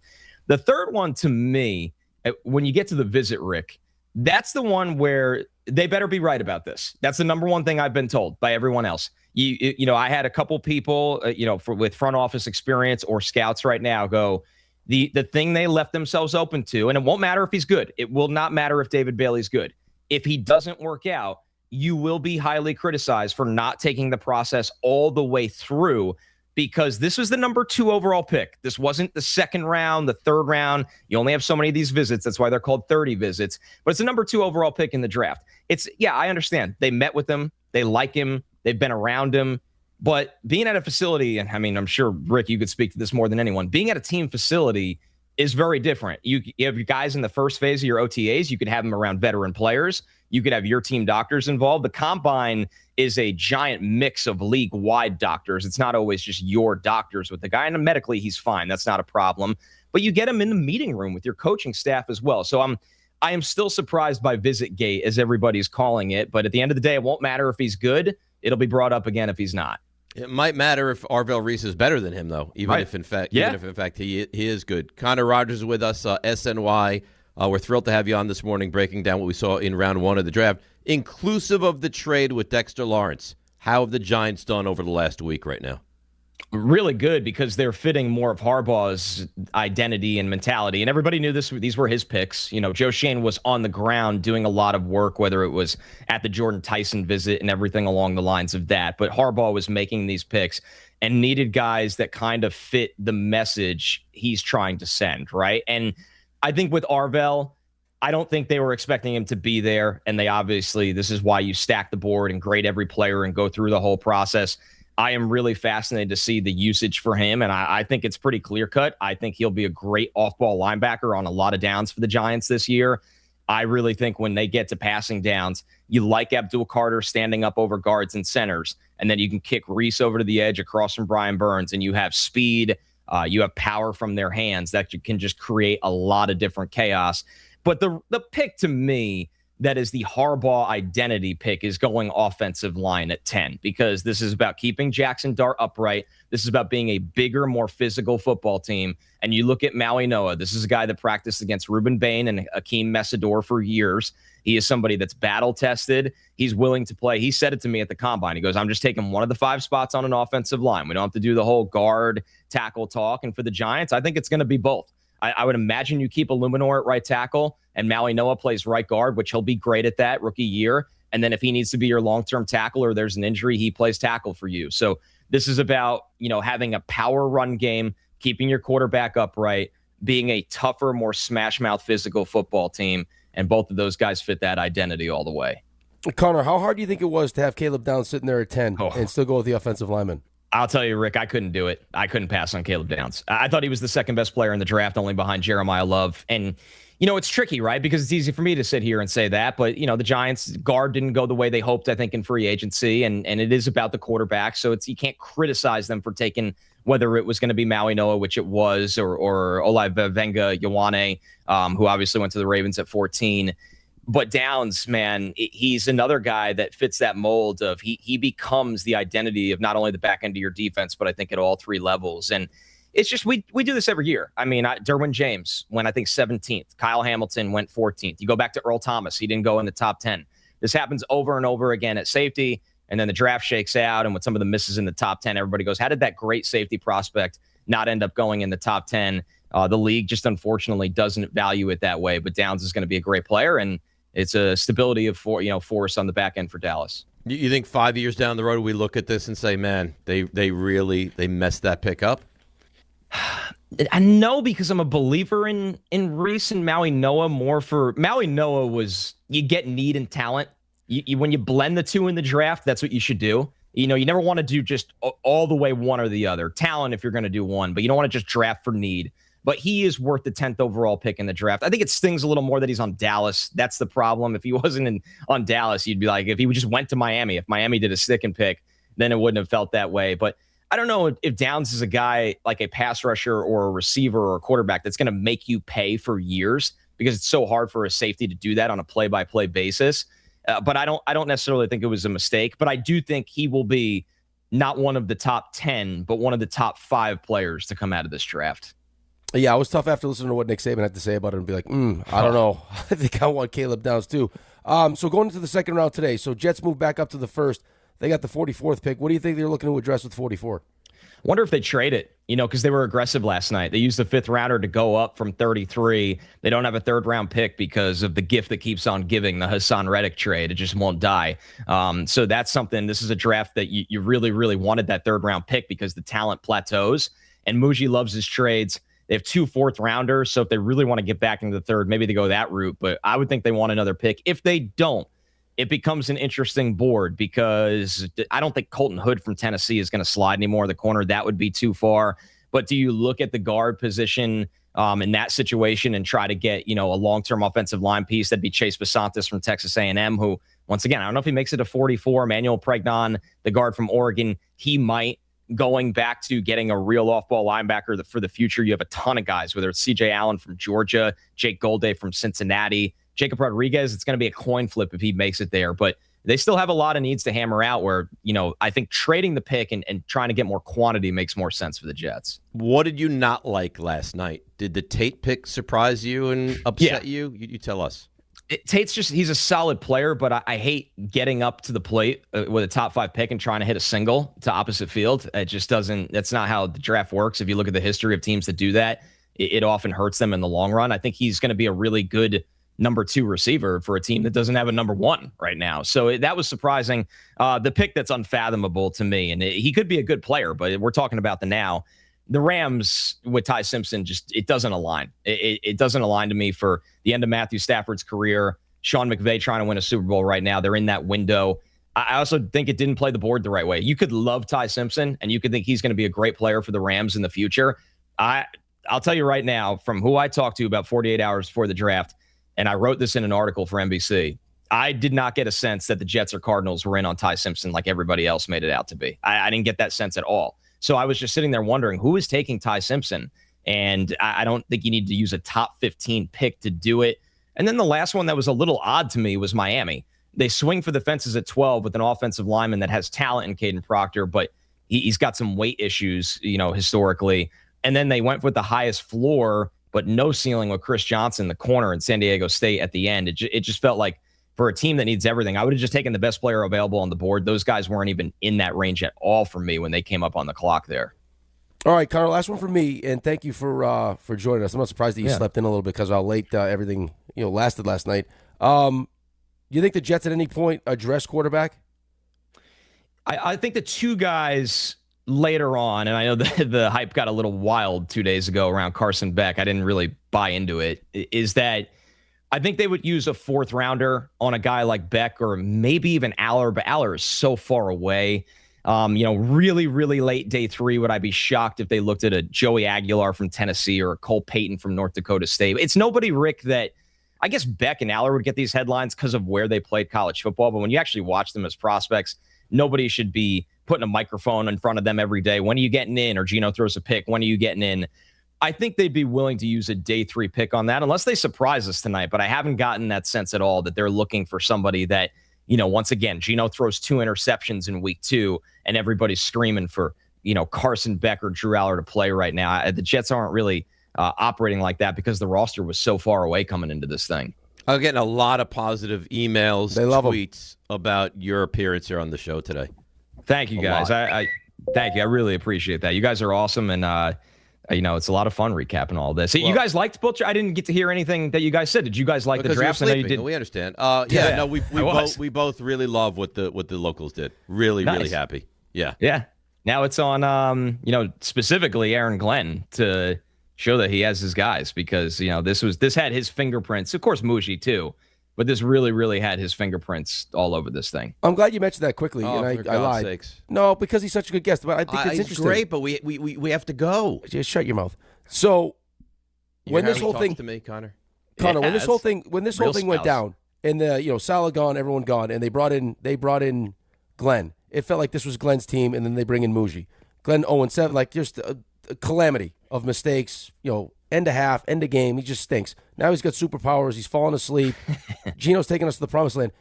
They won't admit this, but you're around the team enough to know. Does it feel like it's kind of been a bit of a switch as to who really runs the franchise now with some of the stuff that Muji's done and how good he's been?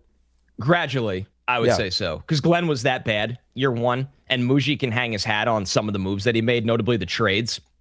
I think that Woody is, obviously, as you guys know, a high variance owner or very volatile, that he changes his opinion like the wind. I don't think he really even knew anything about Muji for the first half a year he was here. Literally, it was just Glenn's guy. Glenn handpicked Muji. Everybody knows that. He blew up the GM search as soon as he got the job, and they pivoted to guys they didn't even interview after interviewing 95 people in the search. Now I think Woody it's very apparent to him because he has a lot of people talking to him, what Muji's done. And if he has a better chance, I would say, to be making the picks next year than Glenn, if not both of them. Rick, you have a couple more questions for Connor? Can we let him go? That was it. All right. By the way, a lot of people think your hair might be better than RJ's, so we appreciate you. That's tough. It is tough, but it's sensational hair. We'll talk to you soon. Thanks, guys. Great catching up with you. There you go. That, of course, is Connor Rogers from SNY and NBC, and now we're really up against it. So let's break. We'll come back, and Raymond's going to give us his plays of the week. DNR with you right here on ESPN New York. Chris Carlin with you. Glad to be joined right now by Taylor Canfield. He is the U.S. Sail GP team driver, and we are all getting ready for the Mubadala New York Sail Grand Prix coming up at the end of May. Taylor, how we doing? Yeah, we're excited for the home event in New York, and can't wait to be there and racing in front of all the fans. Tell us why fans should be excited for the Mubadala New York Sail Grand Prix. The racing is just so exhilarating coming in and watching it from the shoreline of Governor's Island and in front of the Statue of Liberty, racing in one of the biggest, most amazing cities in the world. I'm getting the goosebumps just talking about it. And these boats are the fastest boats in the world, racing with the best sailors in the world. It's really cool, and it's going to be so electric in New York. And it's our home event this year, so we're pumped. We are pumped as well, Taylor. We appreciate your time. He is U.S. Sail GP team driver Taylor Canfield. We're looking forward to the Mubadala New York Sail Grand Prix coming at the end of May. Taylor, thanks. Life is motion, but for Jaime, debilitating pain in both hips brought everything, including family time, to a halt. Every doctor told me the same thing. They would do one hip at a time. At White Plains Hospital, Dr. Jacob Totka's unique expertise provided an alternate approach by replacing both of Jaime's hips on the same day. In just 2 hours, I got 2 new hips, and I went home that day. White Plains Hospital, among the best hospitals anywhere that just so happens to be here. A member of the Montefiore Health System. I can't do it today. I already have plans. Something came up. There are a million reasons to put off a cancer screening, but one reason to keep it. Early detection.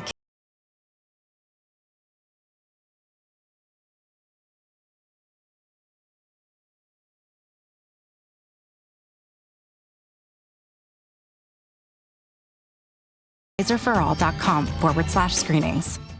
We all know winning means showing up stronger, faster, better than before. And when you're chasing that edge, the Drop by GNC cuts through the noise, bringing you the best new innovations in sports nutrition and performance. From muscle building and strength support to improved recovery and focus, we curate the newest drops from GNC Amp, Pro Performance, and Mega Min. Plus, Ghost, Raw Nutrition, Bucked Up, and the top new brands changing the game. No guesswork, just leveling up. Check out the Drop by GNC for what's new, what works, and what's next. You live for this. The wins, the losses, the slam dunks, and the buzzer beaters. The dream that this is your team's year. Hope, it's what keeps you coming back. So you represent with anticipation and with pride. Because when everything's on the line, your support means everything. That's why the NBA Store is here to support you. Check out the largest selection of official NBA gear at NBAstore.com. A Fanatics experience.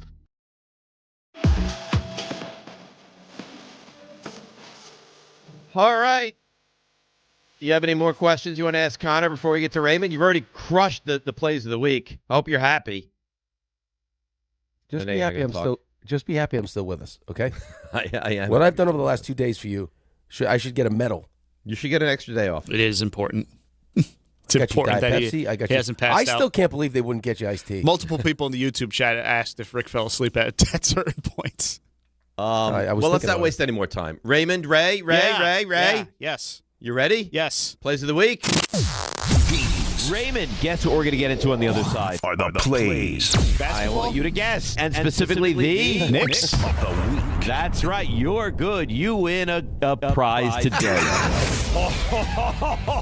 Weekend. Sexy Dexy traded. Dave reacts. I had to stop and get rice pudding on my way back from Carlisle. I had to have something just to, some sweetness in my life. I'm surprised you didn't pull off at a rest stop and just get a little freaky with Sherry. Wish she wasn't with worked me. up. So, Oh, okay. Yeah, not everyone's a fan of that reaction. Campioli emails in. Shut your rice pudding eating bleep up. Oh, no. For some reason, he has a comma between rice and pudding, though. No, it's fun.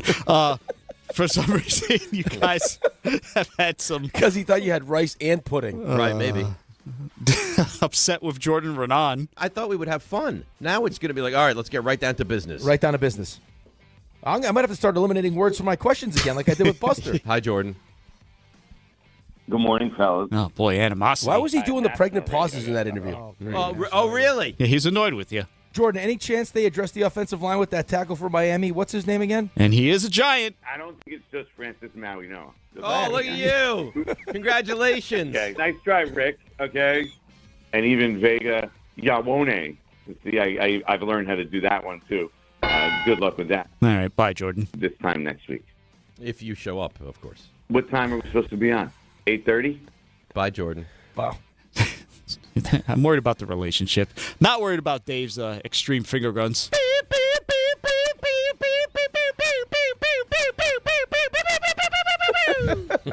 Why'd you turn it sideways like that? Laugh all you want. What's the phrase? He who laughs last. Let's try that again. He RJ. who laughs last Yes. laughs best.